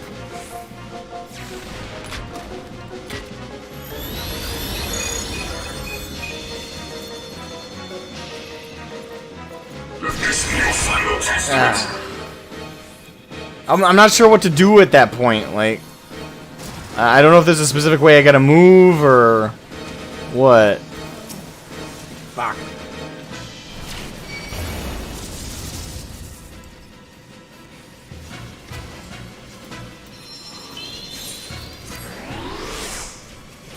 I don't even know, or if a portion of it is luck. But, fuck me up.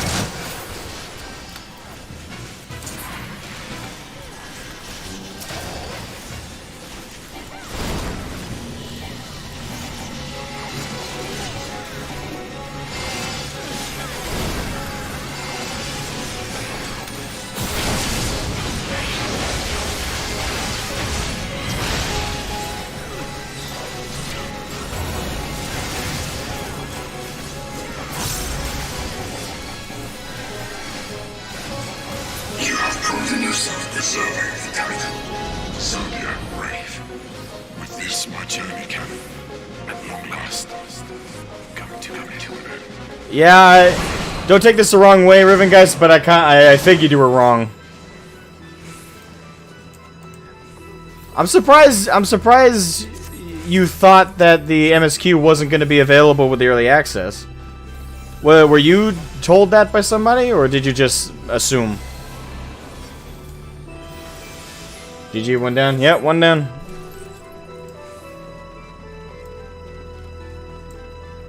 You have belts again? Yeah, we got belts.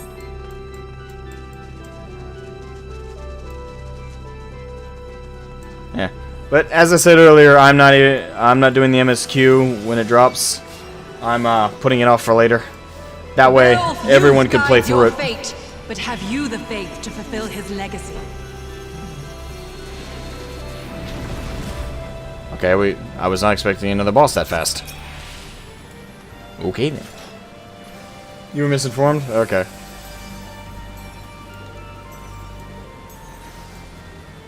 Apparently half of the raid are calling her wife. Or waifu. Or dear.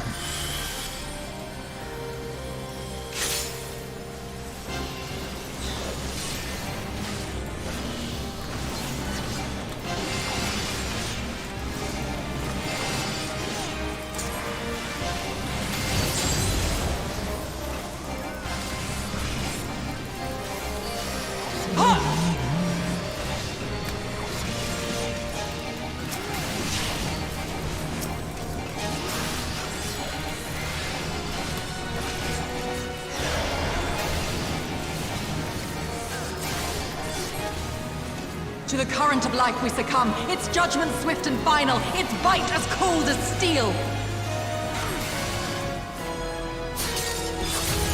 Ah, I see.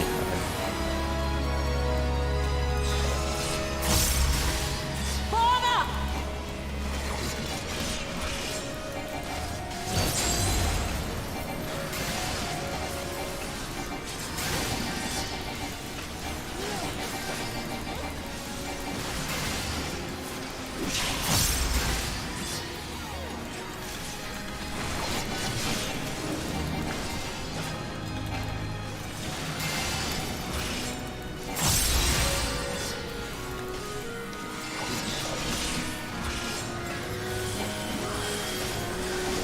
The hearts of men are black with corruption and must needs be cleansed! That.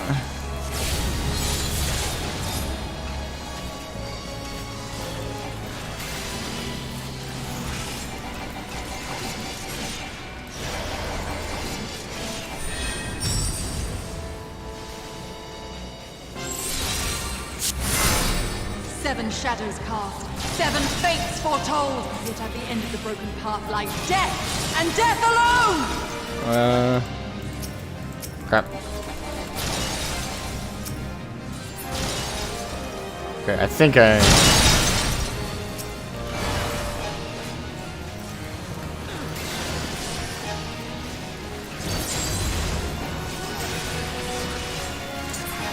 Going in blind in these sometimes really bites me in the ass.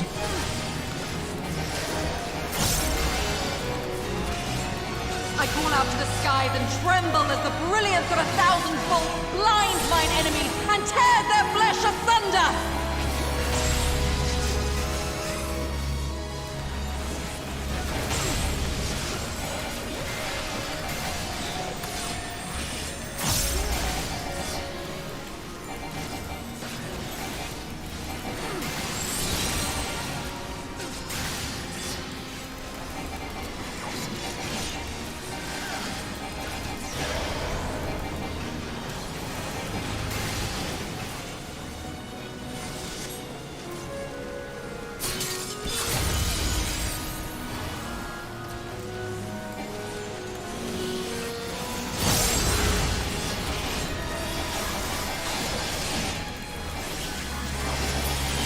The dreams of men are fleeting, yet they must be embraced if they are to flourish.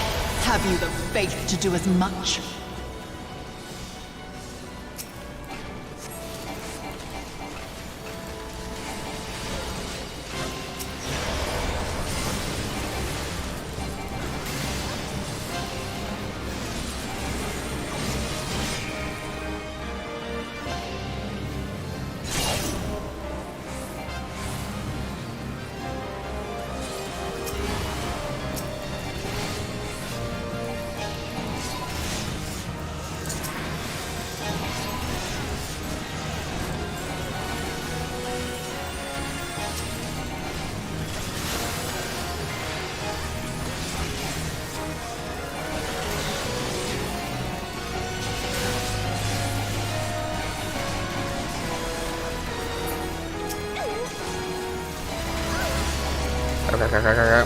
Oh, divine light, send us from our sins! Gaze deep into the light!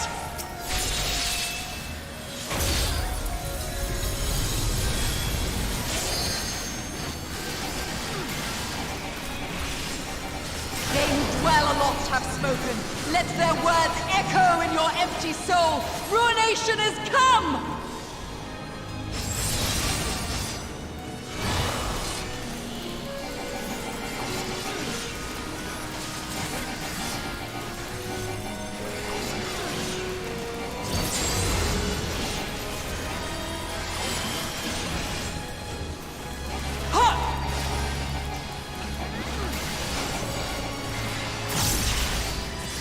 God, she's tough.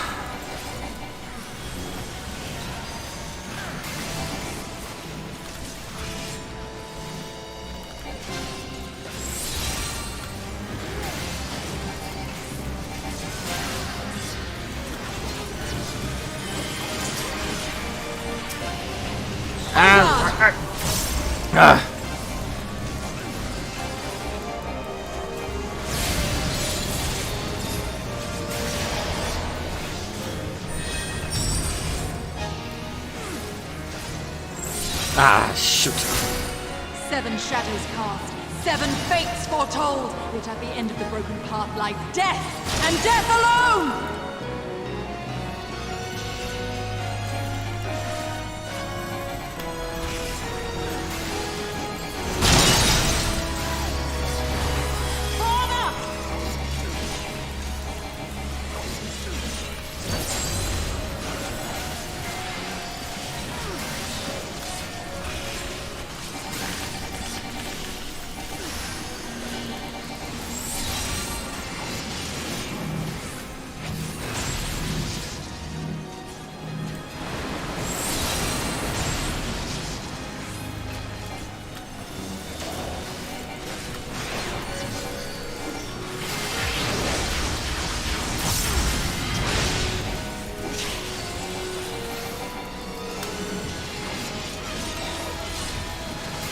The cleansing light shall be your guide. Well fought, champion. I leave you now to your quest. My Ophelia. God damn. She knows how to take a hit. Damn. That or her DPS was not dishing out very good.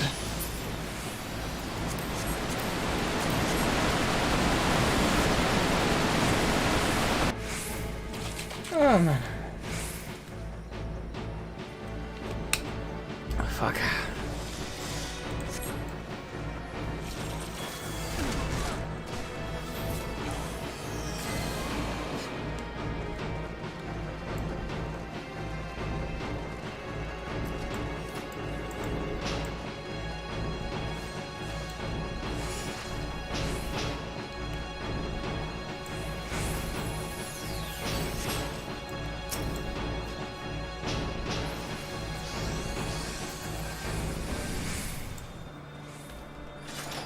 Oh boy.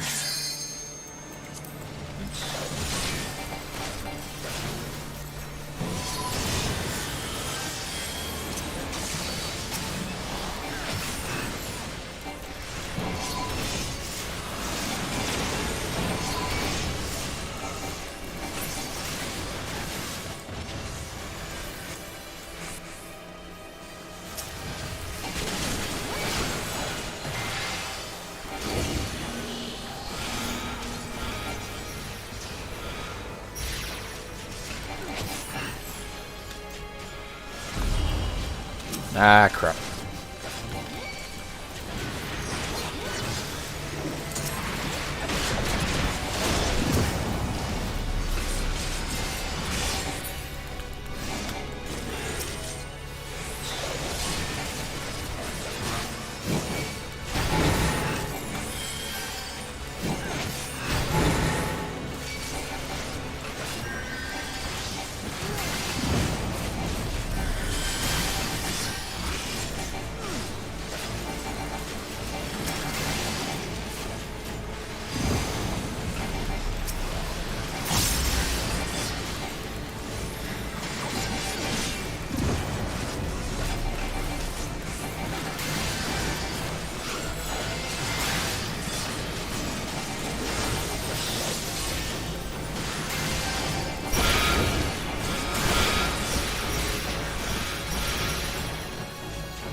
Come on, go down, go down, go down.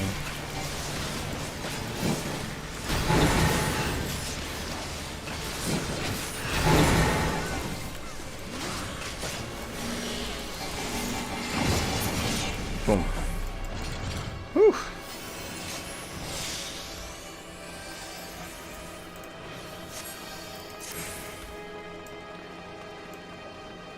I agree this is good Dom though. Alright, that's enough for you.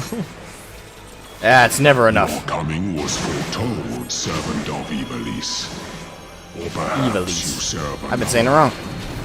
I am Count Sidolphus Orlando. Your journey ends here. Ah.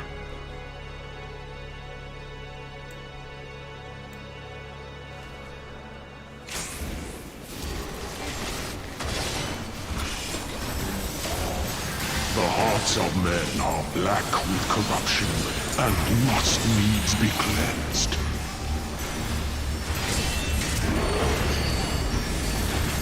Holy crap.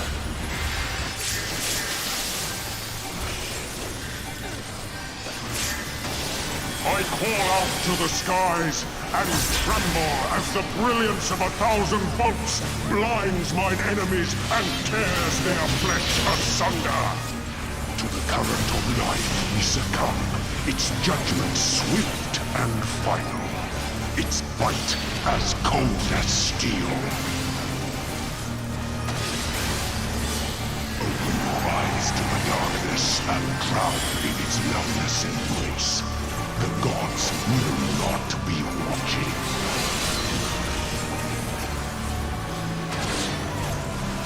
Misfortune hangs heavy on a head once held high. Such is poor cover for when the heavens fall. Come, show me more.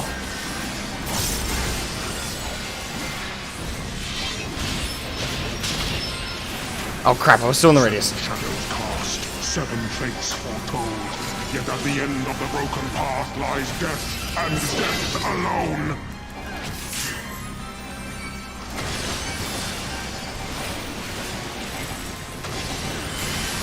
To live by the sword is to die by the sword. There is time enough for regret in the flames of hell.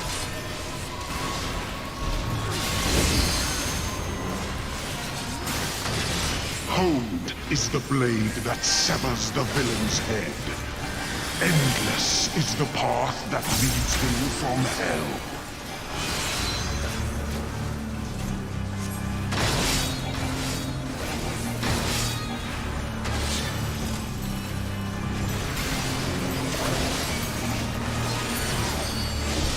Oh fuck.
I am called the God of Thunder.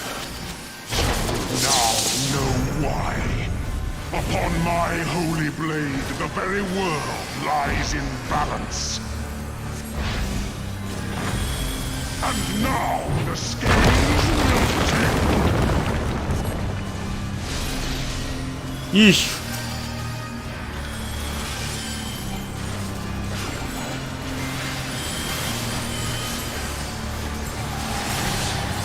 He's only got a third of his health down. Ah, fuck. Come, show me more.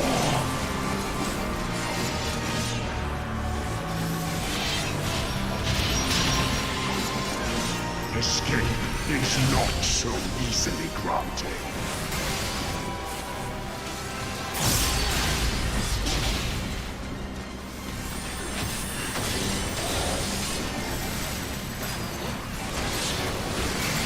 Were you expecting a modicum of rust? You will find my defenses quite impenetrable.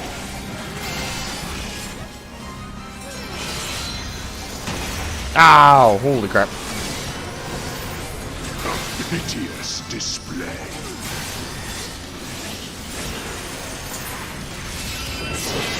I always just barely miss that one. They who dwell aloft have spoken. Let their words echo in your empty soul. Ruination is come.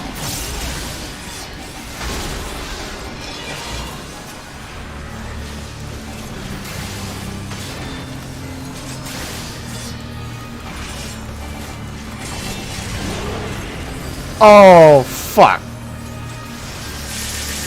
Oh, shit. Oh, fuck. Even the strongest of shields cannot defend the weakest. I got 5 seconds on Doom left. What? Oh. A moment's hesitation beckons a lifetime of pain. Okay, it went away.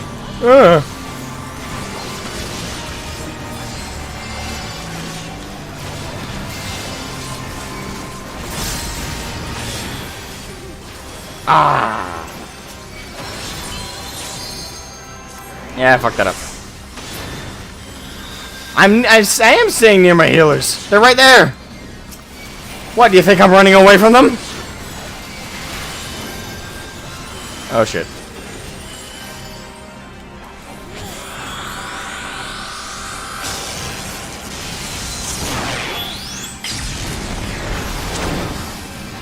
You will find my defenses quite impenetrable.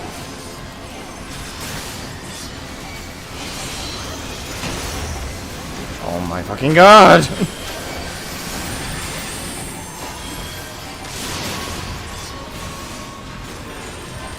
Oh shoot. Crap.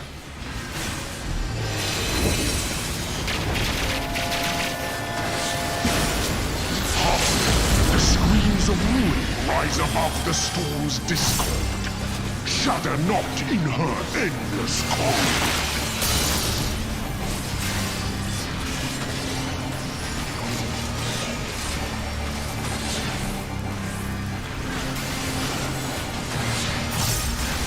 Come on, fuck.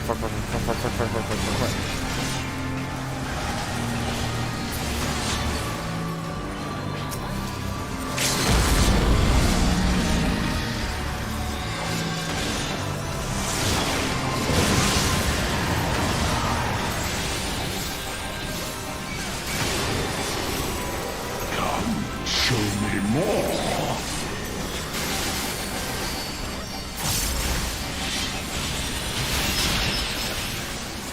Escape is not so easily granted. Come on. We almost got him down. Clouds have parted, and the skies cleared. It is time I bade you farewell. Oh, my ass. God damn, this is intense. This is the part of going in blind to encounters that I enjoy, is that I get to adapt to it as it goes, and it gets my blood pumping. Downside, it stresses me out.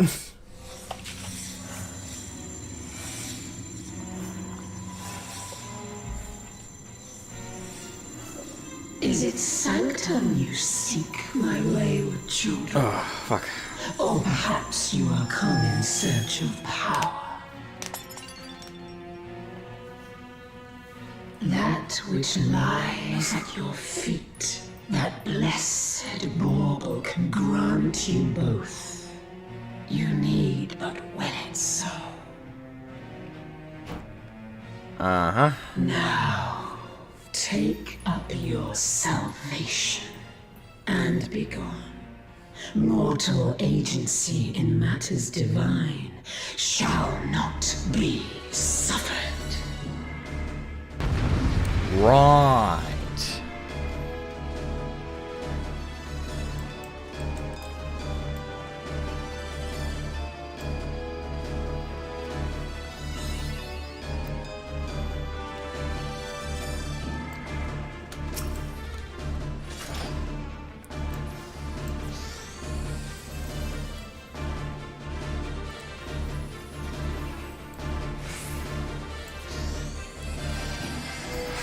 You shall rue the day you raised your eyes to the heavens.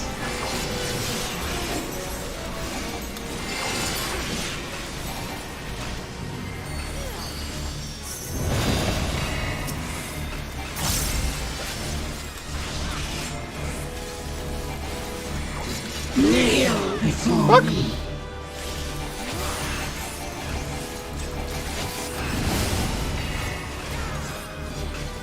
Yep.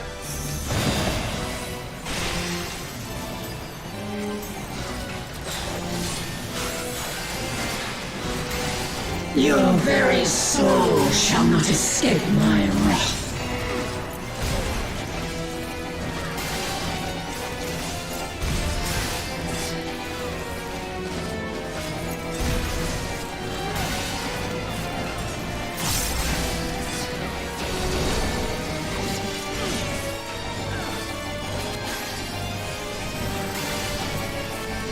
Denizens of the abyss, from ink of blackest night, I summon you.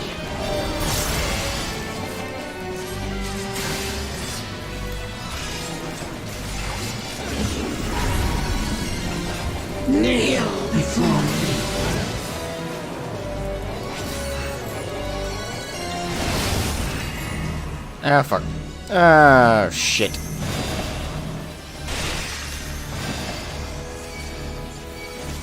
Denizens of the Abyss, from ink of blackest night, I summon you.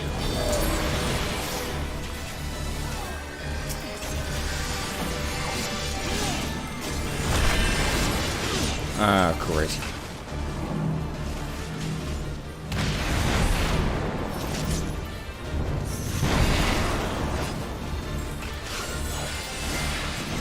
Denizens of the Abyss, from ink of blackest night, I summon you.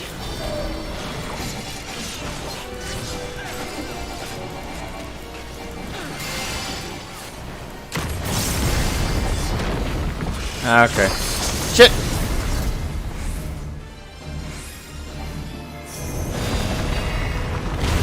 Oh, fuck! I didn't see the other tower! Shit!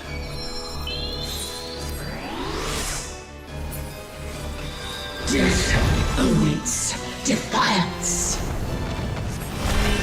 Ah, great.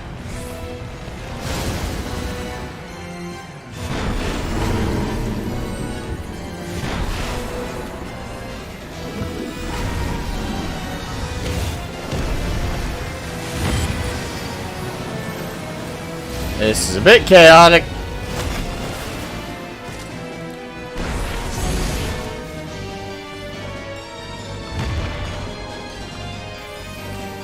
Not sure what we're supposed to do here.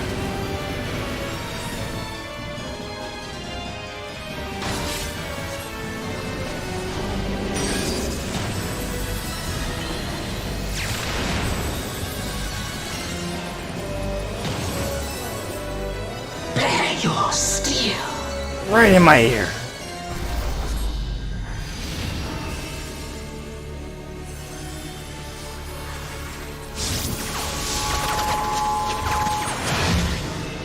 Simmer as the light of life before rising to the heavens in a cleansing conflagration of divine benevolence. What? Your sins, your souls are undone.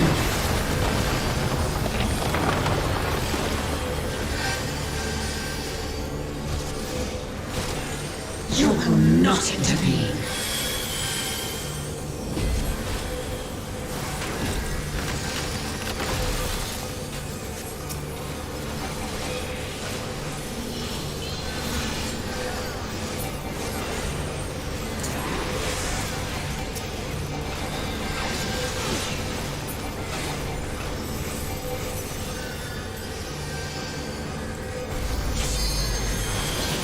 I am the only god.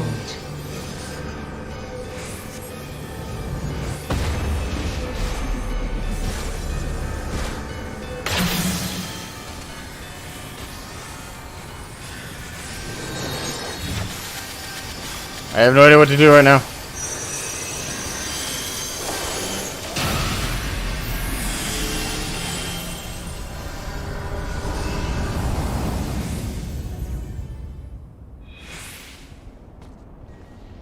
The fuck? Few can claim to have endured the might of my will. Time to die, bitch! Denizens of the Abyss, from ink of blackest night, I summon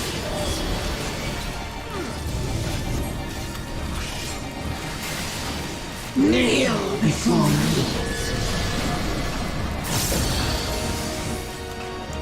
Okay.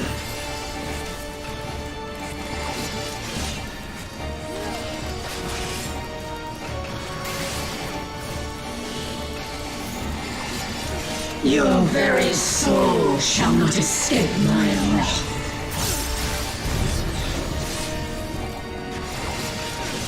Kneel before me.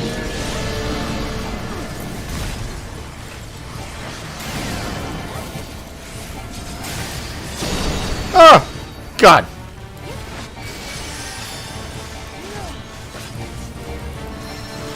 Denizens of the Abyss, from ink of blackest night, I summon you.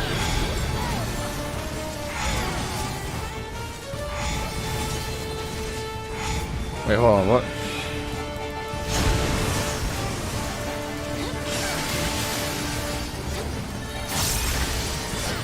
Denizens of the Abyss, from ink of blackest night, I summon.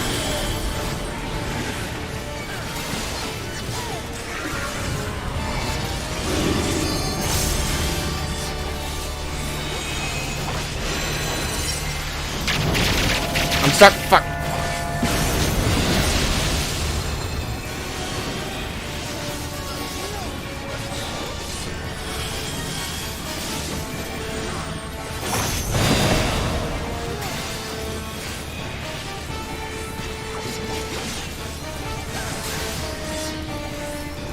I have no idea I'm still alive, because at this point I'm just like, oh, I'm thrown off.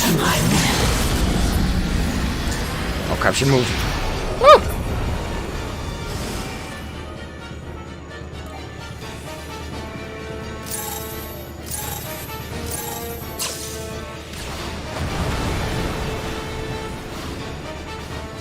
Kneel before me.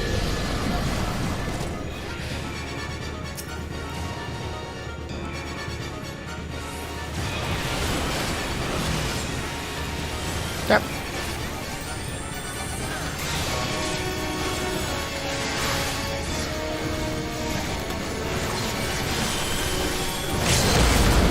Come on, LB the bitch.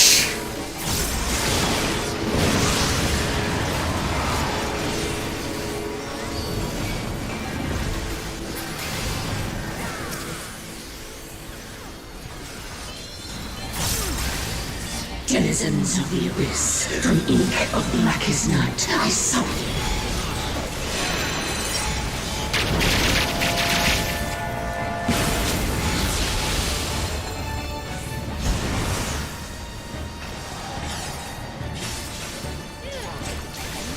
Your very soul shall not escape my wrath. I see it now, in you.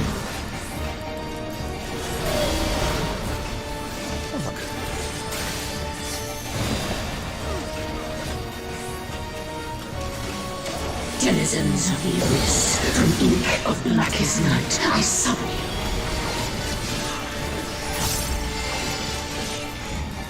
Down, go down, go down, go down, go down, go down, go down. Fuck yes! Ah! I am your mother. I am your maker. I am Ivalice. Consign me unto darkness, and your light will be forever lost. Yeah, fuck off.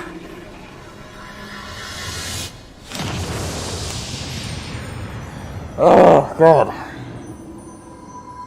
I clenched my butt cheek so hard during that. Oh, that was fun, but holy fuck.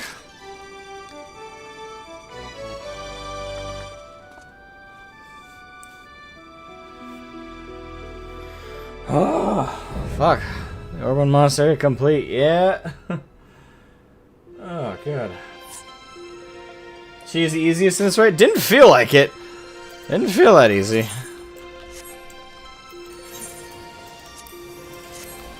I respect to the healers on that one, damn.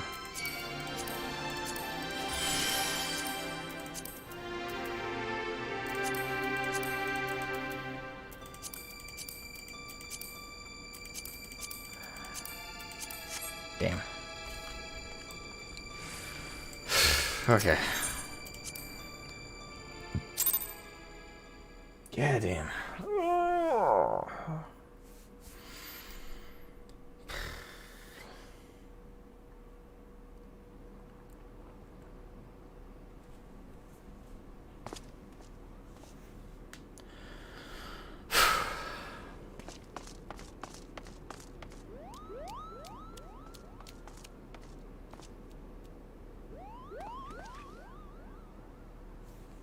You okay, kid?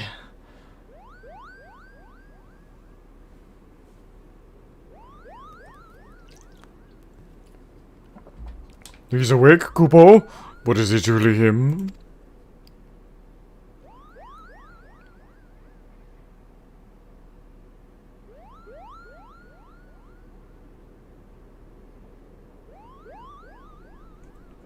Thank you. Thank you for coming to my aid.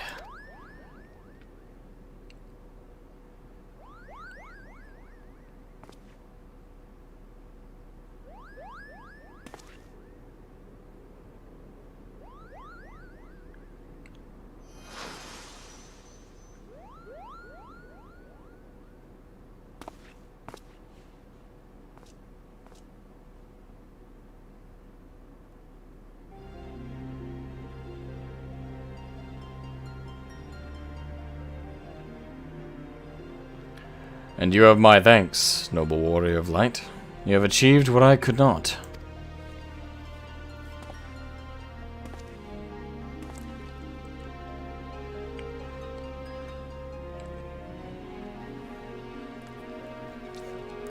And you, bearer of my blood, and the blood of House Durai, thank you for seeing my final wish fulfilled.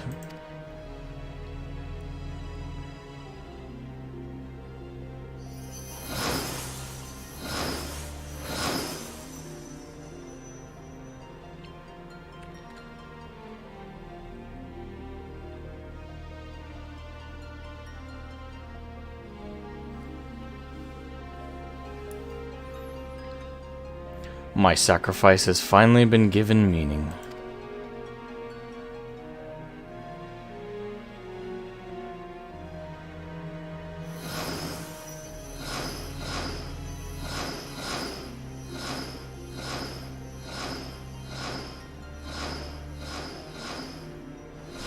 There's a lot of people I don't know in the background right now. Now, my friends, let us retire to Mother Heidelin's bosom, that we may finally rest.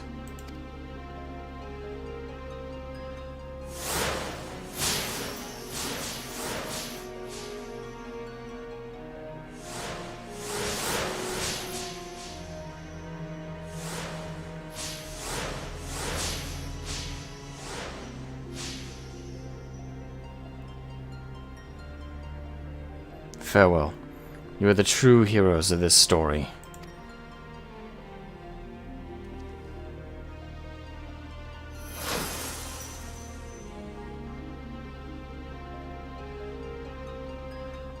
Delita, how I've missed you, old friend.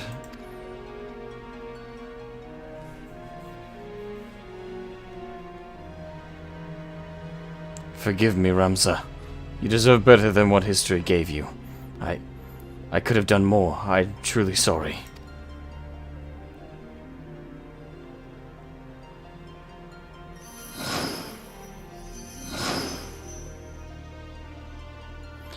These countless centuries did I long for the day that we might meet once again, and now that time has finally come. Heidelin beckons us both.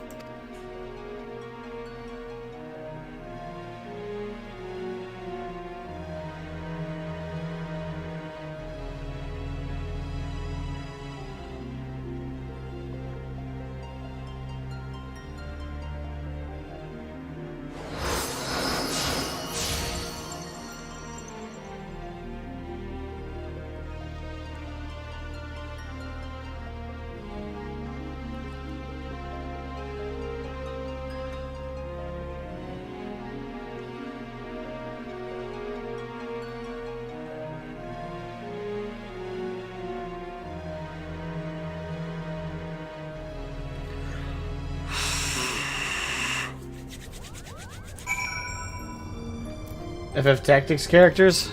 Okay. Oh, hi, Animated Pizza. Welcome. How you doing?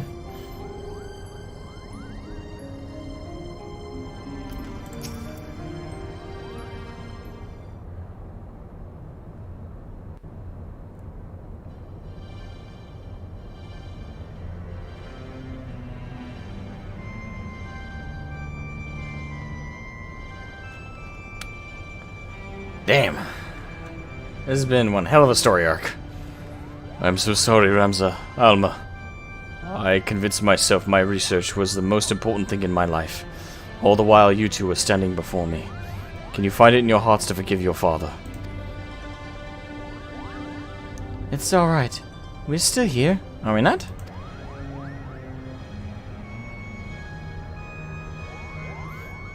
And we triumphed. We proved your theory true. Ivalice existed. Ramza existed, and Oren Durai was not a heretic, but a hero. Now all that remains is to tell the world. No, my son. We needn't burden ourselves further. But father, we cannot allow our ancestors' name to remain. And we will not. Yet simply not in the manner you think. I shall be adding a final act to the Zodiac Brave story, telling of how Ramza the Forgotten Hero and his chronicler Oren Durai smote the Angel of Blood and saved Ivalice from an age of darkness, before quietly embarking on a final journey that would take them far beyond the horizon. And of course, I shall not leave out those nameless heroes who fought alongside Ramza, without whom the young noble would have surely perished. Is that what you truly want, Father? For the story to end? It will only end on the stage, my dear, and live on in the hearts of the crowd. King Delita and Oren envisioned the Virgo as a beacon which would lead future generations to the truth about the founding of their kingdom. They were right, and just as the pendants guided us, now we shall guide the masses through our play. And now you see, my son.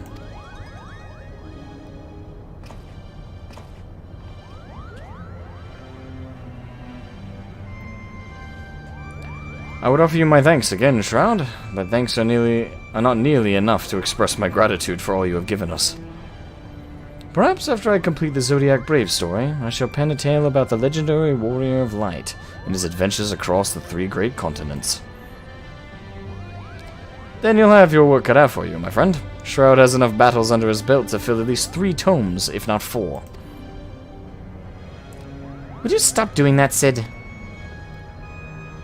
And his tale is far from over, isn't it?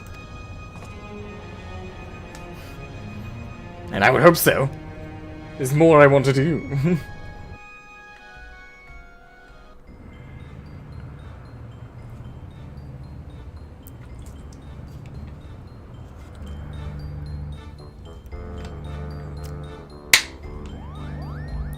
Oh, do we get to see the rehearsal?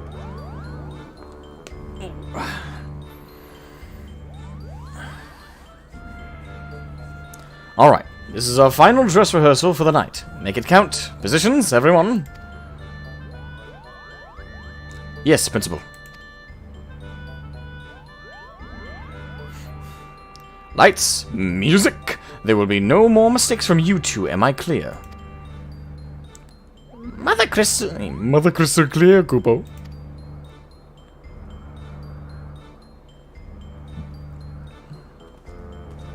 They are going to perform the new final act.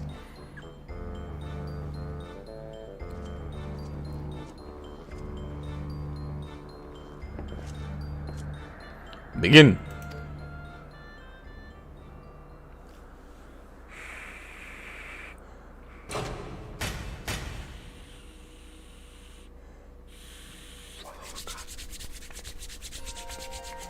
Whatever will we do? The church has burned us heretics. No home awaits us in Ivalice. We shall embark on a journey together.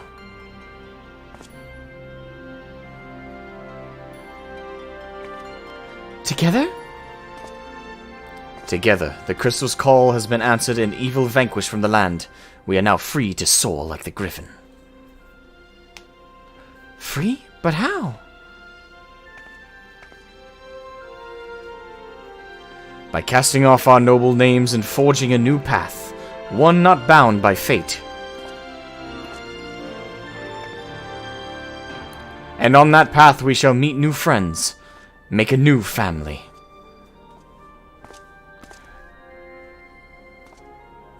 And unto them we shall entrust the true tale of our deeds, that they may carry on our legacy for all eternity. Sword in hand, a warrior clutches stone to breast. In sword etched he his fading memories. In stone he tempered his skill.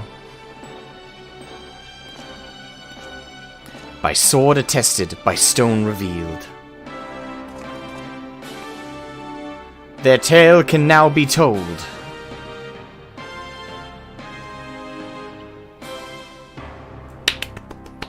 "10 out of 10. Pulls up scores card. Bravo, bravo, you both were wonderful.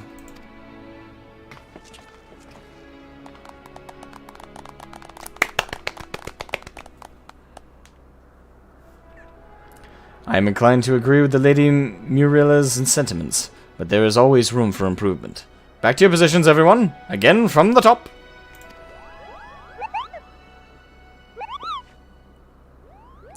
Again? I've had enough of this. I was promised a starring role, Kupo. It is in my contract.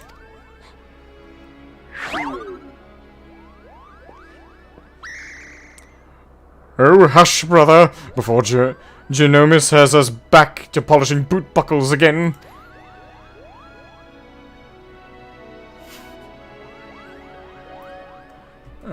Only Try Studios, I almost missed you. Welcome to the stream, how you doing?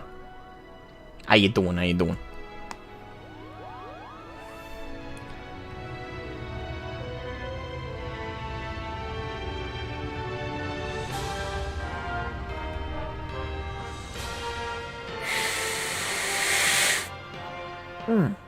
And my hands are cold.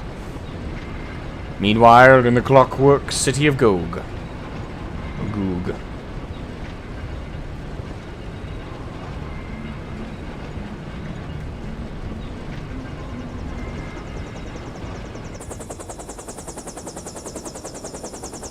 Galleons. The bad kind.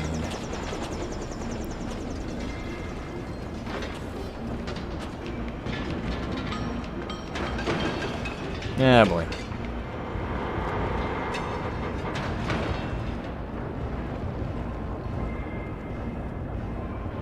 Well... Sir, further research will be required to reach a positive conclusion, but preliminary tests show that the technology utilized here bears striking similarities to our own. Excellent. Let the Eorzeans play with their baubles. True power lies within these very walls. It appears our ancestors were as cunning as they were ruthless.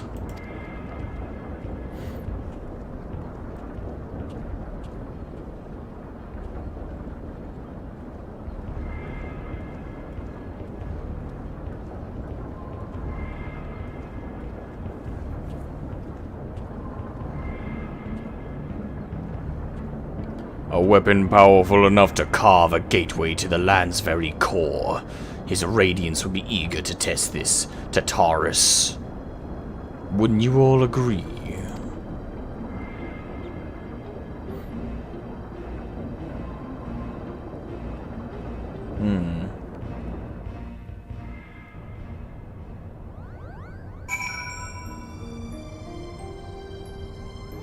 Clockwork Orange.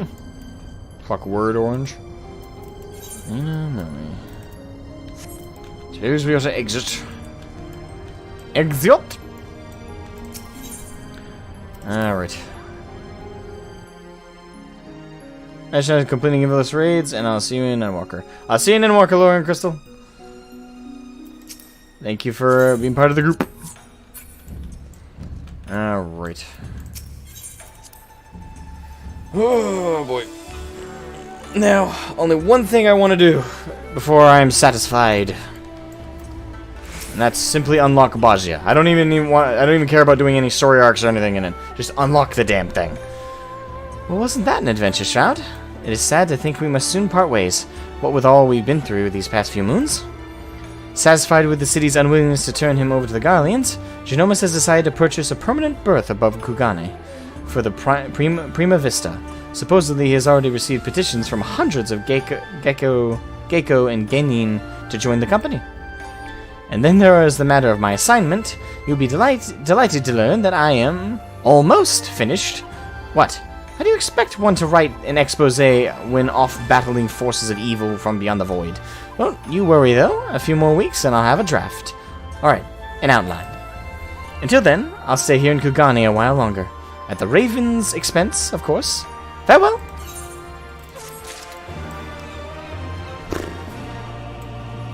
Tim Berman, welcome to the stream. I still don't have the new game plus of this unlocked because you have to do all the side quests on the ship for it to unlock. Well, that sucks. Alright. Now, how the fuck do I unlock Bozja? Oh, my family's dictating.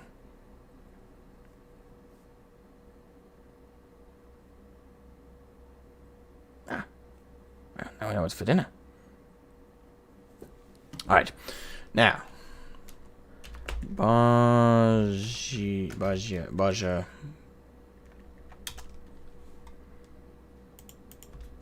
Unlock. I don't unlock Bozja in Southern Front.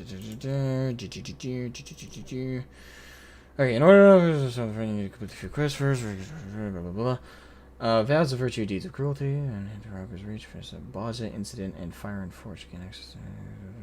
Alright, so we gotta go to Rauga's Reach.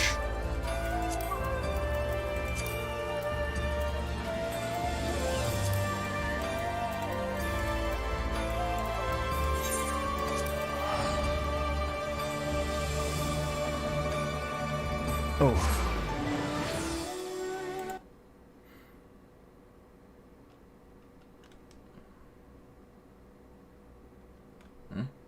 Talk to the same guy in the Kugane markets. The same guy? That doesn't help me. Same guy.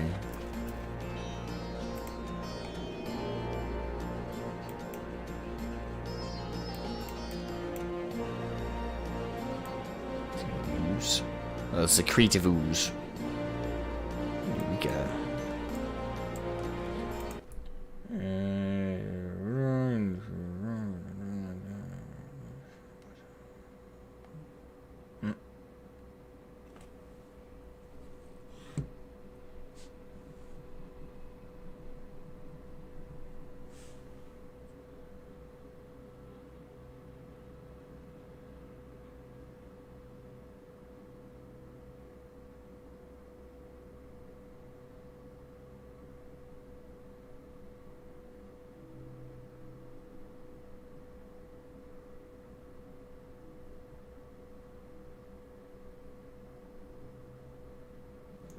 Alright, sorry.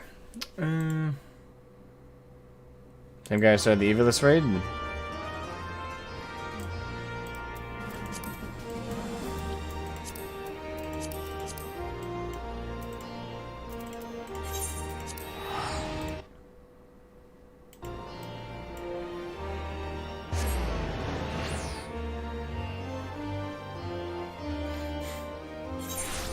Alright.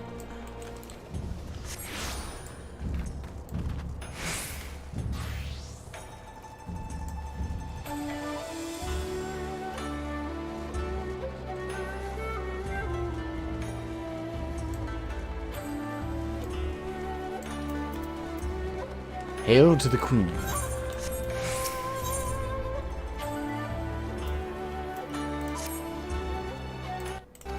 Oh, fuck. Master Hancock wishes to speak with you regarding a matter of grave import. I can but imagine what other duties yet demand your attention. Still, he will request you meet with him in the Ruby Bazaar at the earliest convenience. Okay. Hail to the Queen.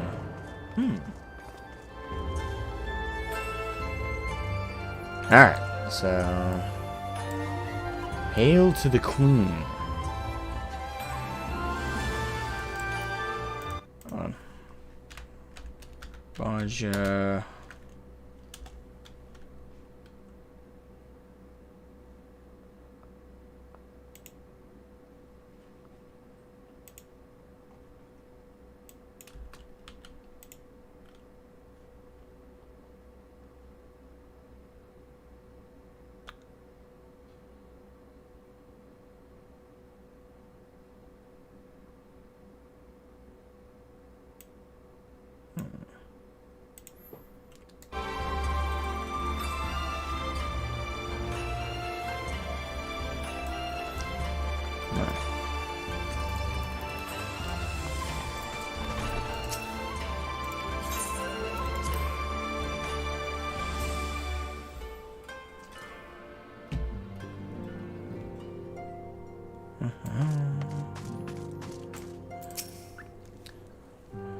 I did start the quest line for Gunbreaker. I'm not very far in it, though. And so he returns at last. From what Totaro has told me, you've come rather a long way, to put it mildly. And while the Scions remained locked in slumber, she sought aid from all corners of the realm. In fact, it was I whom she first turned when searching for a champion to assist her in your absence. Though, as you have no doubt surmised, I did not call you here to discuss such matters. I have received word from Lord Hien that the Bozjan resistance, our comrades in the Eastern Alliance, seek the aid of distinguished heroes in their fight against the Empire. And naturally, your name immediately sprang to mind. And whereas they were part of the Eastern Alliance. The Bozjan resistance, you say? You say? Indeed, from a small nation found in the southern reaches of Ilsabad to the west of Dalmasca, they were no doubt among the first to fall to the Empire. Yet it would seem their hearts have yet to give way to despair, and with the Empire now in disarray, they would seize the opportunity to fight back. If you would know the details in full, I think it best you speak with Lord Hien. His endless list of commitments makes him a hard man to find. However, so perhaps you can have one of his attendants at the house of the Fierce track him down for you.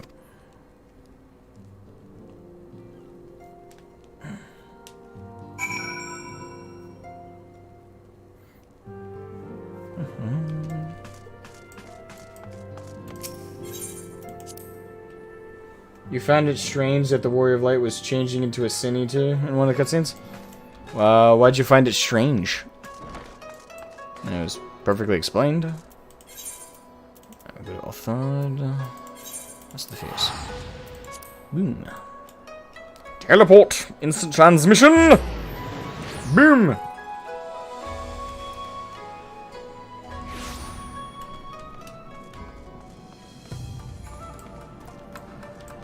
Doom attendant. Greetings, good sir. Lord Hien has been expecting you. When word reached us from the Bozjan resistance, Lord Hien knew at once there was but one man to whom he could return. He left to the coattails not long ago. The view of Doma Castle helps to calm his mind. This way, if you please.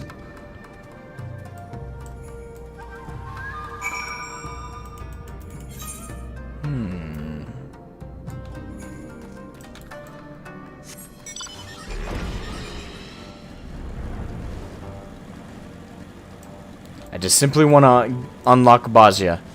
I don't even necessarily need to finish the questline, just get to Bozja.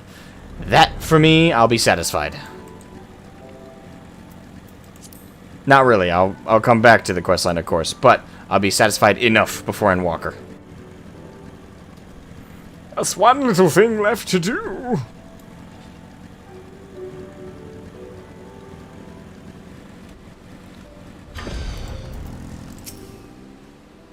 This way, atop the broken bridge. He will be the most glad for your arrival.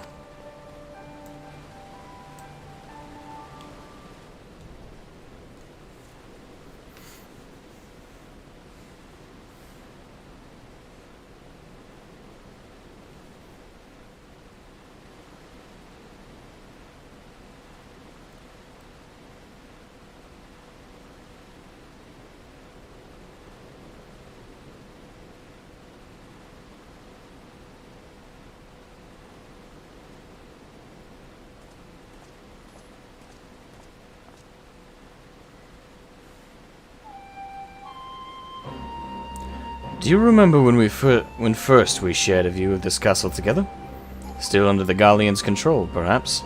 Yet for all their wickedness, its beauty would not be so easily sullied.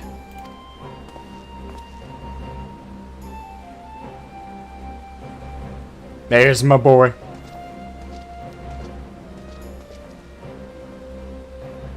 It is good to see you, my friend. You must forgive me for foregoing pleasantries, but our guest here is in dire need of your help. Marsak, of the Bozjan resistance. A pleasure to make your acquaintance.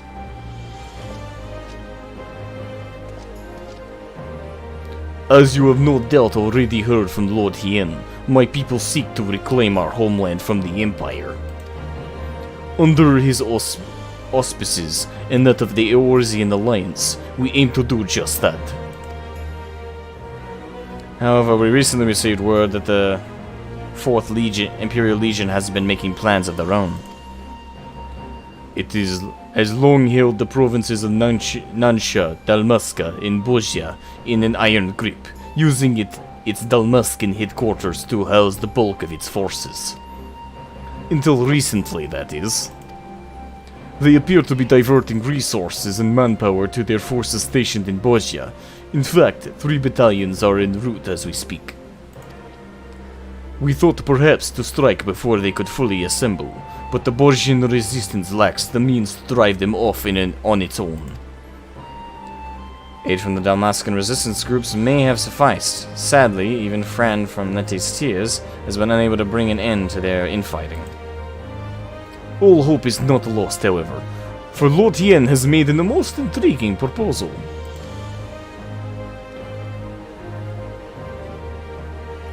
An idea not my own, I must confess.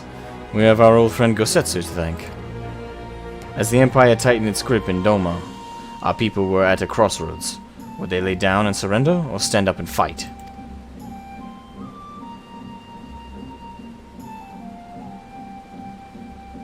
You sought me out, that I could become the spark that lit the fire of rebellion. The same must be done for the Bozjans. They require a standard under which they can rally, a symbol of hope to steal them from what is to come. Lacking a living figurehead such as Lord Tien, my comrades and I looked to our nation's past for inspiration. There we found an answer we sought.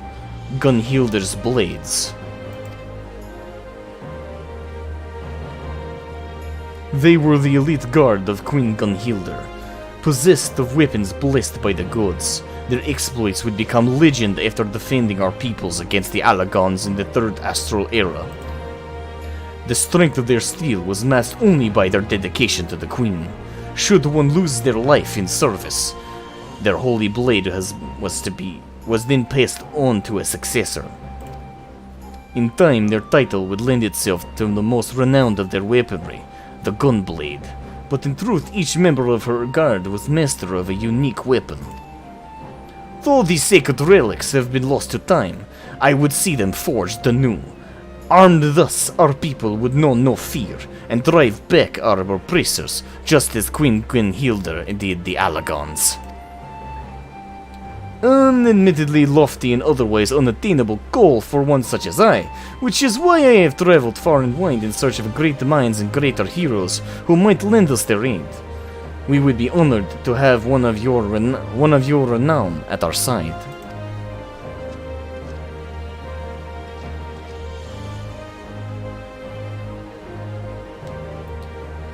We value the Bozjans' commitment to the cause, and would see their plans come to fruition.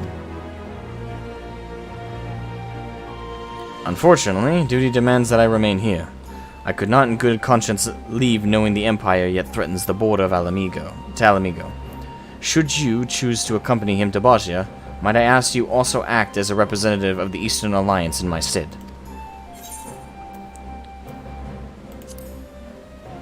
Leave it to me, boss man. I got this. Thank you, my friend.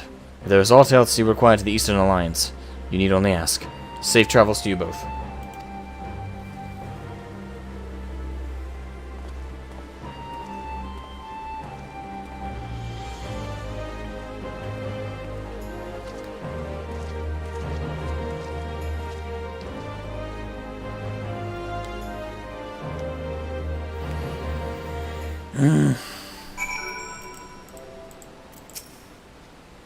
An airship to our base has been prepared for us in the Enclave's dock. I hope to see you there soon.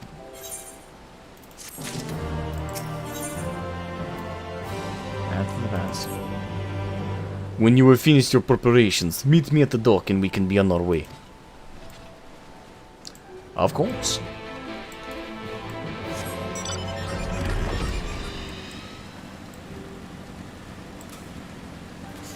Reduces rates. Teleportation fees are reduced. Nice!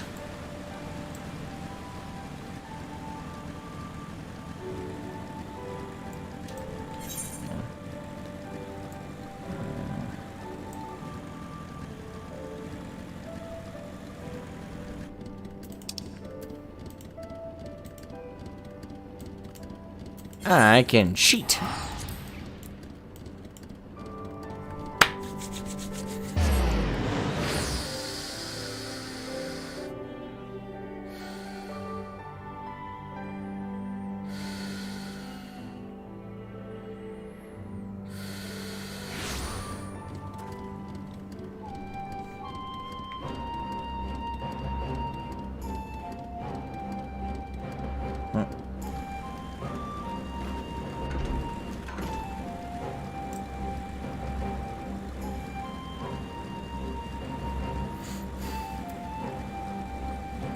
Alright, please unlock Bozja. Airship pilot. Coming aboard, sir. Travel to Gangos.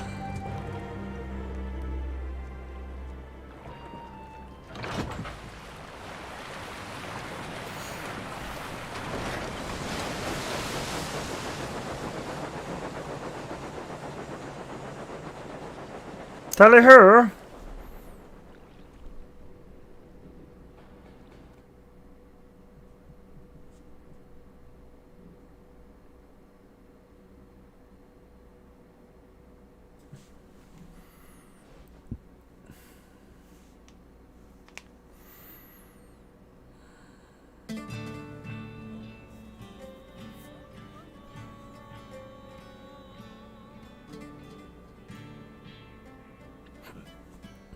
I got hiccups.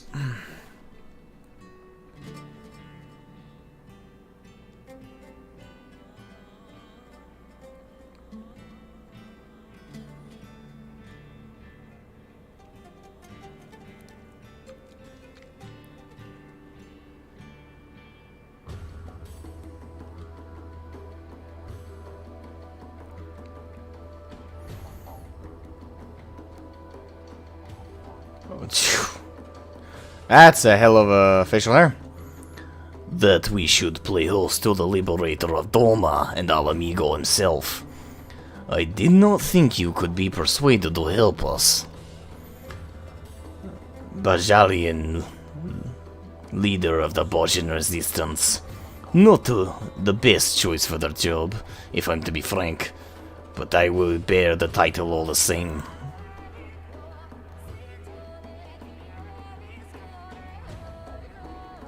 Bloody hells, man. You won't inspire much confidence speaking like that.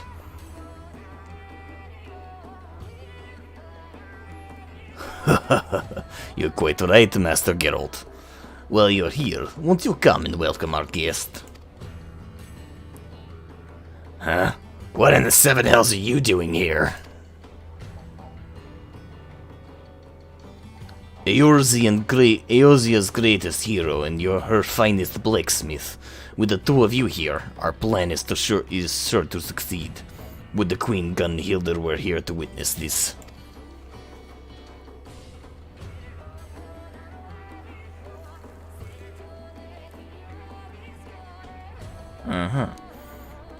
Oh, Shrad, just between us, I'm only here to pay off my debts to that black-hearted snake Rowena. She's been selling supplies to the Resistance, and they happened to mention they were in need of a smithy. So she went and told them I'm the greatest bleeding smithy in the realm, with skills that had put Biergott himself to shame.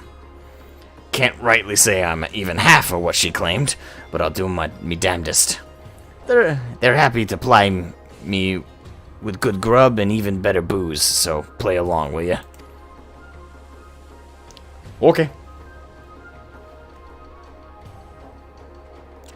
Now that you're both here, I believe it time our plans be made clear. Monsieur? Hot. Yes, of course. Our goal is to reforge the weapons wielded by Gunhilder's blades. Simple in principle, less so in execution. The weapons themselves and most of the text denoting the history of Her Majesty and her guard were lost to the devastation of the Fourth Umbral Calamity. That said, we have managed to obtain certain pieces of information, and coupled with Master Geralt's knowledge and expertise, we have made great strides in reproducing these vaunted blades of Eld. We've worked out the manner of weapons they wielded, their shape and weight, even the materials needed for me to forge, but we've learned bugger all about what gives them spirit. It is said Queen Gunhildr etched the holy inscription into each blade, thus granting them in the power of the gods. Unfortunately, no records of any such engravings remain, and there is still hope. But there is still hope. Though not but pale imitations, there once existed replicas which may very well have borne these inscriptions. Alas, they were lost when Bozja citadel fell.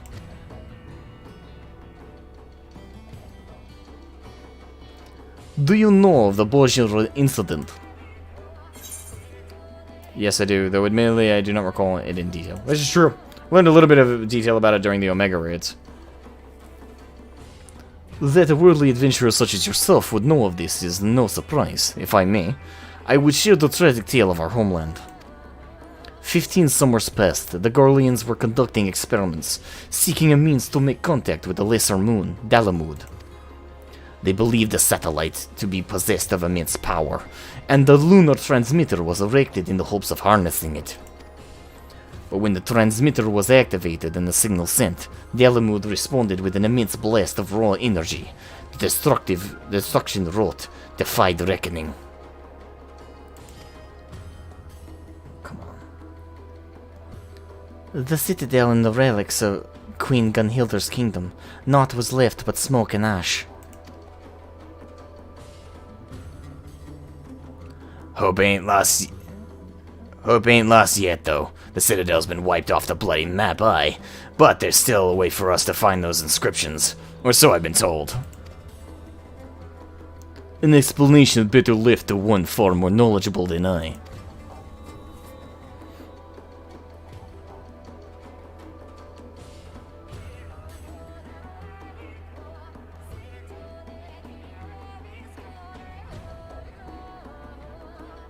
I love the music.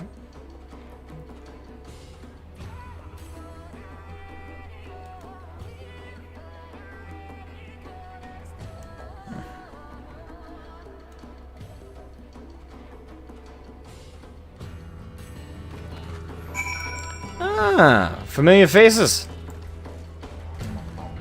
Mikoto.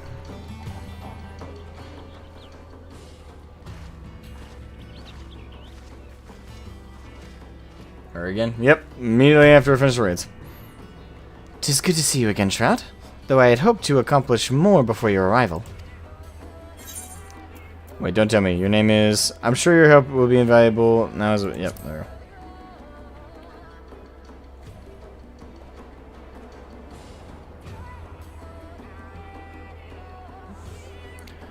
You were far too kind. If not for your heroism, Ramza and Alma would have...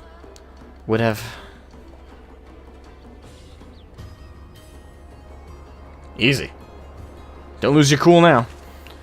From the onset of our endeavor, it was abundantly clear that one versed in aetherology would be essential. We relayed this to the Alliance, who then introduced us to Mikoto. She is said to be one of the most brilliant minds among the students of Baldusian. And yet it is my ineptitude that demands your presence here. I was all but certain that Geralt and I alone would suffice in this, alas. The matter she speaks of concerns a long-forgotten practice of the holy men who once inhabited these lands. Utilizing uniquely aspected crystals, these seers were able to provide succor for those with ailments of the mind.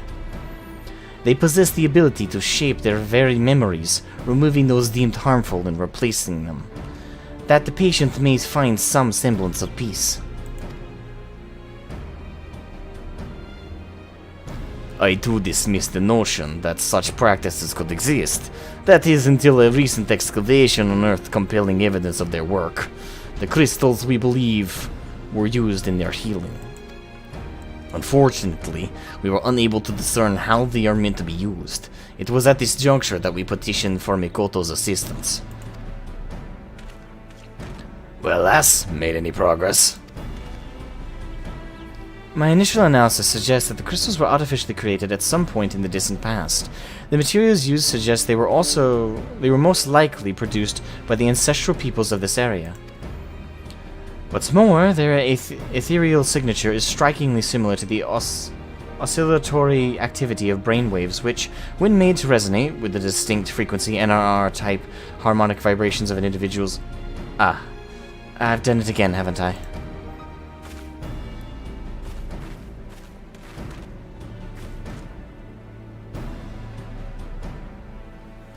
I think a simpler approach is in order. Every living being is comprised of corporeal ether of the flesh, incorporeal ether of the soul, and the ethereal residue of their memories. Were one to be possessed of only corporeal ether, they would be but a walking corpse. Conversely, entities comprised of only incorporeal ether are referred to in layman's terms as ghosts. In either case, they may also retain some of their residual memories. Aye, zombies and ghosts. I follow. These crystals were able to isolate and resonate with the ethereal signature of memories. These allowed the seers to probe the minds of their patients. That's all well and good, lass, but what if their mind ain't what it used to be? Or they was too deep in their cups to remember what you're looking for? An excellent question, Master Geralt. We are all possessed of two types of memory, explicit and implicit. As their name suggests, explicit memories refer to an active remembrance of previous experiences, while implicit memories are acquired and stored passively. For example, when making a new acquaintance, their appearance will become part of your explicit memory, allowing you to recall the added information. Should a great deal of time pass without meeting, however, such recollection can prove difficult. Yet in the moment, your mind also takes record of the sounds and smells of the location, the temperature, and so on. Perhaps a demonstration would better explain this phenomenon.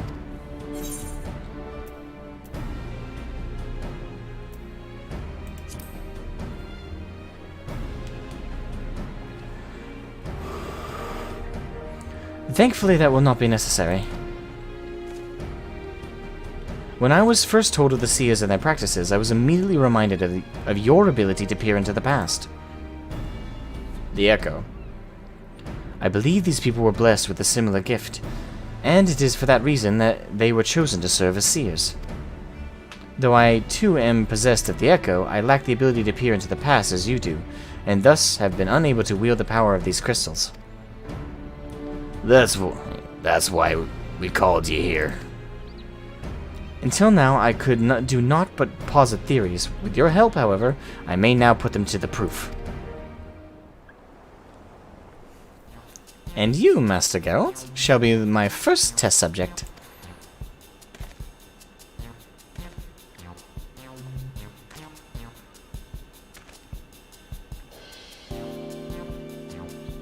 Oh boy.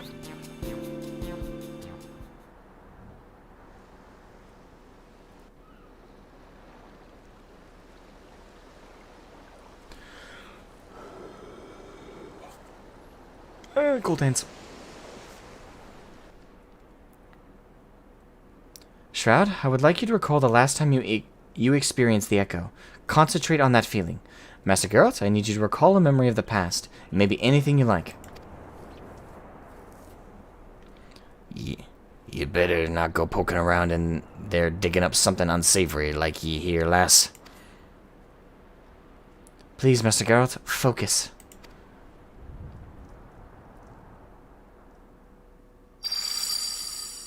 Ooh.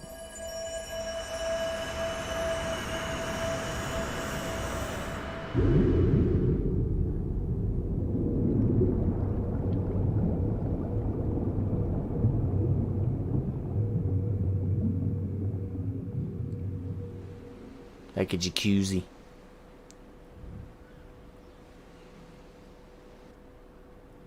Huh? Odd.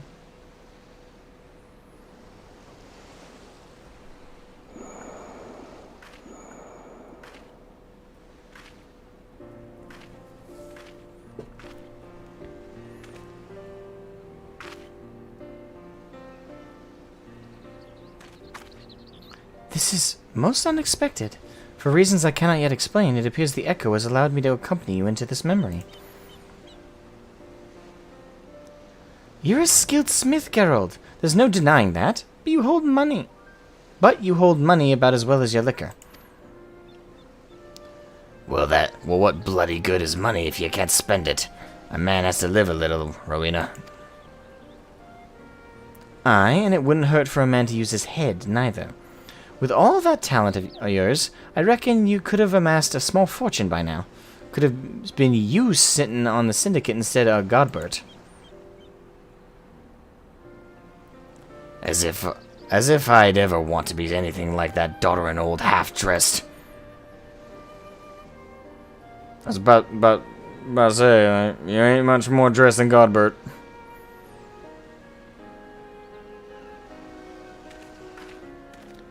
Didn't realize my memory was so sharp. As you can see, implicit memory is surprisingly comprehensive. From the clear skies and ocean waves, down to the exact words of your conversation. Everything appears to have been perfectly preserved. You weren't listening to that, were you?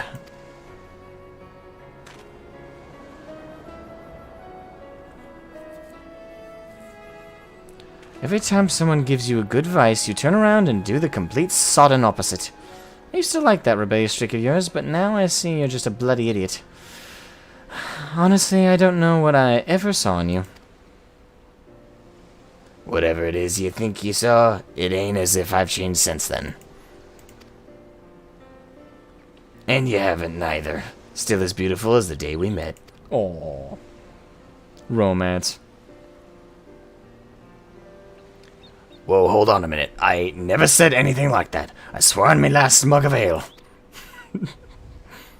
Implicit memories, while quite comprehensive, are not always true to fact.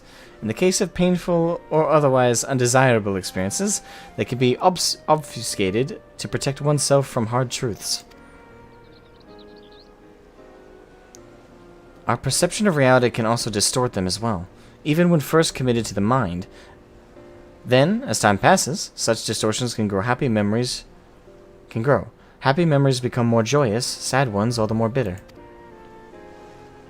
Explicit memory is particularly sensitive to such misrepresentations of events, for man is wont to remember what is most convenient for his worldview. That is why we seek the implicit, for there are most like to find the truth.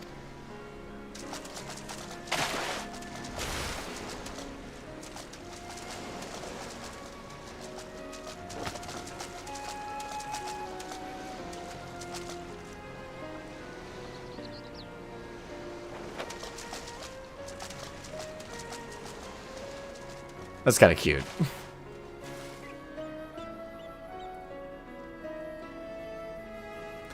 The truth. Rowena and me were only here a week ago. Don't tell me my memory's that bleeding unreliable.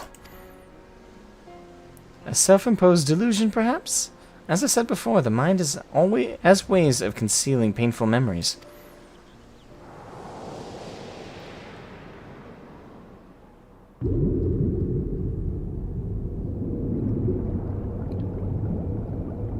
I don't know why this makes me want to go swimming.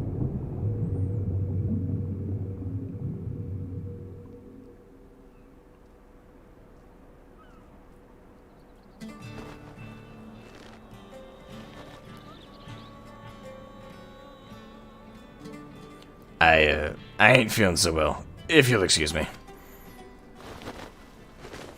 Run away! As you can see, these crystals allow us to choose specific points in a person's past to observe at will. Unlike the echo, however, what we see will not always be as it really was. Yet there still remains the matter of finding one who has seen the replica weapons and their inscriptions. At this present juncture, we might as well be looking for a ghost. After the Garlean invasion of Bozja, it was all but cut off from the world. None were allowed in or out, meaning all of its residents, and likely any who may have glimpsed the weapons, died when the citadel was destroyed. What about soldiers stationed there, who were away at the time of the incident? Bah, even if we were able to find them, I doubt they could be persuaded to cooperate.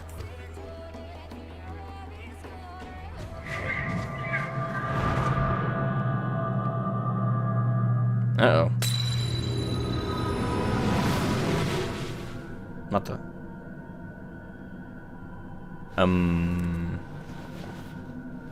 Sid? No, please, Lord Varys, no!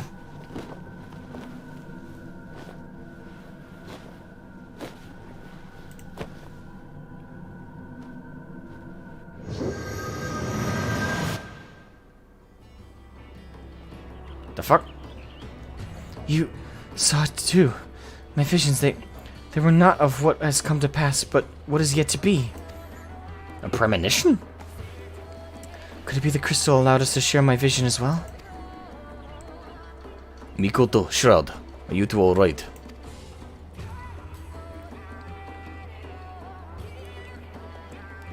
Sid Garland? Son of the monster behind the Meteor Project.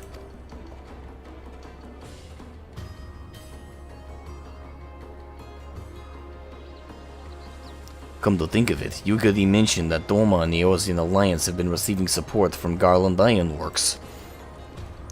I thought that the company should use such a moniker mere happenstance, but you mean to say Sid Garland owns this company?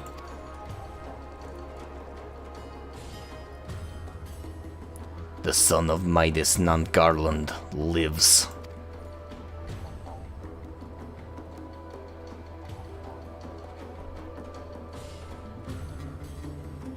He must be summoned at once. If he was at the Citadel prior to his destruction, it's quite possible he may have seen the replicas. Fate is indeed a cruel mistress, pinning our hopes on a Garlean. The gate of that bastard Midas, no less. Is there truly no other way?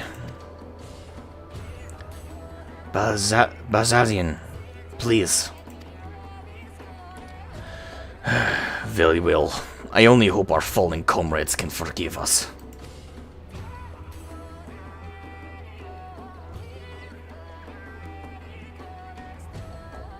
Please bring us this Sid Garland, for the people of Bozja, for all of Ilsabard.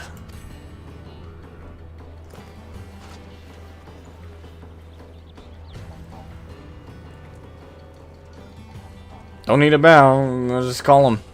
Yo, Sid, get your ass over here.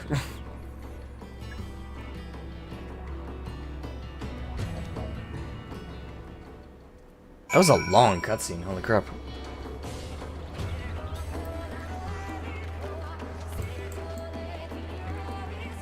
Okay, before I talk to him, is there a... There is not. Okay. Ah, Lauren's still following me. I do not imagine he sympathizes with our plight, but from what I gather, he has no love for the Empire either. If that will suffice in persuading him to aid us, then so be it. I hear there are engineers stationed in Darzga's Reach. Perhaps you can begin your search for Garland there. Alright.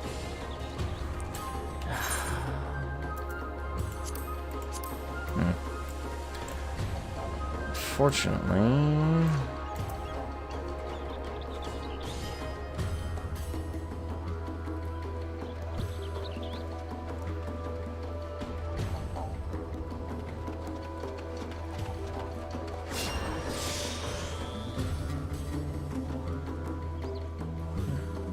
Alright, I got bad news. I'm not gonna unlock Bozja proper. Not on stream, anyway. Damn it. I wanted to do it on stream, but my family's is doing dinner shortly, and starting another late night stream, I don't know if that's gonna be worth it, because the stream would only be long enough for me to get, again, unlock Bozja proper. So I don't know if you guys mind if I do it off stream. I mean, I don't know. I don't know if you guys are fine with that. If it's a storyline that people really want to see me go through. If it is, I'll just surrender to the fact that I'm not gonna at least accomplish even the bare minimum I wanted to do before ENDWALKER. But I don't know. I don't know if I don't know what you guys your takes are on it. I don't even know what, like, community-wise, like, widely, like, what the Bozja storyline is considered, like, really cool, really heartwarming, really effective. I don't know. But I don't have much time. I only have a few minutes before my family is getting together for dinner. God damn it. Ugh. God damn it. Why is time such a fickle thing?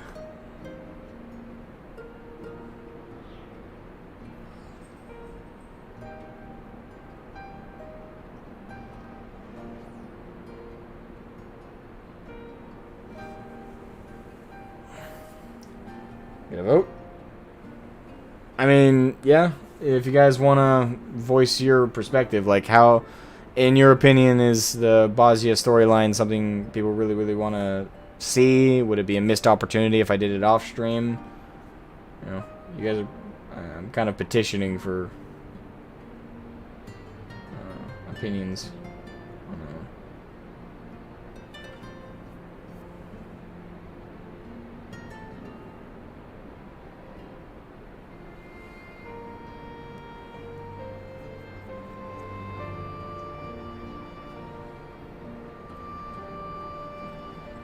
You enjoyed the Bozja storyline? I'd hope so.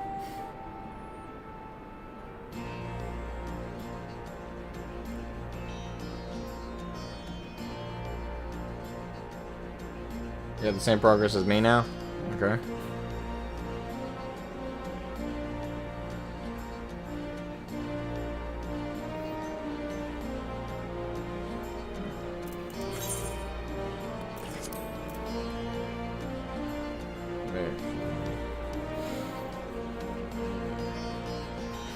You are right about that. It could make some good stream material.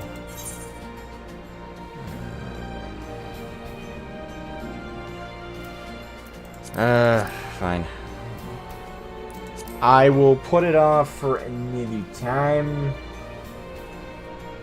As a former Hrothgar player, Bozja's story gave me nightmares, but it's very good. Nightmares. Yeah, I want to see it, and you don't need to worry about it. And Walker, remember what you should be said. Yeah, I'm not really worried about it. I do want to prioritize doing Reaper, though, as soon as that is available. So what I'll do is I'll do Bozja on stream later.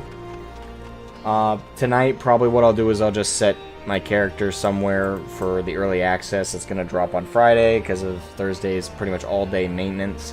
I'll be streaming probably 2 games tomorrow. I'm gonna stream just at around my normal time, 1:30 p.m. Eastern Standard Time. I'm gonna be streaming Final Fantasy 1. I don't know how long the stream is gonna be. It's gonna depend on, like, the it's gonna depend on that stream will length will the level up on Bozja maybe. Does Bozja have, like, XP, and is there side quests for, like, that might work. That might be a way to kind of combine the two for Friday. But tomorrow, during the pretty much 24-hour maintenance for the game, I will stream Final Fantasy 1, where I'm at in that, and then after that, I'm streaming Nier Replicant tomorrow. Those are the 2 games I'll stream tomorrow.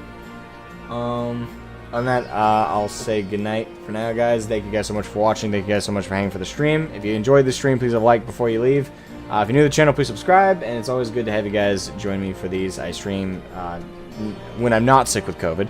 I stream every single day, so that's all you level with all your classes there. Alright, well, there you go.